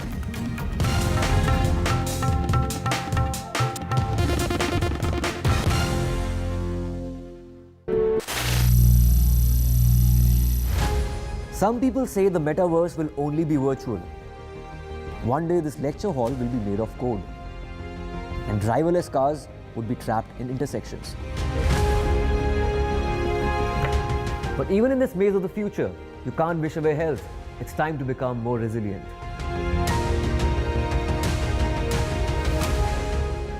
"10 years of Banega Swasth India, we have grown and achieved so many milestones.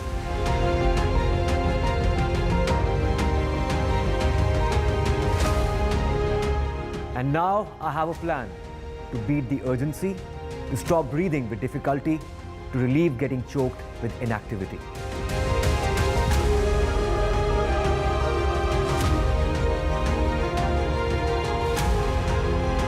Energize our government, our environment, our society, and ourselves. Everyone, everywhere, every day.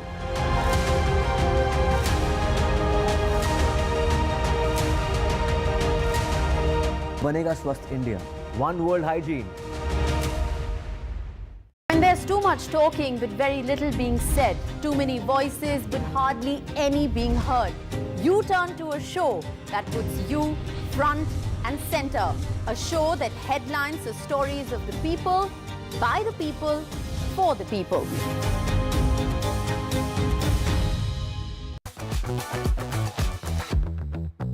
हमारे साथ हैं मशहूर actor Anil Kapoor और उनसे इस वक्त बारी है कुछ रैपिड फायर क्वेश्चंस की। अनिल जी, आपको बस जल्दी जल्दी हाँ ना में बताना पड़ेगा। खाने में क्या पसंद है, मीठा या नमकीन? नमकीन। योगा या जिम? जिम और योगा, सॉरी, बोथ। वेट्स या free hand? Weights. Most comfortable with which actress? Madhuri Dixit. Any favourite directors? Danny Boyle, Shekhar Kapur, quite a few of them. Harshvardhan आपकी सुनते हैं या अपनी मम्मी की? किसी की नहीं सुनते। सोनम आपसे ज्यादा क्लोज है या मम्मी से? मम्मी से। घर में किसकी ज्यादा चलती है? मम्मी की। मम्मी की, आपकी मम्मी की? मम्मी मतलब सुनीता, सोनम की मम्मी और हर्ष की मम्मी और रिया की mummy. What's fitness for you? Way of life. What's your favorite sport? Badminton at the moment. Who's a better actor, Sonam or Harshvardhan? Both. Better actor. Both are great actors, good actors. They have to work hard and become better. What do you prefer now? आपको क्या ज़्यादा पसंद है? Long format या फिर फिल्में? Both, I think. You know, it's very, because I think I've done both. And I have enjoyed doing both of them. You know, I did on long format, I did 24 and I did Night Manager. And of course, फिल्में तो मैं बचपन से कर रहा हूँ. Any all-time favorite film? Mr. India, yeah, it's my all-time favorite film. Yeah, it's a lovely film, wonderful film. I revisited it again when I did one of the ads, and there is something very, you know, something which really it's stood the test of time. Yeah. You know, like your preferred genre for film, comedy or action? Comedy, because comedy is something which you know, you can do it, or you have it, or you don't have it. Their lighting, director, music, background music cannot help you. You have to do it yourself. You know, with action and with dramatic scenes, and you know, with anger and violence, sex. You know, there's a lot of things which can really help you in that. You know, जबरदस्त में background music चलेगा, ऐसा लगता है बहुत जबरदस्त काम हो रहा है. Comedy में सब चलेगा नहीं. और ये खुद कर रहा हूँ. Social media पसंद है आपको? Are you on Instagram? Yes. What is Gen Z for you? Gen Z for me is, I think, Gen Z is the mind, you know. For me, anybody who has a young mind, for me is Gen Z, yeah. You would call yourself a Gen Z? Absolutely. Great.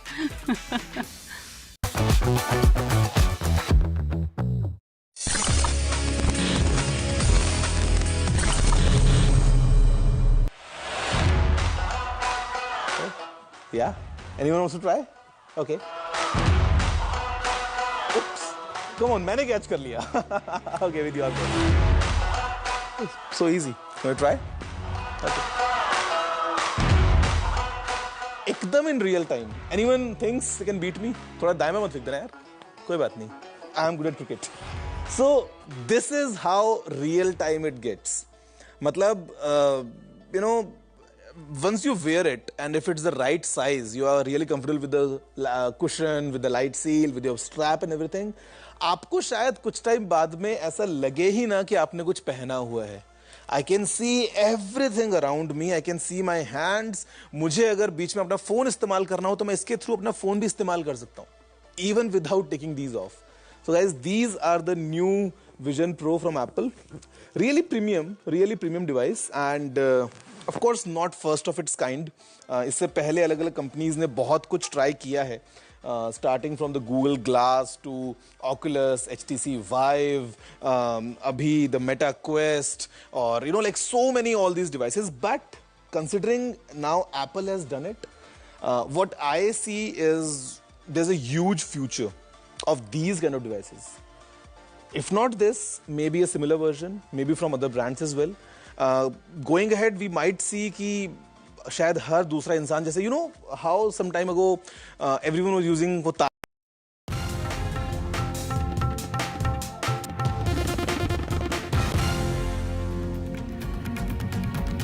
An embarrassing ad by the DMK and an opportunity for the Prime Minister to hit out at the Dravidian Party. Prime Minister fired salvos over DMK's Chinese rocket ad. The DMK ad on ISRO showed a Chinese rocket and Prime Minister called this anti-national. DMK एक ऐसी party है जो काम तो करती नहीं लेकिन झूठा क्रेडिट लेने के लिए आगे रहती है। ये कौन नहीं जानता कि ये लोग हमारी स्कीम पर अपने स्टीपर चपका देते हैं। अब तो इन्होंने हद कर दी। इन्होंने तमिलनाडु में अभी अन्नामलाई विस्तार से बता रहे थे, इन्होंने तमिलनाडु में इसरो लॉन्च पैड का क्रेडिट लेने के लिए चीन का स्टिकर चिपका दिया है। भाइयों बहनों, ये तमिलनाडु डीएमके के नेता, उन्होंने देखना अब संभव नहीं रहा, कुछ देख ही नहीं सकते हैं। और जो देख नहीं सकता है उसको क्या कहते हैं आपको मालूम है। யாரோ ஆர்ட் ஒர்க் பண்ணவங்க அது ஏதோ ஒரு இதை எடுத்து போட்டிருக்காங்க. இதுல வந்து சைனீஸ் பிரைம் மினிஸ்டர் இங்க வராரு. அவரை வந்து நேரடியாக வந்து பிரதமர் அவர்கள் ரிசீவ் பண்ணி மகாபலிபுரத்துல வந்து ரெண்டு பேரும் வாக்கிங் போறாங்க. அப்படி இருக்கக்கூடிய சூழல்ல அதை எதிரி நாடுன்னு யாரும் இது வரைக்கும் அறிவிக்கல. All right. Meanwhile, at this moment, let's also bring you this story from Uttar Pradesh, where double-engine tribute has been given to Ma Ganga. The resolution is to save Ma Ganga, and a new, in fact, plan has been put forward. Take a look. इस शहर में धूल धीरे धीरे उड़ती है, धीरे धीरे चलते हैं लोग, धीरे धीरे बजते हैं घंटे, शाम धीरे धीरे होती है। ये धीरे धीरे होना, धीरे धीरे होने की सामूहिक लय दृढ़ता से बांधे है समूचे शहर को, इस तरह कि कुछ भी गिरता नहीं है, कि हिलता नहीं है कुछ भी, कि जो चीज जहाँ थी वहीं पर रखी है, कि गंगा वहीं है, कि वहीं पर बंधी है नाव, कि वहीं पर रखी है तुलसीदास की खड़ाओ सैकड़ों बरस से। बनारस पर यह कविता मशहूर कवि केदारनाथ सिंह की है। बनारस दुनिया के सबसे प्राचीनतम शहरों में से एक है। यहाँ माँ गंगा किनारे सुबह शाम मेले लगते हैं। कोई मुस्कुराता है, कोई नाचता है, कोई हंसता है, कोई चित्र बनाता है, तो कोई मोक्ष प्राप्त करने के लिए प्रार्थना करता है, कोई गंगा किनारे घंटों बैठकर इसे निहारता है, इसे एकटक देखता है और इसमें खो जाता है। नमस्कार, मैं अनामिका जैन अंबर स्वागत करती हूँ एक बार फिर आप सभी का इस विशेष प्रस्तुति में, जिसका नाम है मेरा उत्तर प्रदेश नया उत्तर प्रदेश। आज हम बात करने वाले हैं जीवनदायिनी माँ गंगा और उसके किनारे बसे इन घाटों की जो सदियों से अस्तित्व में है। मणिकर्णिका घाट का जिक्र गुप्त काल के साक्ष्यों में आता है। इस लिहाज से ये हम समझ सकते हैं कि ये 1500-2000 साल पुराने घाट हैं। इसलिए कई घाटों पर वक्त की मार दिखाई पड़ती थी, लेकिन अब प्रधानमंत्री नरेंद्र मोदी और मुख्यमंत्री योगी आदित्यनाथ की अगुवाई में डबल इंजन की सरकार इन घाटों को सुंदर बनाने के प्रोजेक्ट पर काम कर रही है। कि काशी ये मोदी जी के संकल्पों की काशी है। उनके मार्गदर्शन में, उनके नेतृत्व में एक नए कलेवर के रूप में काशी विश्वनाथ धाम हो, या फिर यहाँ के घाटों की सुंदरीकरण का कार्य, मंदिरों की सुंदरीकरण के कार्य, ये सभी तेजी के साथ आगे बढ़ रहे हैं। खिड़कियां घाट को बहुत ही सुंदर बनाया गया है और इसका नाम बदलकर नमो घाट कर दिया गया है। इस घाट की सुंदरता और भव्यता देखते ही बनती है। यहाँ हेलीकॉप्टर लैंडिंग की सुविधा है। यहाँ से स्टीमर के जरिए काशी विश्वनाथ धाम पहुंचा जा सकता है। इससे शहर के ट्रैफिक में फंसने की आवश्यकता भी नहीं पड़ेगी।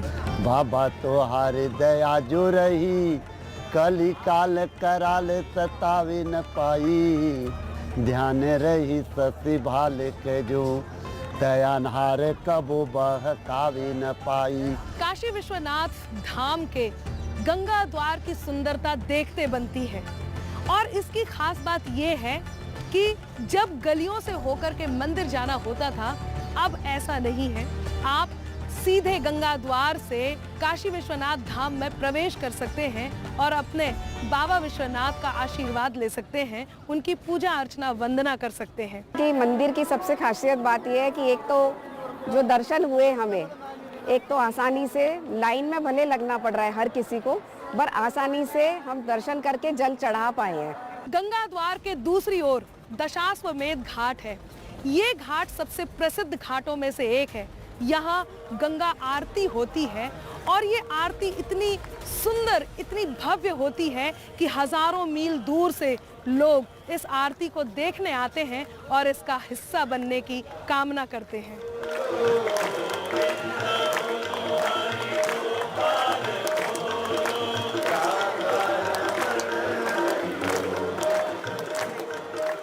नरेंद्र मोदी और योगी आदित्यनाथ के इस युग में दशाश्वमेध घाट को और सुंदर बनाया गया है। यहाँ पर हर रोज लाखों श्रद्धालु और सैलानी आते हैं।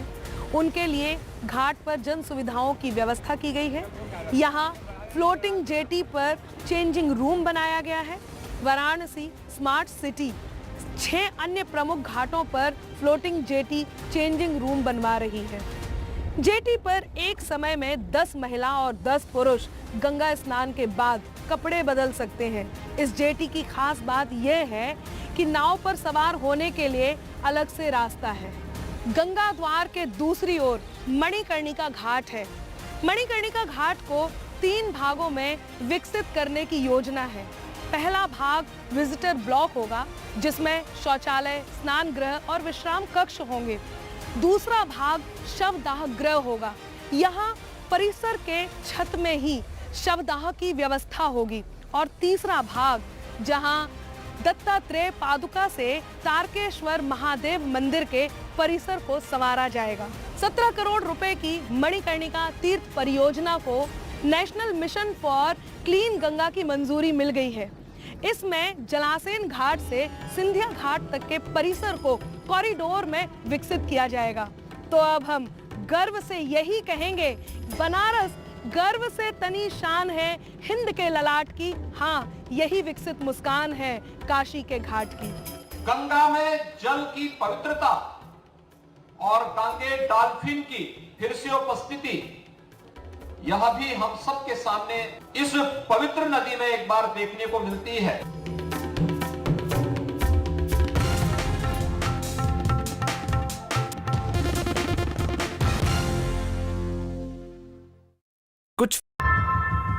How often have you turned away from debates that descend into endless fights? We bring you a show where every question is answered, where every debate finds its resolution, where every story finds its conclusion, where opinions collide but facts prevail, where stories unfold with insights and trust.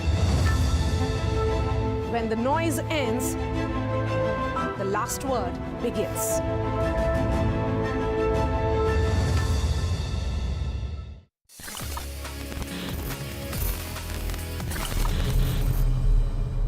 In today's episode, we're talking about generative AI. जिन friends ने अभी join किया उनको बता दूं कि break से पहले हमने डिस्कस किया that how we've evolved starting January 1966 to today, जहां पे एक कमांड डालते ही हमारे पास में incredible वीडियोस बन जाती हैं.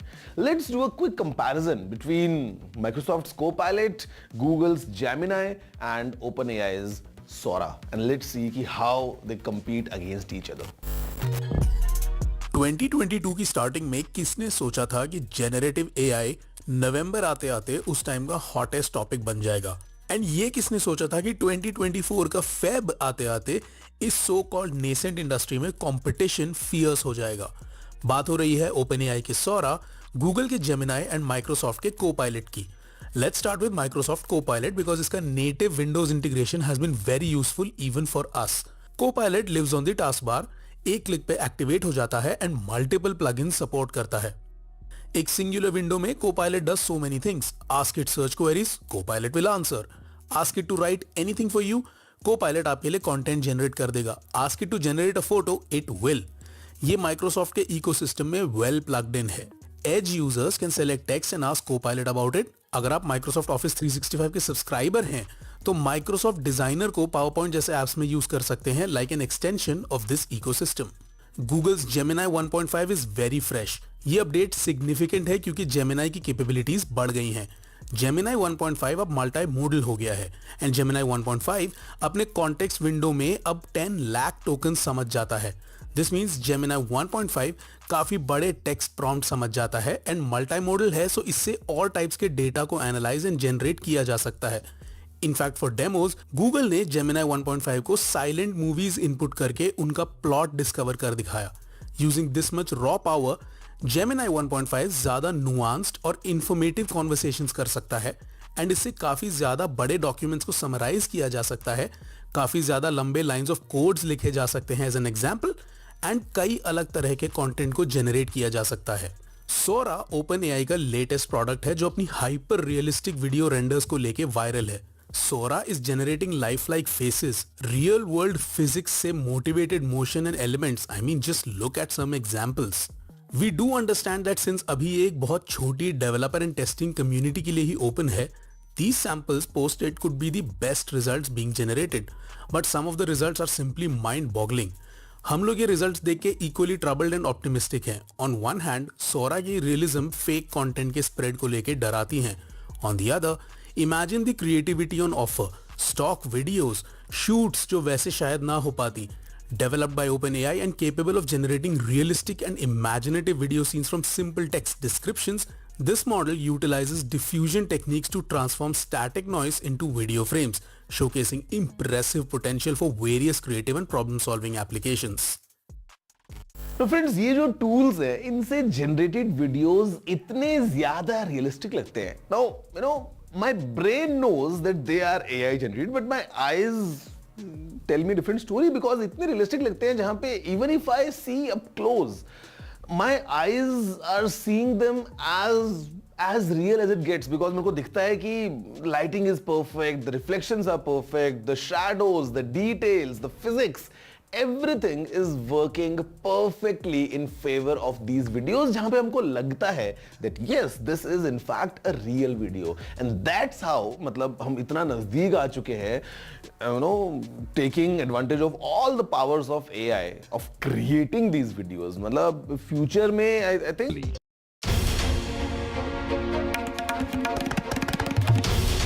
This is NDTV and you're watching NDTV 24x7.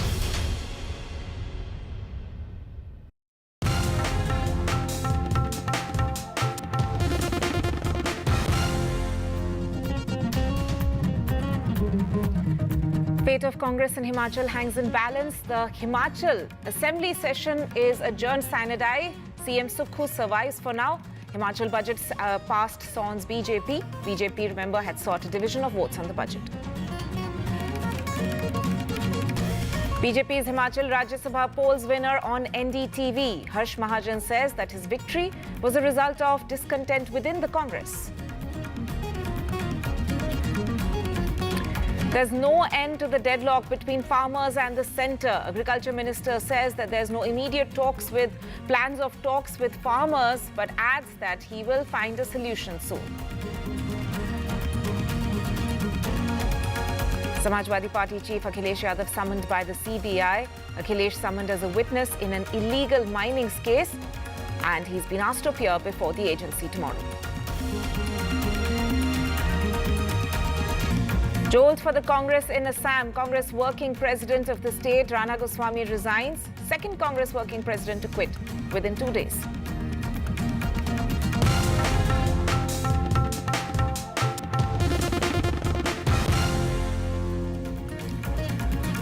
Good evening. Our top focus at 4 p.m. The fate of Congress government in Himachal hangs in balance as the political turmoil in the state continues. For now, Chief Minister Sukhvinder Sukhu has survived any calls of a trust vote as the Assembly adjourned sine die after passing the budget. But the Rajya Sabha polls has exposed Congress's vulnerability in the only northern state where they have formed a government. At least 6 Congress MLAs had cross-voted in the elections leading to Congress's loss. BJP protested in the Assembly today, seeking CM Sukhu's resignation, saying that he's lost the mandate to govern. Around 15 BJP MLAs were expelled from the Assembly today for allegedly shouting slogans inside the House. Let's take a look at some reactions coming in on it. मैंने कहा हम योद्धा है, युद्ध की तरह लड़ाई लड़ते हैं और ये लड़ाई युद्ध की तरह लड़ रहे हैं, हर चुनौती का सामना करते हैं और हम जीतेंगे निश्चित तौर पर। मैंने कोई इस्तीफा नहीं दिया है, कांग्रेस पार्टी की सरकार 5 साल चलेगी। ये सरकार सही मायने में सत्ता में रहने का अधिकार, नैतिक अधिकार ही खो चुकी है और इस सरकार को सत्ता छोड़ देनी चाहिए, यही मैं कहना चाहता हूं। और मुझे जानकारी मिली है, मुझे मालूम नहीं कितना सत्य है, हाउस के अंदर बता रहे हैं कि मुख्यमंत्री महोदय जी ने अपने त्याग पत्र की पेशकश कर दी है या हाईकमान ने मांगा, मुझे मालूम नहीं। और उस सूरत में बजट पास करने की अगर बात आएगी तो ये तो एक ऐसा अनोखा उदाहरण पूरे देश भर में होगा कि मुख्यमंत्री ने त्याग पत्र दे दिया है और बजट जो है वो सदन के अंदर पारित किया जा रहा है। जिस व्यक्ति 6 बार जो हिमाचल प्रदेश का मुख्यमंत्री रहा, 6 बार, जिसने ये सरकार बनाई, जिसकी वजह से ये सरकार बनी प्रदेश के अंदर, उसकी मूर्ति लगाने के लिए 2 गज जमीन इनको माल रोड के ऊपर नहीं मिली। वर्तमान परिस्थिति में मेरा इस सरकार में बने रहना ठीक नहीं है, इसलिए आज मैंने ये निर्णय लिया है that I am resigning from the Council of Ministers. आने वाले समय में फ्यूचर कोर्स ऑफ एक्शन को जो है वो डिसाइड किया जाएगा। आक्रोश जनता में तो था ही, कांग्रेस के विधायकों में भी बढ़ चढ़कर आक्रोश बाहर आया और उनको पहला अवसर जैसे मिला राज्यसभा के चुनाव में, कुछ लोगों ने अपनी ही पार्टी के खिलाफ, कांग्रेस के खिलाफ वोट किया। अब वो दरारें और बढ़ती नजर आ रही हैं, कांग्रेस पार्टी की फूट कलह और नजर आ रही है और जो एक लंबा इंतजार 14 महीने तक करके देखा कि सरकार में कुछ नहीं हो पा रहा, विकास भी थम गया, वायदे भी पूरे नहीं हो पा रहे, तो स्वाभाविक है कि जनता का आक्रोश ये कांग्रेस के नेताओं ने देखा कि अब कांग्रेस को पूरी तरह से जनता नकारने वाली है, तब कांग्रेस के अंदर ये गतिविधियां शुरू हुई।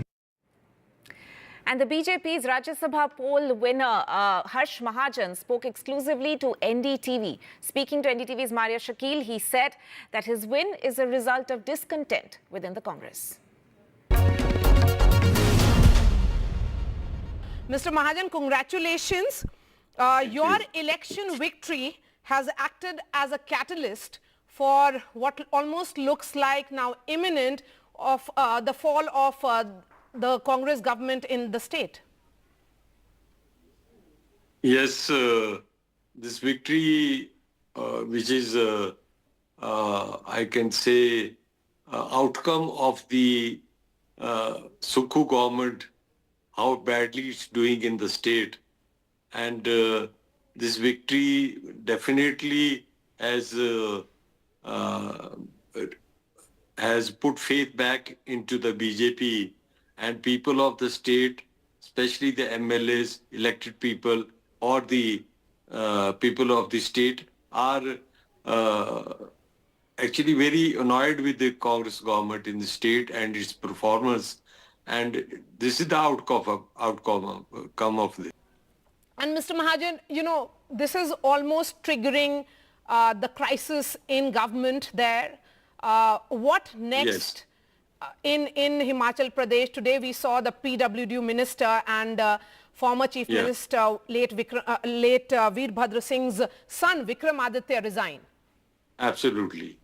You see, there's so much discontentment, and the outcome, the final outcome will be the fall of this government as soon as possible. And I'm also in touch with a lot of other Congress MLAs who are, were fence-sitting and are coming towards the BJP. So I think now they are going into delay tactics. Okay, what we are going to do with the speaker suspending some people and so on. But that's only a delay tactics. The final outcome, which will be very soon, will be the fall of this government. Right. If you look at the situation that the Congress government is in Himachal Pradesh at the moment, as we know that the total strength of the assembly lies at 68 and the halfway mark is at 35. Congress had 40 MLAs, but as we know, around 6 of them cross-voted and 3 more independent MLAs had also cross-voted. Let me go across to my colleague Neeta Sharma, who's currently at Shimla and has in fact spoken to Chief Minister Sukhvinder Sukhu. Neeta, we'll of course play out that interview in just a few moments, but first if you could just tell us what are some of the key points that he told you. See, the key points, what he said, Tanima, the major breaking news is that the Congress government managed to get its budget passed through voice vote, and the House has now been declared sine die. As far as those 6 MLAs are concerned, legal opinion is being taken by the government as to what sort of legal action can be taken against them. The High Command has sent two-member committee here, led by Mr. D.K. Shivkumar and also Mr. Bhupesh Baghel, who would be speaking to all the MLAs, trying to find out that what was the reason why there is so much of discontentment among, Congress MLAs, and as to why Mr. Singhvi lost such an important election from Himachal Pradesh. Remember, Himachal Pradesh is the only state in northern India where Congress had the majority, and lot was at stake as far as Congress concerned. But, the election was lost, and now the Bharatiya Janata Party has been claiming that the Chief Minister has lost its majority. Though when the budget was passed, it was done on voice vote and the House was adjourned sine die. When we spoke to the Chief Minister, he said that he has the required number of majority. The required number of MLAs are still with him. In fact, out of the 6 MLAs, he said, one of the MLAs said that unse galti ho gayi, abhi bhi wo log hamare saath hain, and the government is still intact. And as far as ambition is concerned, they said some MLAs were ambitious, but he has managed to keep his flock together. That's what the Chief Minister was saying. But when you speak to other MLAs, obviously there is a lot of discontentment among them because there was supposed to be some cabinet expansion. Both the Chief Minister and the Deputy Chief Minister are from the same constituency.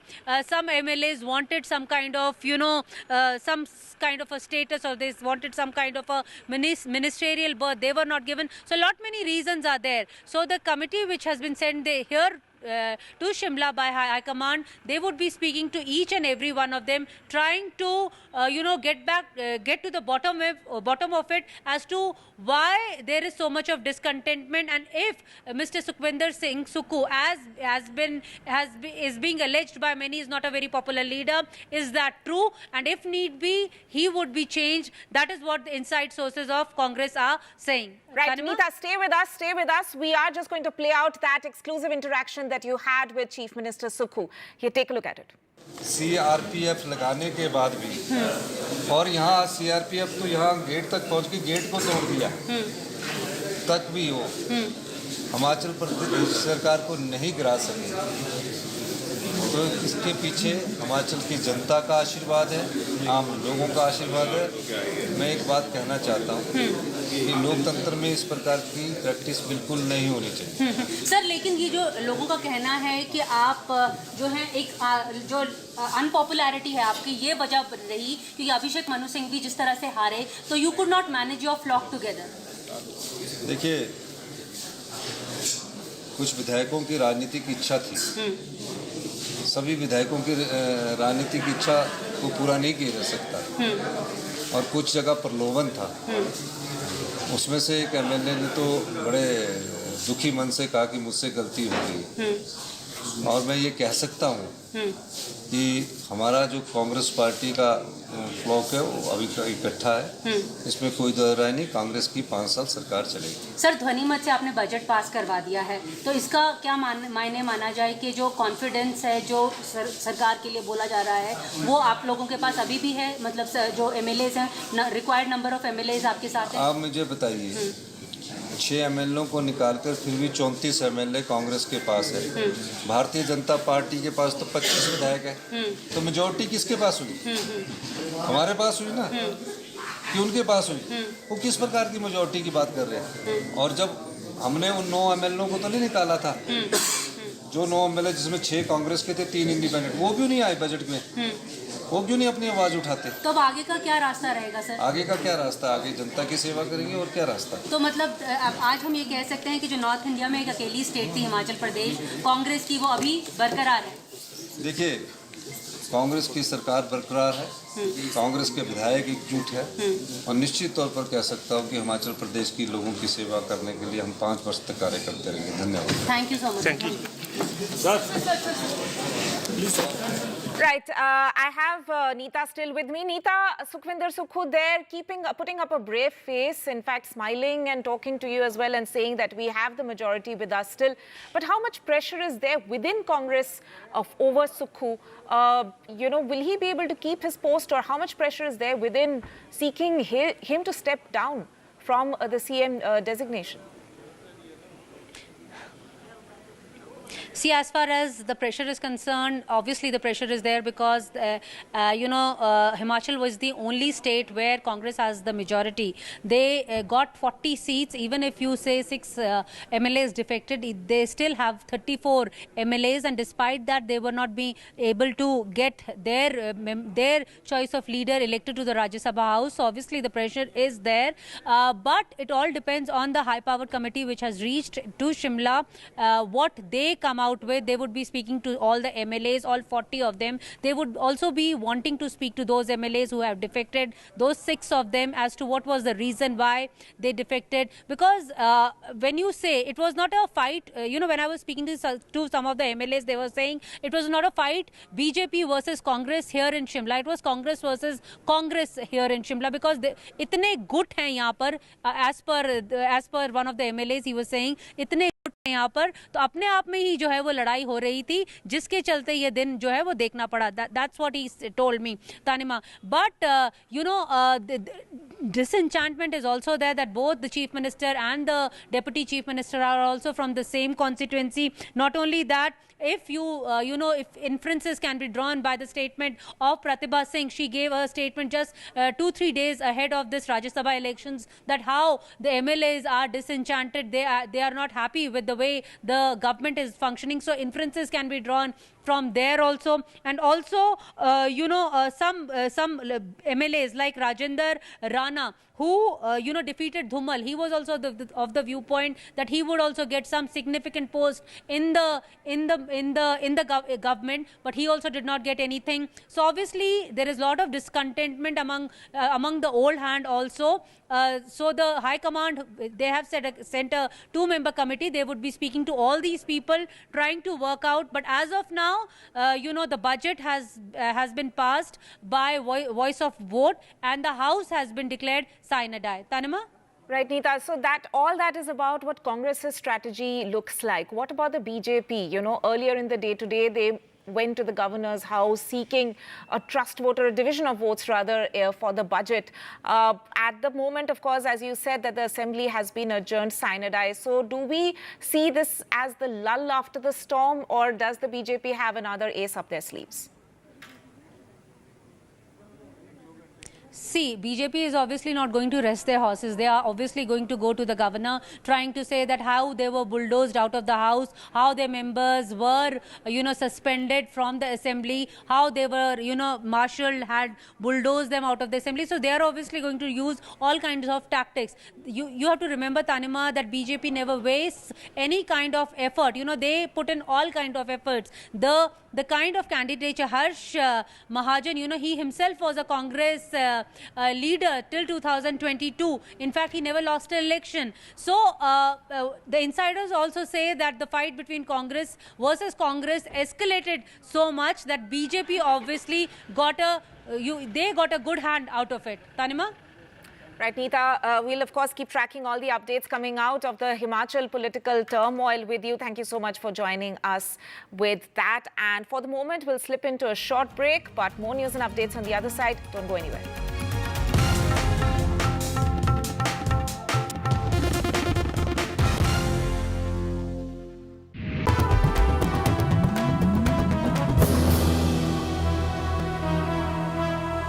जब हम अपने air force और अपने जवानों के पास आते हैं, सेना के लोगों से मिलते हैं, तो एक अलग किस्म का जोश होता है।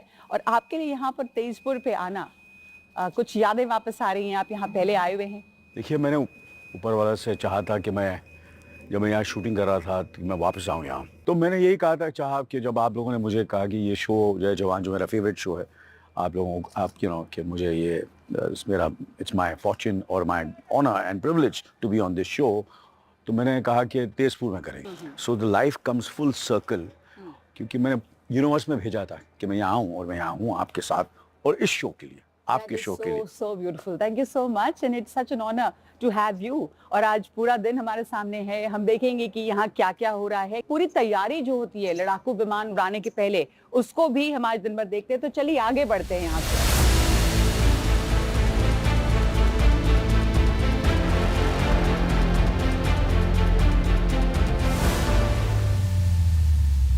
ये हमारे फाइटर क्राफ्ट्स को निकालने के पहले टो किया जाता है। सो this is the towing vehicle. हम यहाँ इसमें चलेंगे, देखेंगे किस तरह से सुखोई को टो किया जा रहा है। Let's go. बहुत ही कमाल का और बहुत स्पेशल एहसास है कि हम इसमें बैठे हुए हैं और इसको इतनी टनों भारी इस सुखोई जो सुखोई 30 MKI है, ये अपने हैंगर से निकल रहा है और ये टो किया जा रहा है उड़ान भरने के पहले। आप लोग तो यहाँ पर पिछले दिनों आए और आप लोगों ने शूटिंग की, तो आपको काफ़ी अच्छा ये एक्सपीरियंस मिला होगा कि किस तरह से हमारे फाइटर क्राफ्ट्स, बल्कि फिल्म जो है फाइटर, उसमें इसका बहुत अच्छा एक्सपीरियंस हुआ होगा, समझने का, देखने का, कैसे हमारी एयरफोर्स और एयरमैन काम करते हैं। नहीं, एब्सोल्युटली बड़ा मुझे तो ऐसा लग रहा है घर वापसी है मेरे लिए। एंड और सबसे मिलना, भाइयों से मिलना और पूरे टीम मेंबर्स और जिन्होंने मेरी हम सबकी और इस फिल्म की बहुत ही, इनके बयान नहीं आते तो ये फिल्म जो आप देख रहे हैं वो देख नहीं सकते आप।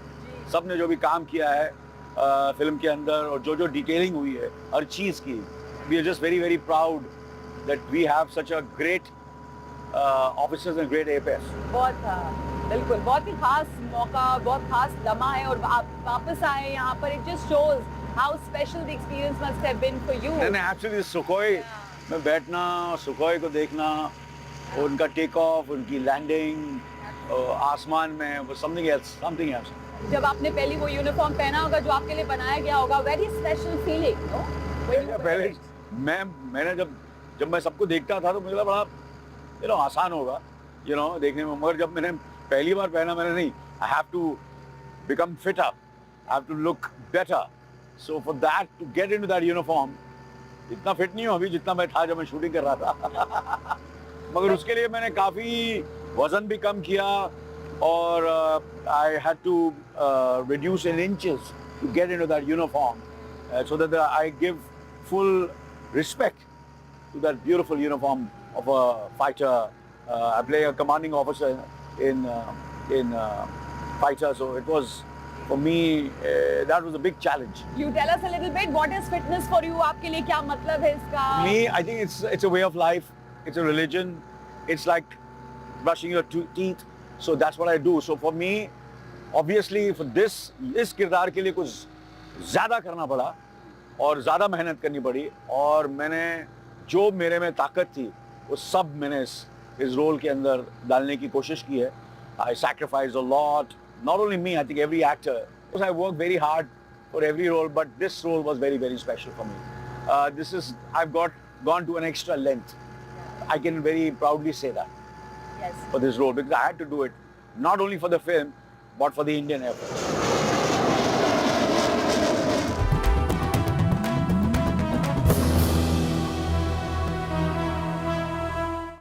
Stay informed and entertained with the new and updated NDTV News app.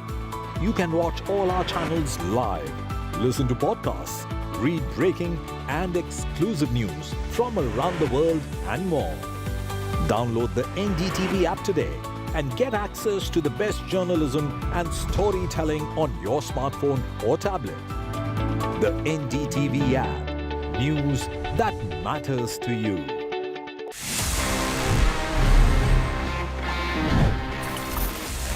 Gadgets की दुनिया में ना कुछ मतलब अलग ही मजा है. We all want to have all the fun with all our gadgets.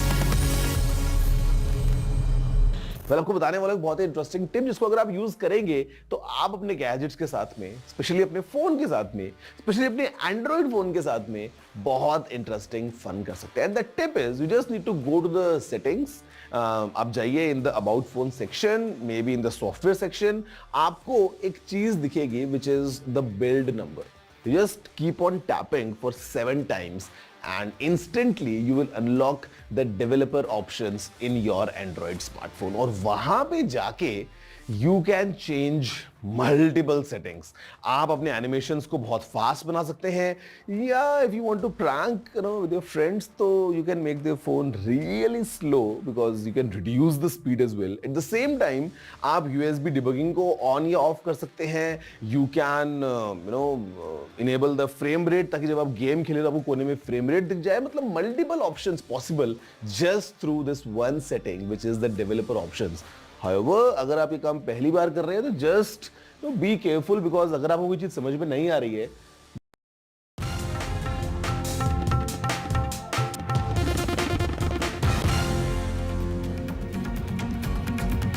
Welcome back. Now, remember there has been cross-voting in all the 3 states where Rajya Sabha elections were held, and Samajwadi Party chief Akhilesh Yadav has reacted on the cross-voting.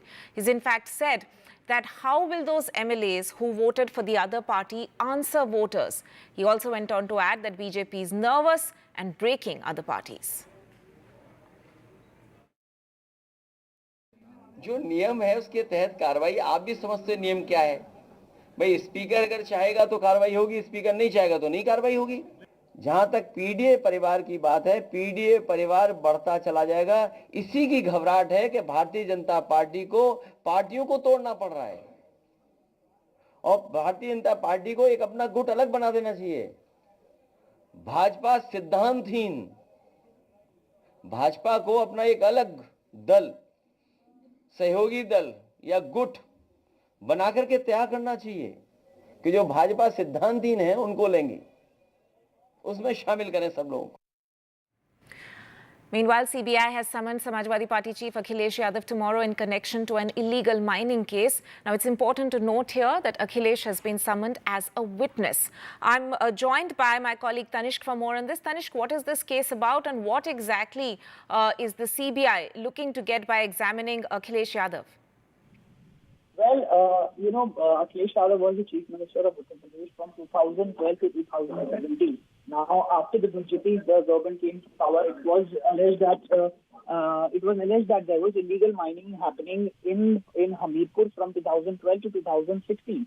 So this particular case is regarding that, where Akhilesh Yadav has been summoned as a witness tomorrow. Now, the FIR, the case was registered the case was registered in 2019 itself, and the case was registered there were 12 accused in the case, including the then district magistrate of Hamirpur, a geologist, a mining clerk, and 8 of other leaseholders of the land. 8 other leaseholders of the land. And also raids were conducted in parts of Uttar Pradesh, especially in Lucknow, Hamirpur, Noida, Kanpur. So raids were also conducted. It was alleged that public servants in criminal conspiracy with other accused allowed illegal mining of minor minerals in district of Hamirpur between the period of 2012 to 2016. So it was also further alleged that they had illegally granted fresh leases for the mining of sand and renewed existing leases and permitted obstructive period to the existing leaseholders, and thereby, of course, on the exchequer money. So, of course, now Akhilesh Yadav has been summoned. He was the chief minister from 2012 to 2017. He has been summoned as a witness in this case. Well, the accused are 12 others, including the then district magistrate of Hamirpur. Right. Tanish, thank you so much for that update. Now, there's no end to deadlock between centre and the farmers. Agriculture Minister Arjun Munda has in fact said that there's no immediate plan to resume talks with farmers, but that the government is intent on finding a solution. I'm joined by my colleague Himanshu Shekhar for more on this. Himanshu, we've seen that there's been rounds of talks between the government representatives and farmers, but there's really been not much of a movement. How do we interpret this latest statement coming in from the agriculture, from the MOS Agriculture? Well, we asked the agriculture minister when he had come here in the Pusa complex to address the scientists who were attending the AGM of Indian Council of Agricultural Research, and we directly asked him that by when the talks will resume. He just said that not as of now. As of now, there is no plan and no schedule has been finalized for resumption of talks. But at the same time, agriculture minister was very categorical that government is committed to address this issue and all the problems and challenges that farmers are facing. Government is committed. But beyond that, he was not willing to speak much on this issue. But clearly, no new round of talk has been scheduled as of today. That has been confirmed by the agriculture minister. Right, Himanshu Shekhar there. Thank you so much for joining us with that update. We are heading into a short break at this point in time, but more news and updates, including the latest from the Himachal political turmoil. Stay tuned.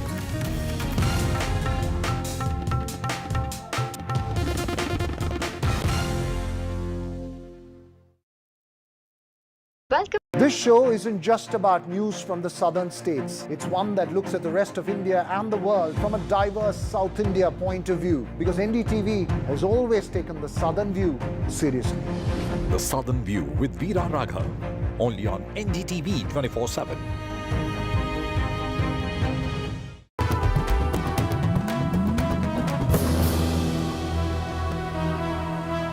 यहाँ पे जो commandos इनसे अब हम मिलेंगे वो Garuda commandos हैं, तो इनके जो कमांडोज हैं वो भी ये बहुत ही स्पेशली ट्रेन्ड फोर्सेस का हिस्सा हैं और यहाँ पे हमें ब्रीफिंग देंगे, बताएंगे कि किस तरह से इनकी ट्रेनिंग भी होती है। तो हम मिलने चल रहे हैं उन गरुड़ कमांडोज से। Hello, good afternoon sir.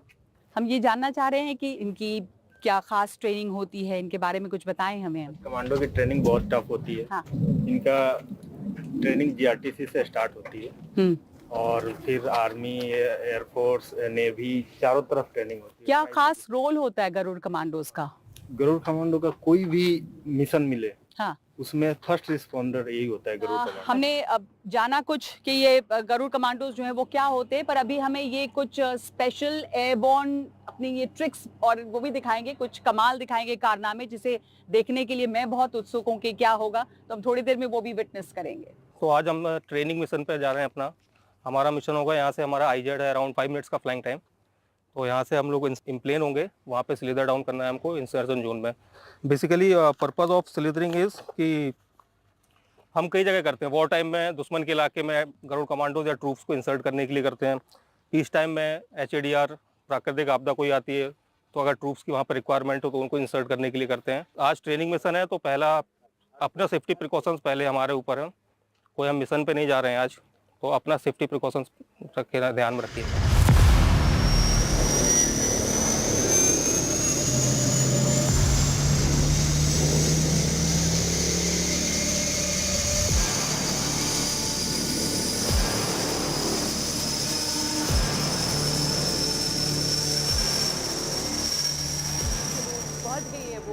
जो कमांडोज गए थे, गरुड़ कमांडोज, वो पहुंच गए हैं यहाँ पे और हम देखेंगे अब वो वहाँ से उतरते कैसे हैं। स्लिदरिंग एक्टिविटी है जो अभी हम देखेंगे। तो they specially trained commandos, and they're the first responders. First responders in every situation, everywhere.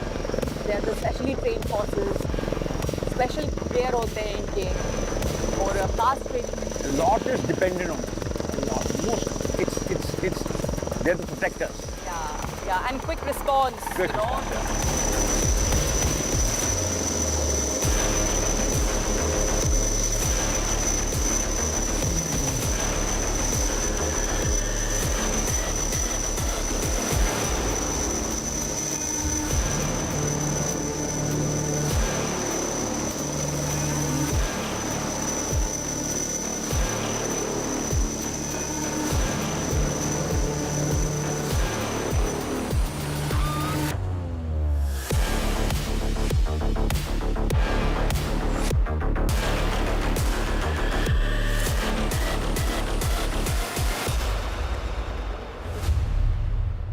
Anil ji, हमने अभी वहां देखा था पीछे उन कमांडोज को, गरुड़ कमांडोज को, और किस तरह से वो स्लिदर करके नीचे उतरे। ये अब हम उस एरिया में आ गए हैं जहां पर उनकी ट्रेनिंग होती है।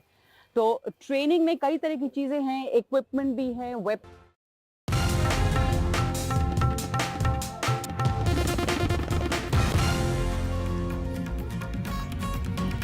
Welcome back. Now, the president of the Assam Pradesh Congress Committee, Rana Goswami, has resigned from the post and also as an active member of the party. In a letter addressed to the Congress General Secretary K.C. Venugopal, Goswami wrote, and I quote, "Beg to the state that I am tendering my resignation as the working president of Assam Congress and as an active member." This comes amid speculations of him joining the BJP. Earlier on Tuesday, Chief Minister Himanta Biswa Sarma said that Rana Goswami is most welcome to the party if he wishes to. My colleague Ratnadeep has more. That's right. In fact, he has not written the reason why he is quitting, but previous to this resignation letter, he had sent another letter to the state Congress president asking that he should be relinquished from all the organizational responsibilities that he has. Remember, Rana Goswami is a former Congress MLA from Jorhat, which used to be a Congress stronghold, but no more. But this time, when Rahul Gandhi Bharat Jodo Nyaya Yatra was traveling through Assam, he was seen in the forefront of organizing the yatra, particularly in the stretch of Upper Assam. In fact, the state police had lodged a case for violation of the yatra route in Jorhat, in connection to which he was called for questioning. Rana Goswami was called for questioning a few days back, and only in the last 1 week we did see some movement in terms of Rana Goswami not seen in Congress meetings, and then he's sending his letter to the Assam Pradesh Congress chief saying that he should be, he doesn't want to continue with the organizational duties. And now this resignation letter from primary membership of the party as well as the working president, what we are picking up from sources that he has reached New Delhi. So there is a possibility of his meeting the Chief Minister of Assam, who is also in New Delhi. Remember, there is a key meeting of the Assam core committee of the core group of the BJP and the national leadership today, round one meeting in terms of deciding the candidate for the 14 Lok Sabha seats in Assam, how many seats BJP would contest and how many seats it would leave for the allies. So on the sidelines of this, there is a possibility of a meeting between Mr. Goswami and Assam Chief Minister, and both of them might return back tomorrow to Guwahati, and the formal joining might take place in BJP itself. So that's what we are picking up from BJP sources, that Rana Goswami is also likely to join the BJP. Now, what we are also picking up from sources is that in the run-up to the election, there might be more Congress MLAs and leaders joining the BJP as well as BJP's key ally, the Assam Gana Parishad. In fact, if you remember, last week we had reported during the budget session of Assam Assembly that two Congress MLAs actually issued a letter of support to the Himanta Biswa Sarma government without quitting the Congress. In fact, in past, 3 other Congress MLAs had done the same. So therefore, now ahead of the elections, Congress seems to be in a weak foot as far as Assam is concerned, where many of its leaders are leaving the party, and those who are inside the party, like the 5 Congress MLAs who are still inside the party, are supporting the BJP. Therefore, it seems that there is a beeline of Congress leaders trying to join BJP or BJP allies in Assam ahead of 2024 general elections. Shifting focus now to the south, and it's the second day of Prime Minister Modi's tour in Tamil Nadu. Now, Prime Minister Narendra Modi inaugurated and laid the foundation stone of multiple development projects worth over 17,300 crore at Thoothukudi in Tamil Nadu, and also addressed a rally in Tirunelveli, where he hit out at the DMK government. In fact, the Prime Minister said that Stalin government is stalling growth in the state.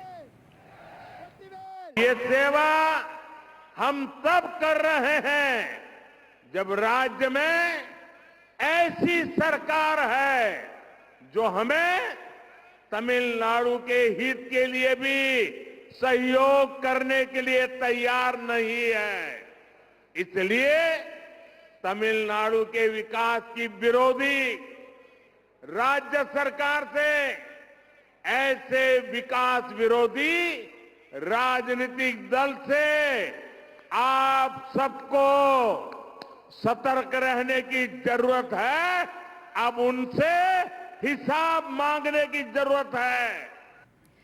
And there was embarrassment for the DMK today as a DMK functionary put out a newspaper ad allegedly showcasing a Chinese rocket. The Prime Minister accused the DMK of looting people's tax money and alleged that the state government had insulted the scientists of ISRO and who were part of the country's successful space missions, including Chandrayaan-3. Prime Minister commented on this row and said, and I quote, "DMK is a party that does not work but stands ahead to take false credit. These people paste their stickers on our schemes. Now they have crossed the limits. They have pasted a Chinese sticker to take credit for the ISRO launch pad in Tamil Nadu," unquote. DMK, of course, has called the artwork in the ad a mistake. इन्होंने तमिलनाडु में अभी अन्नामलाई विस्तार से बता रहे थे, इन्होंने तमिलनाडु में इसरो लॉन्च पैड का क्रेडिट लेने के लिए चीन का स्टिकर चिपका दिया है। भाइयों बहनों, ये तमिलनाडु डीएमके के नेता भारत की प्रगति देखने को तैयार नहीं है, भारत के स्पेस की प्रगति देखने को तैयार नहीं है, और जो पैसे आप देते हैं, जो टैक्स तमिलनाडु के भाई बहन देते हैं, उन पैसों से उन्होंने एडवर्टाइजमेंट दिया और एडवर्टाइजमेंट दे करके उसमें भारत के स्पेस का चित्र नहीं रखा। யாரோ ஆர்ட் ஒர்க் பண்ணவங்க அது ஏதோ ஒரு இதை எடுத்து போட்டிருக்காங்க. இதுல வந்து சைனீஸ் பிரைம் மினிஸ்டர் இங்க வராரு, அவரை வந்து நேரடியாக வந்து பிரதமர் அவர்கள் ரிசீவ் பண்ணி மகாபலிபுரத்துல வந்து ரெண்டு பேரும் வாக்கிங் போறாங்க. அப்படி இருக்கக்கூடிய சூழல்ல அதை எதிரி நாடுன்னு யாரும் இது வரைக்கும் அறிவிக்கல. I'm joined by my colleague Sam Daniel from Chennai. Sam, we heard Kanimuri there, of course, calling this a mistake. But then what's been the larger response by DMK on this? Because it's, of course, majorly embarrassing for the DMK for this sort of a thing to happen while the Prime Minister was touring in Tamil Nadu. Well, Kitty, we should clarify this was not a government-issued advertisement using taxpayers' money. This was a private advertisement released by a minister from Thoothukudi in his personal capacity as a DMK office bearer. Certainly, the DMK is embarrassed because the advertisement shows picture of what appears to be a rocket made in China carrying the Chinese flag emblem. And the DMK's MP for Thoothukudi, Kanimuri, has explained that it was a lapse or a faux pas, they call it, by the person who had designed the advertisement using pictures of what appears to be a Chinese rocket with a Chinese emblem. And she also further explained that while the Prime Minister could meet the Chinese Premier in Mahabalipuram, China has not been declared as an enemy country, and there's nothing more should be attributed with the picture. Since the Prime Minister raised the question of DMK's patriotism, citing this picture, saying that's the level of their patriotism. But many may say this is not an election issue, this could be too trivial. But the BJP is determined to expand its footprint in the Dravidian heartland, where at the moment its presence is very negligible with around 2.5%, and Prime Minister Modi is not leaving any chances to score brownie points or to slam the ruling DMK in that sense. And with daggers drawn, many say this kind of attacks and counter-attacks in the days and weeks ahead of Lok Sabha polls would only be more frequent. But they say the Prime Minister should be raising questions on unemployment or a rise in prices and things like that. But of course, this has come as a huge embarrassment, and they clarify it was a mistake by the designer of that particular ad clipping. Sam Daniel, thank you so much for joining us with that. Shifting focus to some breaking update coming in from the Supreme Court, and in the Delhi excise policy case, there's relief for BRS leader K. Kavita as the top court has extended protection against any sort of coercive action against her till March 13th. Remember, ED had issued a fresh summons to her on 21st February to appear before the agency on 26th February. For more on this, I'm joined by my colleague Ashish Bhargav. Ashish, Supreme Court ने protection extend किया है कविता के लिए, details बताइए. जी देखिए, ये आज petition list थी सुप्रीम कोर्ट के सामने, लेकिन सुनवाई नहीं हो पाई थी क्योंकि वक्त नहीं बचा था। तो इसके बाद कविता की तरफ से कपिल सिब्बल, अभिषेक मनु सिंघवी भी अपीयर हुए क्योंकि इस मामले में और भी याचिकाकर्ता हैं। उन्होंने ये मांग की कि इस मामले की सुनवाई की जाए क्योंकि अभी सुनवाई नहीं हो पाई है। तो इसके बाद 13 मार्च को सुप्रीम कोर्ट ने सुनवाई लगाई है। मीनवाइल जो प्रोटेक्शन है अरेस्ट से के कविता के लिए वो 13 मार्च तक बढ़ा दिया गया है, यानी उनके खिलाफ कोई कठोर कार्रवाई जो है वो गिरफ्तारी ईडी नहीं कर पाएगी। 13 मार्च को इस मामले की सुनवाई होगी।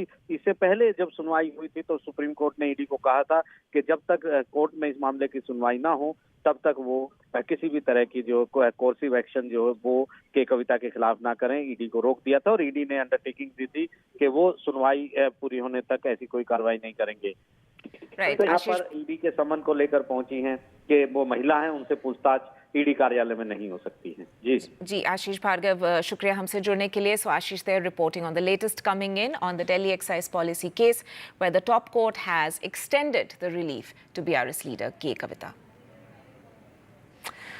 Now shifting focus back to our top story as the fate of Congress government in Himachal hangs in balance. For now it seems CM Sukhvinder Sukhu has dodged a bullet, a proverbial bullet so to speak, and survived any calls of a trust vote as the assembly adjourned sine die after passing the budget. But the Rajya Sabha polls has exposed Congress's vulnerability in the only northern state where they have formed a government. At least 6 Congress MLAs had cross-voted in the elections, leading to Congress's loss. BJP protested in the assembly today, seeking Chief Minister Sukhu's resignation, saying he's lost the mandate to govern the state. Around 15 BJP MLAs were expelled for allegedly shouting slogans inside the assembly, but Chief Minister Sukhu said that he's not going to resign as the Chief Minister there. CRPF लगाने के बाद भी और यहाँ CRPF तो यहाँ gate तक पहुँच के गेट को तोड़ दिया तक भी वो हिमाचल प्रदेश सरकार को नहीं गिरा सके। तो इसके पीछे हिमाचल की जनता का आशीर्वाद है, आम लोगों का आशीर्वाद है। मैं एक बात कहना चाहता हूँ कि लोकतंत्र में इस प्रकार की प्रैक्टिस बिल्कुल नहीं होनी चाहिए। सर, लेकिन ये जो लोगों का कहना है कि आप जो है एक जो अनपॉपुलैरिटी है आपकी ये वजह रही क्योंकि अभिषेक मनु सिंह भी जिस तरह से हारे, तो you could not manage your flock together. देखिए, कुछ विधायकों की राजनीतिक इच्छा थी, सभी विधायकों की राजनीतिक इच्छा को पूरा नहीं किया जा सकता और कुछ जगह प्रलोभन था। उसमें से एक एमएलए ने तो बड़े दुखी मन से कहा कि मुझसे गलती हो गई और मैं ये कह सकता हूँ कि हमारा जो कांग्रेस पार्टी का फ्लॉक है वो अभी इकट्ठा है, इसमें कोई दो राय नहीं। कांग्रेस की 5 साल सरकार चलेगी। सर, ध्वनिमत से आपने बजट पास करवा दिया है, तो इसका क्या मायने माना जाए कि जो कॉन्फिडेंस है जो सरकार के लिए बोला जा रहा है वो आप लोगों के पास अभी भी है? मतलब जो एमएलएज हैं, रिक्वायर्ड नंबर ऑफ एमएलएज आपके साथ है? आप मुझे बताइए, 6 एमएलए को निकालकर फिर भी 34 एमएलए कांग्रेस के पास है। भारतीय जनता पार्टी के पास तो 25 विधायक है, तो मेजोरिटी किसके पास हुई? हमारे पास हुई ना, कि उनके पास हुई? वो किस प्रकार की मेजोरिटी की बात कर रहे हैं? और जब हमने उन 9 एमएलए को तो नहीं निकाला था, जो 9 एमएलए जिसमें 6 कांग्रेस के थे, 3 इंडिपेंडेंट, वो क्यों नहीं आए बजट में? वो क्यों नहीं अपनी आवाज उठाते? तो अब आगे का क्या रास्ता रहेगा सर? आगे का क्या रास्ता? आगे जनता की सेवा करेंगे और क्या रास्ता? तो मतलब अब आज हम ये कह सकते हैं कि जो नॉर्थ इंडिया में एक अकेली स्टेट थी हिमाचल प्रदेश कांग्रेस की, वो अभी बरकरार है। देखिए, कांग्रेस की सरकार बरकरार है, कांग्रेस के विधायक एकजुट है और निश्चित तौर पर कह सकता हूं कि हिमाचल प्रदेश की लोगों की सेवा करने के लिए हम 5 वर्ष तक कार्य करते रहेंगे। धन्यवाद। Thank you so much. See, as far as the pressure is concerned, obviously the pressure is there because Himachal was the only state where Congress has the majority. They got 40 seats. Even if you say 6 MLAs defected, they still have 34 MLAs, and despite that, they were not being able to get their choice of leader elected to the Rajya Sabha House. So obviously the pressure is there, but it all depends on the high powered committee which has reached to Shimla. What they come out with, they would be speaking to all the MLAs, all 40 of them. They would also be wanting to speak to those MLAs who have defected, those 6 of them, as to what was the reason why they defected. Because when you say it was not a fight, when I was speaking to some of the MLAs, they were saying it was not a fight BJP versus Congress here in Shimla. It was Congress versus Congress here in Shimla, because itne gut hain yahan par, as per one of the MLAs, he was saying itne gut hain yahan par, to apne aap mein hi jo hai wo ladai ho rahi thi, jiske chalte ye din jo hai wo dekhna pada. That's what he told me. But the disenchantment is also there, that both the Chief Minister and the Deputy Chief Minister are also from the same constituency. Not only that, if if inferences can be drawn by the statement of Pratibha Singh, she gave a statement just 2-3 days ahead of this Rajya Sabha elections, that how the MLAs are disenchanted, they are not happy with the way the government is functioning. So inferences can be drawn from there also. And also some MLAs like Rajendra Rana, who defeated Dhumal, he was also of the viewpoint that he would also get some significant post in the government, but he also did not get anything. So obviously there is a lot of discontentment among the old hand also. So the High Command, they have sent a 2-member committee. They would be speaking to all these people, trying to work out. But as of now, the budget has been passed by voice of vote, and the House has been declared sine die. Right, we'll head into a short break at this point. Don't go anywhere as more news and updates continue on NDTV.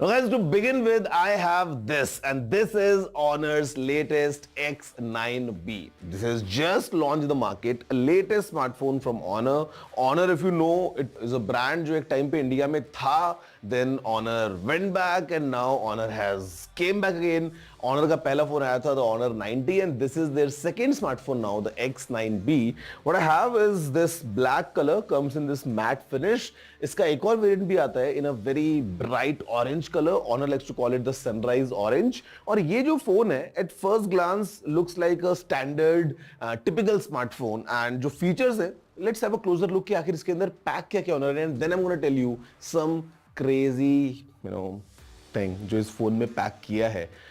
Which makes this phone really unique and really strong as well. The circular camera housing on the back also catches the eye, and it has been made to look like a luxury watch. This isn't new, but new and unique enough to stand out. Phone 6.78 inch के AMOLED display के साथ आता है with a resolution of 1200 by 2652 pixels. इस screen का physical standout feature है इसका ultra bounce anti-drop display 360 degree anti-drop protection. Honor ने एक नया कुशनिंग मटेरियल डिजाइन किया है जिसमें माइक्रो साइज पोर्स हैं जो ड्रॉप इंपैक्ट के अप टू 1.2 टाइम्स का इंपैक्ट एब्जॉर्ब कर लेते हैं. Add multiple reinforcements for the screen, frame and internal components and you get an industry first 5-star overall drop resistance certification from SGS Switzerland. Phone को power करता है Snapdragon 6 Gen 1 chipset जो 4 nanometre process से बना है and gaming के लिए tuned है. Thus, it also offers multitasking capabilities because ये चिपसेट पेयर्ड है with 8 GB of RAM and आपको 256 GB की स्टोरेज भी मिलती है. ये तीनों मिलके Magic OS 7.2 जो इस फोन का ऑपरेटिंग सिस्टम है उसे स्मूथ एंड स्विफ्ट रखते हैं एंड अगर आप रैम टर्बो एनेबल करते हैं 8 GB ऑफ रैम और मिल जाती है. Let's come to cameras. 108 megapixels का मेन सेंसर अच्छी लाइटिंग कंडीशंस में डिटेल्ड फोटोज कैप्चर करता है. 5 मेगापिक्सल्स का ultra wide angle camera is a good addition. 2 megapixels का मैक्रो कैमरा सब्जेक्ट्स के काफी क्लोज चला जाता है so you can be creative with it. Phone का last but honestly very much a top 3 feature है 5800 mAh की battery while the phone continues to be only 7.98 mm thin and इसका weight है 185 grams. ऑनर ने battery की थोड़ी banking भी ली है बाय क्लेमिंग कि इवन आफ्टर 1000 चार्ज साइकिल्स यानी कि approximately 3 years of regular usage battery की हेल्थ 80% के ऊपर ही रहेगी। Okay, features aside, I mean 5000 mAh battery, Snapdragon 6 Gen 1, curved AMOLED screen, ये सब बातें तो ठीक हैं, but this phone packs airbag technology. Yes, airbag technology, because यहाँ पे the screen, the way it's developed, it has multiple layers to it. Protection के लिए glass तो लगाया ही है, but again the way the screen and the phone's body are, kind of meeting each other, यहाँ पे it creates some unique, thing जो इस phone को बहुत ज़्यादा मजबूत बनाता है. Honor calls it the ultra bounce display, and आप इस phone को मतलब गिराएंगे या ये फोन खुद से गिर जाएगा या आप इसको फेंक देंगे. People have done crazy testing. In fact, I have done some crazy testing जहाँ पे ये फोन टूटता नहीं है. And this is the same unit जो मैंने अभी तक चेंज नहीं किया है. After being thrown मेरे ख्याल से 15, 20, 25 बार, this phone is exactly same as brand new. So ये इस फोन का एक बहुत ही यूनिक फीचर है, because in India, the way our daily lives are, हम इतने ज़्यादा भागदौड़ में रहते हैं. Sometimes हमारे फ़ोन हाथ से गिर जाता है, हम जल्दबाजी में होते हैं, फ़ोन हाथ से फिसल जाता है, कई बार गुस्से में फ़ोन फेंकने का मन करता है.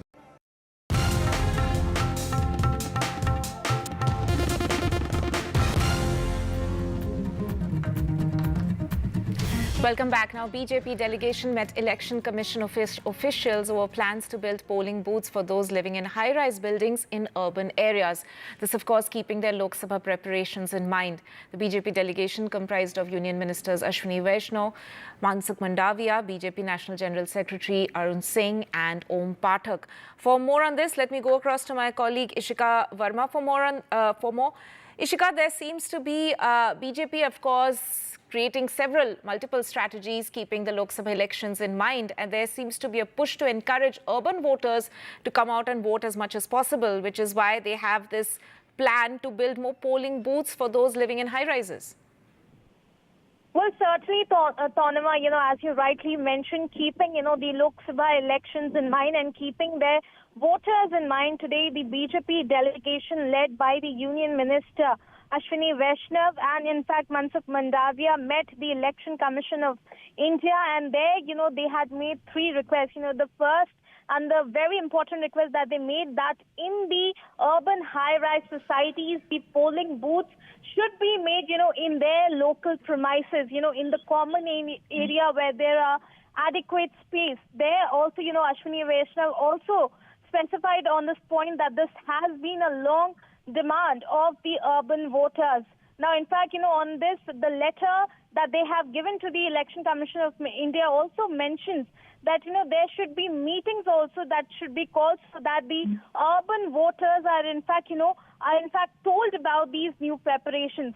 Now, second, if we talk about, they've also talked about, how media approvals, getting the media approvals from the Election Commission of India, there are a lot of delays. And they have, said that considering that the campaign time is very, very short, there should be a revision done in the course of giving the approvals for the media so that the campaign time is saved. Now, third, if we talk about, on the issue of complaints being received over the rigging of the polling stations, the BJP delegation has in fact requested that there should be a 2-step verification of the voters before, they are allowed to enter the voting compartment. And also said, that the coverage of videography and webcasting that used to be till 50% of polling stations should in fact be increased to 100%. So certainly all of these requests today the BJP delegation made to Election Commission of India, definitely, keeping the Lok Sabha elections. Right, Ishika. A very important move by the BJP indeed. Let's listen into what Ashwini Vaishnav had to say after that meeting. यथासंभव ज़्यादा से ज़्यादा उसी building में, यानी जो high rise apartment complex है उसी के अंदर ही पोलिंग बूथ स्टैब्लिश करे, जिससे ज़्यादा से ज़्यादा लोग चुनाव में पार्टिसिपेट कर सकें. ये पहला विषय रखा गया है.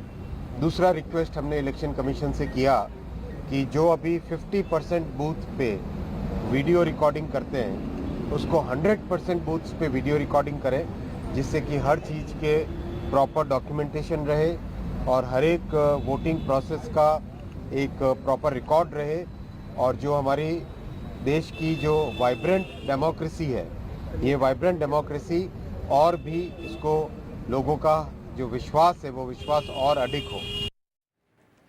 With that, it's a wrap from my side. But stay tuned, more news and updates coming up on the other side of this very short break.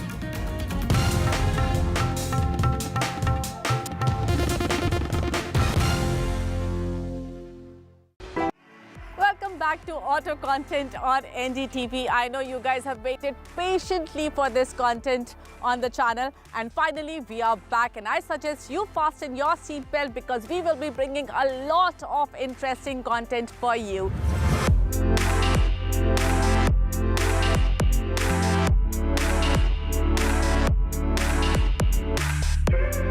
And what I have today is also a path breaker in its own right. The success of CNG vehicles has taken the auto world by surprise.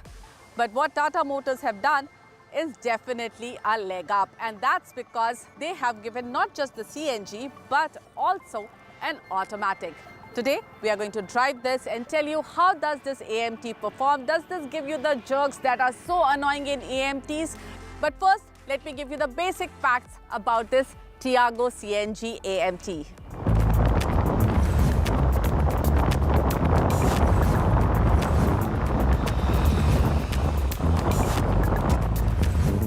Tata Motors is offering AMT with CNG in Tiago, Tigor Compact Sedan and Tiago NRG. The CNG Tiago gets 1.2-litre 3-cylinder Revertron engine which produces 73.4 HP in CNG mode and 86 HP in petrol mode. In the CNG mode, torque produced is a tad bit lower too, at 95 Nm, while in petrol it stands at 113 Nm. It has a fuel capacity of 35 litres for petrol and 60-litre water volume for CNG. The car looks identical to its petrol counterpart, and you won't be able to notice any difference between the two. And to be honest, Tiago is a smart-looking small hatchback. The only difference is the iCNG badge at the back and the wheels. These are not alloys, but have been stylized to look like one. Though the big change compared to petrol is obviously in the boot where the CNG cylinders sit. You can see there's a decent amount of space. You can keep one small bag and maybe a duffel bag